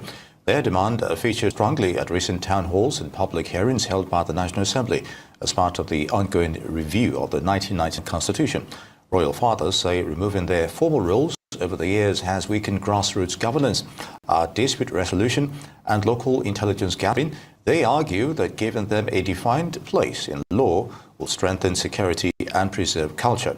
Senate President Godswill Akpabio has told monarchs the chamber is considering amendments that would leverage their institutions for security and grassroots intelligence. The House of Representatives says it is also looking for ways to strengthen their role in culture, security and conflict resolution. Key proposals under review include recognizing traditional rulers in the Constitution, giving state councils of chiefs statutory roles, and making their chairmen members of bodies like the National Council of State. The challenge will be defining their duties clearly, building in accountability and avoiding duplication with elected officers.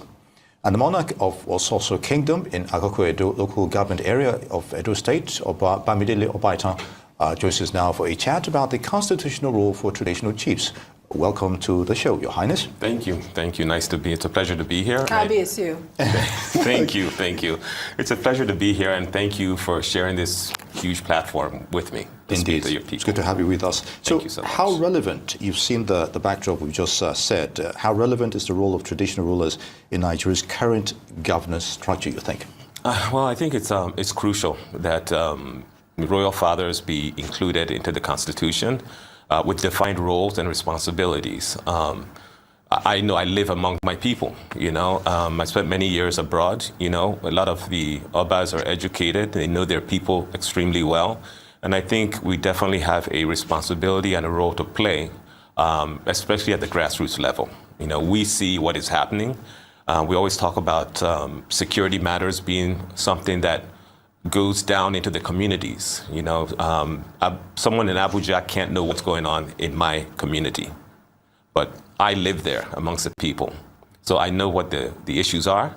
I know all the people, the good, the bad, and the ugly, And the bottom line is, to gather intelligence, you need someone at the grassroots level. And that's where I think that the traditional rulers become extremely important to the system. Now let's look at the ongoing constitutional review, because we know that. Mumu. Guy, that's why I went that day. Joseph won't force me serious. Like this guy now, this guy, this guy. He live in Florida almost all his life. He say he know everywhere. If I mention the name of my street or my village, you don't know how. Even though it's just a stone throw to their own house. Yeah, but that's not even my point. He come to make case for more power. He don't get any power in the first place. He don't get any privilege, but he come national. But again, it's not about the case he's coming to make. It's about legitimacy, right? Again, it's a game of popularity. The more popular you are, the more legitimately you can literally claim for what position you are given, you steal, or you have a right to, right? Again, talking about that where they shout, say no be bad, no be bad. I get it. So you will expect them to come on national television, maybe they tell you the real deal. What did they make that they do? What did they do? Come on now. I don't know you. I don't know you not, but I think you should just be patient. Be patient. By the time you spend time with us here, you understand how we dey reason things. Okay. You don't expect the Obaseki and the rest of them, they come national television or anywhere publicly, they talk about what they actually made and the fight for what that they do. It doesn't know. You have to again key into the propaganda. Okay, so the artifact now, using the artifact as the story to cover all what you know that is going on, is what propaganda is all about.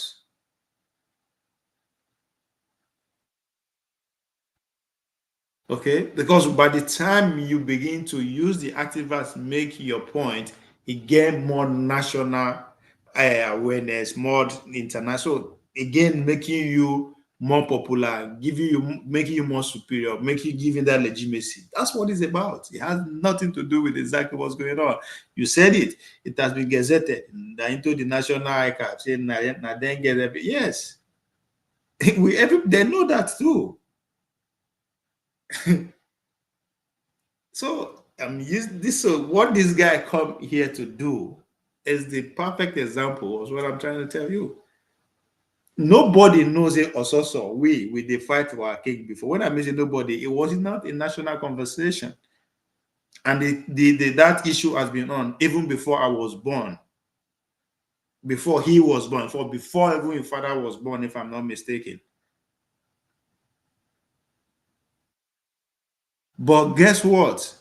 This guy, because he's a young man like me, should be in the same age bracket, who's spent his life in Florida. It's funny enough, his own father too was in Philadelphia.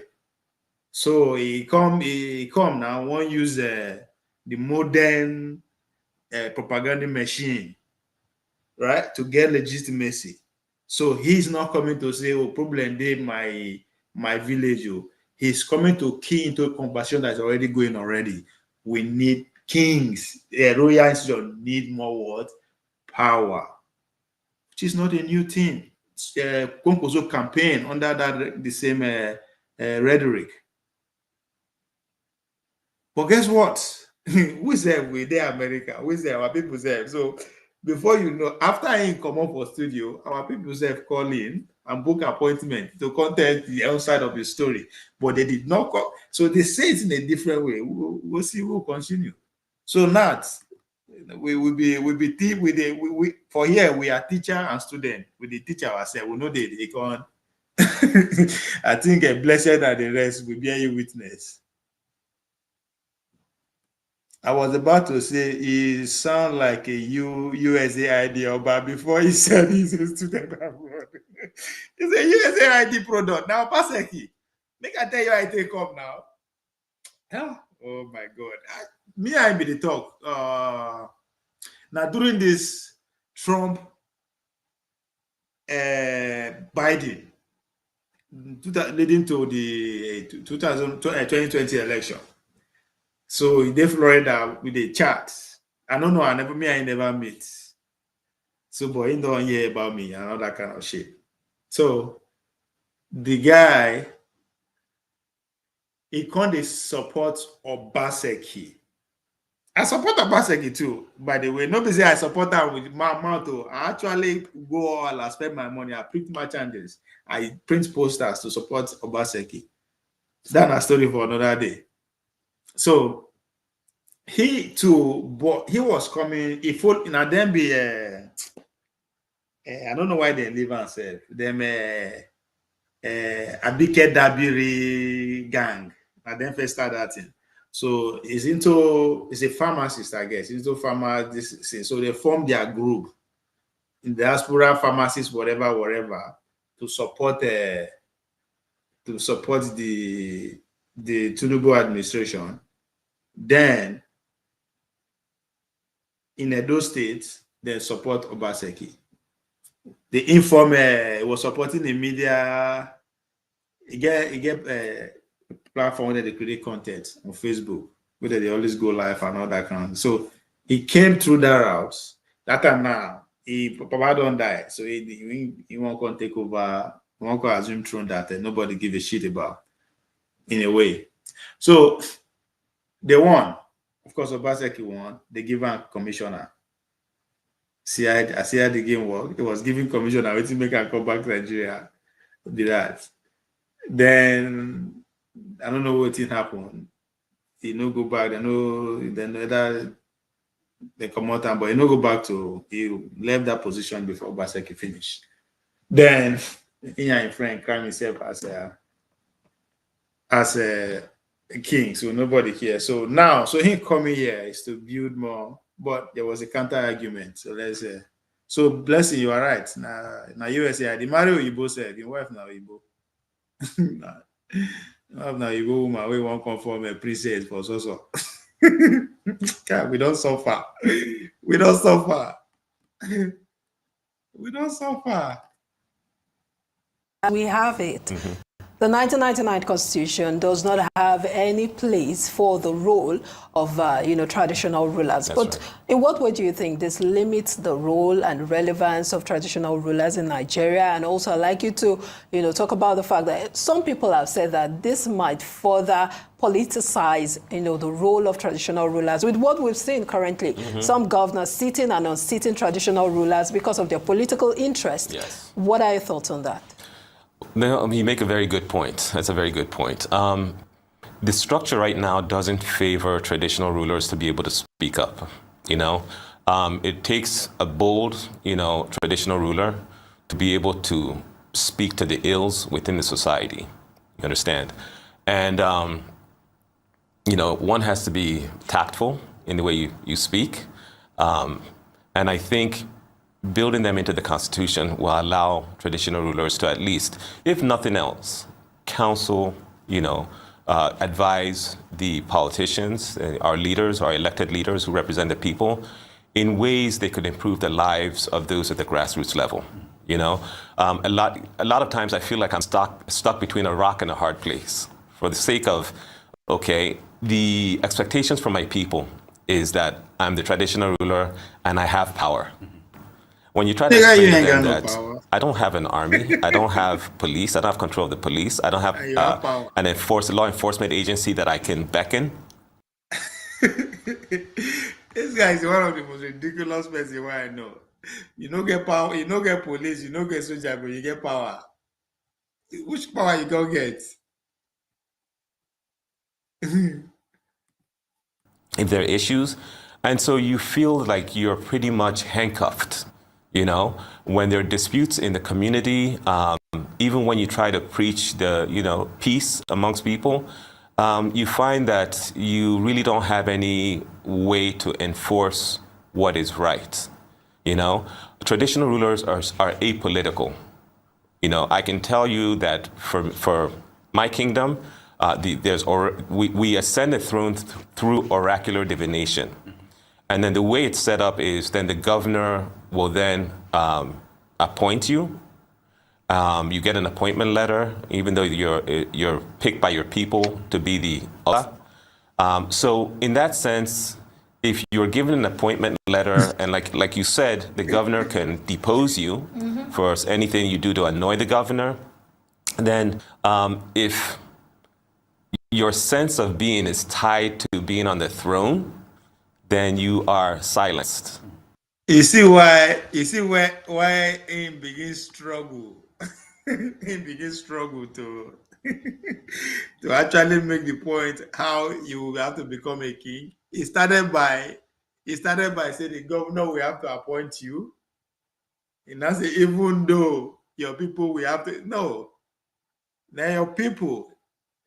All right, it's not even by appointment, you know already, because as I said, not turn by turn. Now we turn by turn start. Nigeria and also conundrum. I need to retire. I don't know how now they blessed. I think I have to. This is a special episode where I supposed to. I don't know why they tie to another conversation. It's been 4 hours. So I have to do a special section on this. Because I don't avoid down till now, because it's exactly what's in it thought that the governor can dethrone you. They don't dethrone now.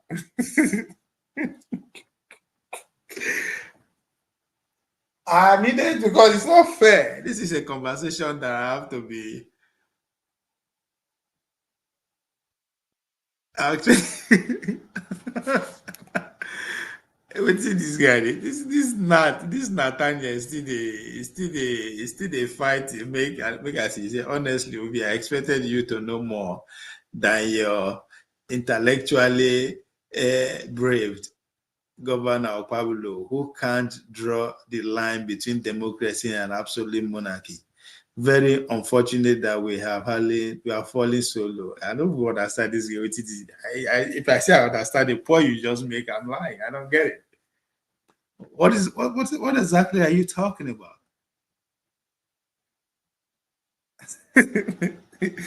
I know what that's that. So I say I don't understand. When I say I don't understand, because at times not be everything that they use education till they analyze. Because make I leave this Bamidele guy. I'll do a inspection section on this guy, so we'll come back to it. Make I round up with Nat's question, then I'll come back again to do a special section of my people. All right, Nat. At times, not be, as I said, not be everything that they use education and analyze, not be everything that they put textbook on ground. At times, just sit down and think. It is very important for you to know how to think, because at this point, that's what is required. Okay, because where you just lost me, where you just literally just fall flat.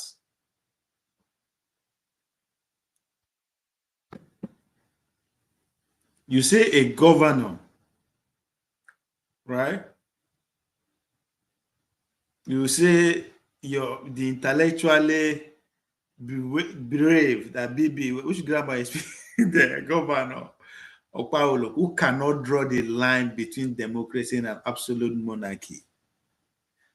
Now, and I will ask, who is making this conclusion? Because unless you are in his equal or better position than he is, I will be fucking stupid to listen to you definition of democracy and monarchy than a man who is in the arena.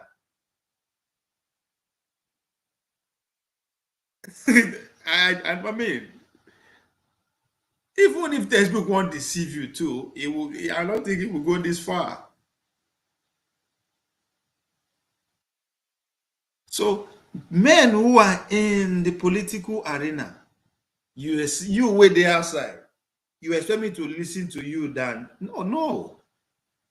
I mean, it's just fucking ridiculous. I mean, even you too, you know, go advise your kids or anyone to think like that, rather than to listen to the man who wear the shoe and know where it pinches. You are not asking me to listen to somebody who his job is just to analyze from the outside how the pencil moves. Oh, it's not moving well. That means it's not good. No, you don't know what is pinching it. So if you say he doesn't even know the line between democracy and anarchy, the question I will ask you, do you know why he doesn't know? You will never know that because you have never been in that position. So, I mean, so that's why I say at times, no be education, they did analyze all kinds of things. We can talk about, I just make a clear point between what propaganda is about, right? The people who bring it to your attention that Upaholo no left from right are the same people who are investing millions of naira to make sure the guy is in power.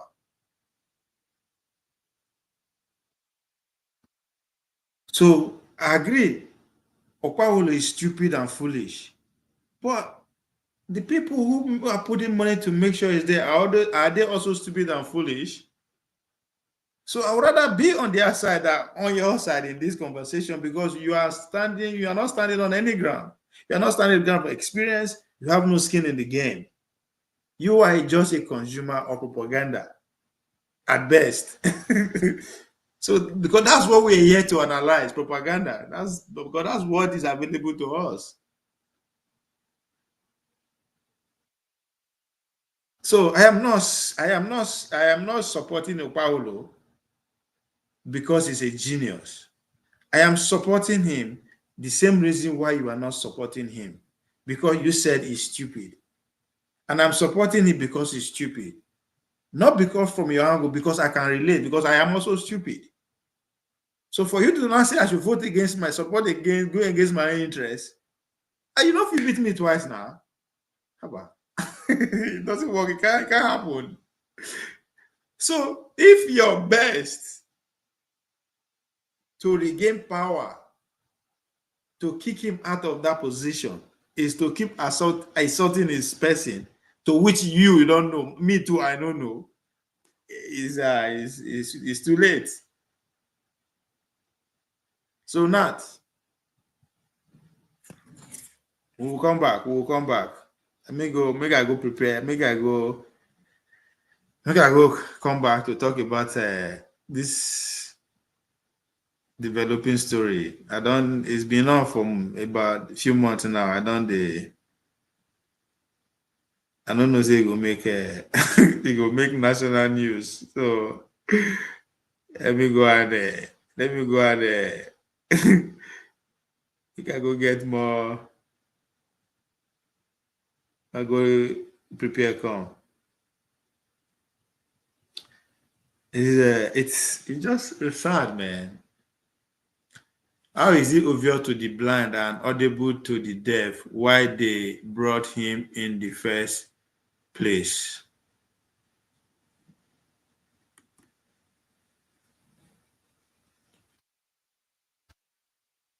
So you say now it's obvious to the blind and audible to the deaf why they brought him to the place. I still don't get the point you're trying to make.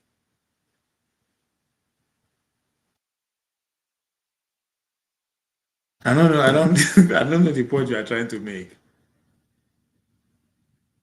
Did it occur to you that now they select these people, then present them to us? I don't think you get that point. I don't think you understand that point. So when I say they bring it, now them may come, people may bring it to your consciousness that is stupid, they don't know what thing that they do. Now selective process. Now it was selected before you. You don't have a say on how those people are selected before us. Again, that's what I'm telling you. If you don't expect me to listen to you, it's not in the arena. Me and you wake up one morning, we see a Paholo, we see what's the other guy's name? That is the choice that they presented before us. On a good day, if I had the power to go and select who be Edo governor, it is all these people are going that will come to my attention. So that's why I say, at the end of the day, at best, me and you are analyzing propaganda. Like they take what they tell you to act as if you have any control.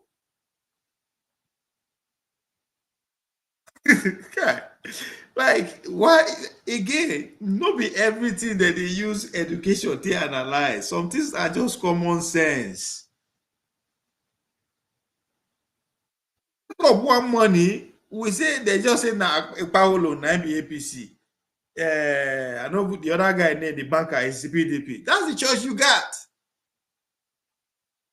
You can never analyze issue beyond that stage because you have no clue how they arrive at that.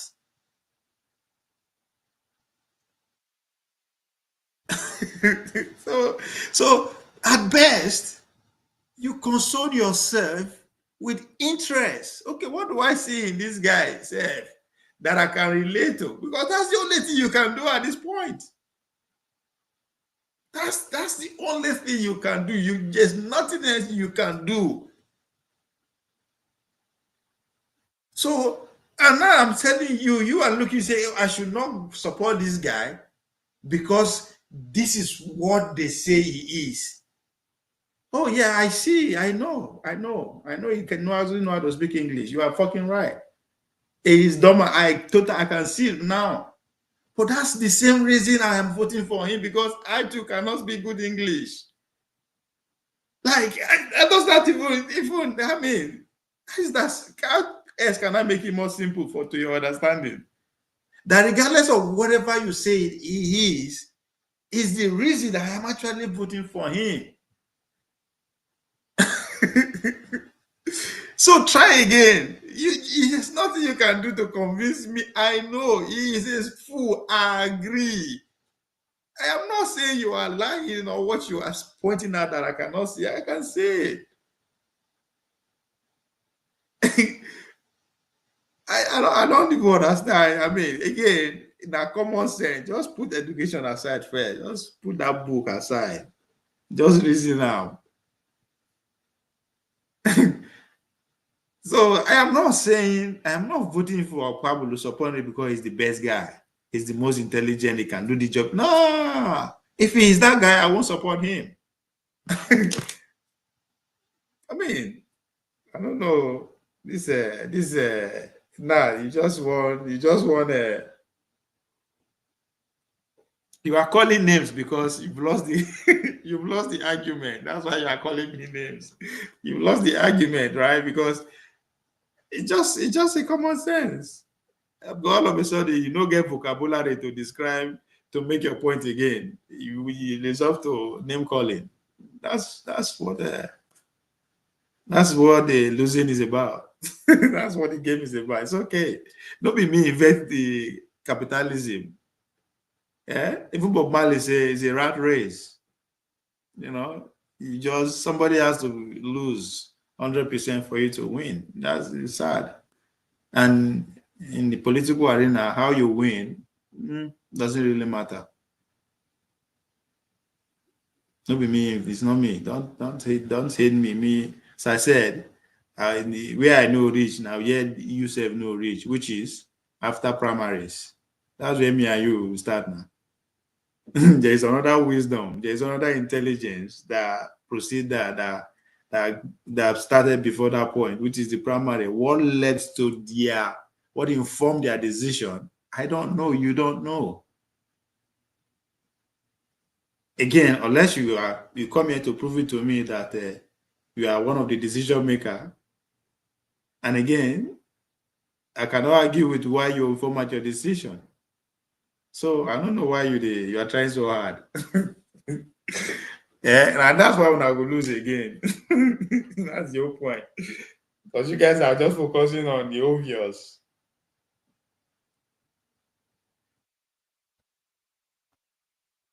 My brother, it's a game of power.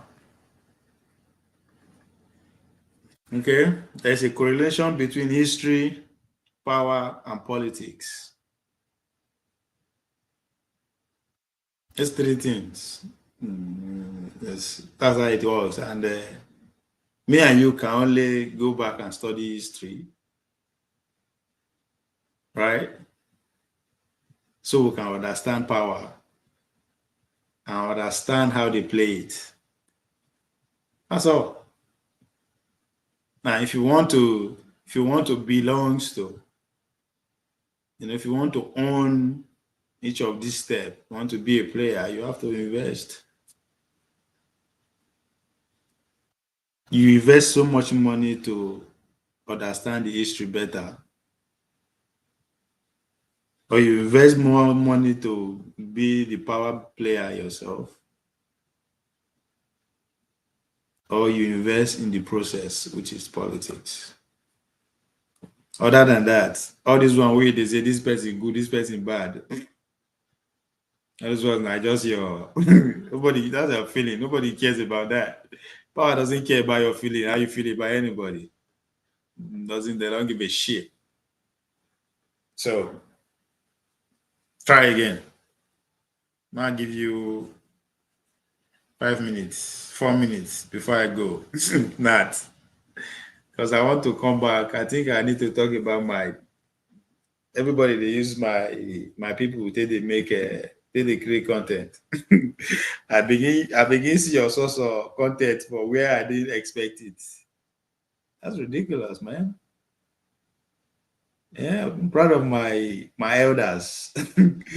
those men, they went to war with guns. They are still standing. Now they went to war on media. They go make their case before Nigeria. And my side won. And not again, another reason why they support them. Another reason why they support Okpahulo, because he support my side. They don't dethrone the fool with the parade themselves as a king. You see, that's what we wanted, and Okpahulo has given it to us. So however you push your Okpahulo conversation, I'm locked in, brother. I'm in. Interest, so we be on one side. Personal, we're on the same. I mean, it doesn't need to pay me. Nobody needs, at this point of the conversation, at this point of the game, I will spend my own resources. I will spend my bar to make sure the guy win. So it's not the other way around. They don't need to pay me because it's done more than I expected of me. As I said, this idea of kingship has been lingering since 1939. I wasn't born with then. So, my brother, come again. I did everywhere. Please go and take care of your business. So thank you. I wish you all the best. I posterity with exactly posterity with that I will still invite you to come and be when I go for my coronation as also. I will extend my invitation to you. So that for me, that's posterity for me. Have a great day, bro. One love. Same here, man. I will be back. This is what time is it? This is 11 o'clock. So let me just rest for about an hour or two. Then I will come back to come and talk about also story and Nigerian story. It's not the same thing. One people foolish way of living. Anyway, for lack of words. Not blessed. Who has fuck with me today? Who has fuck with me today? Yeah, just Daniel, AY, Ministable,